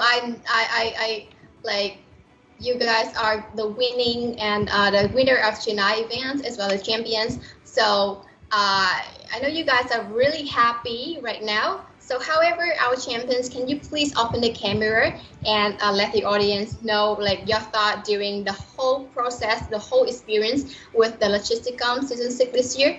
from the beginning until now? Yes, I'm Vân from Happy Fit, and thank you. So the first thing that I want to say is thank you very much for the organizing team and other sponsor for like organize a competition that's very meaningful for us. And from the competition, we can learn a lot in the process of finding the final solution, and recognize that what we learn at school and what we really do what we really do in our future job is very different. So I think we can, and that's why we need to focus more on our knowledge at school and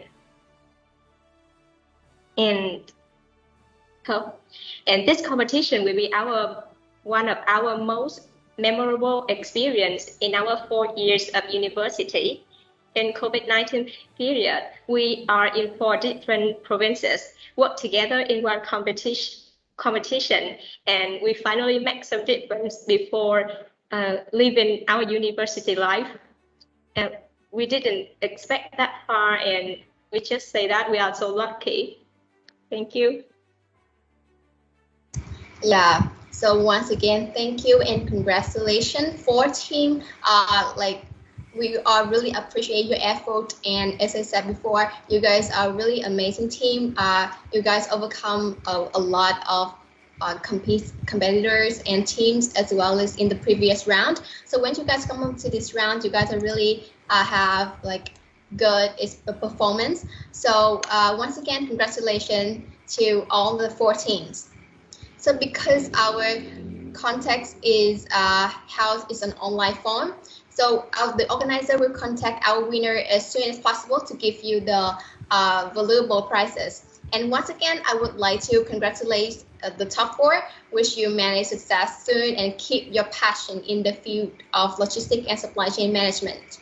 So this is the last moment of the Logisticom 2021 this year. So everyone, could you guys open your camera and let's snapshot a moment in a picture together.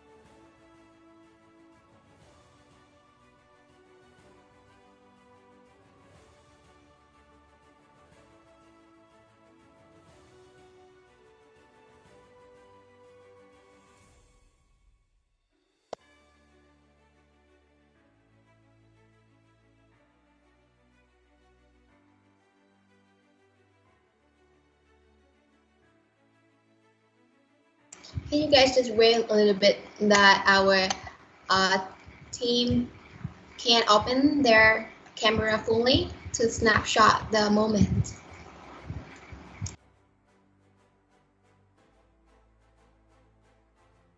Okay, so are you guys ready? Let's have a smile. So 1, 2, 3.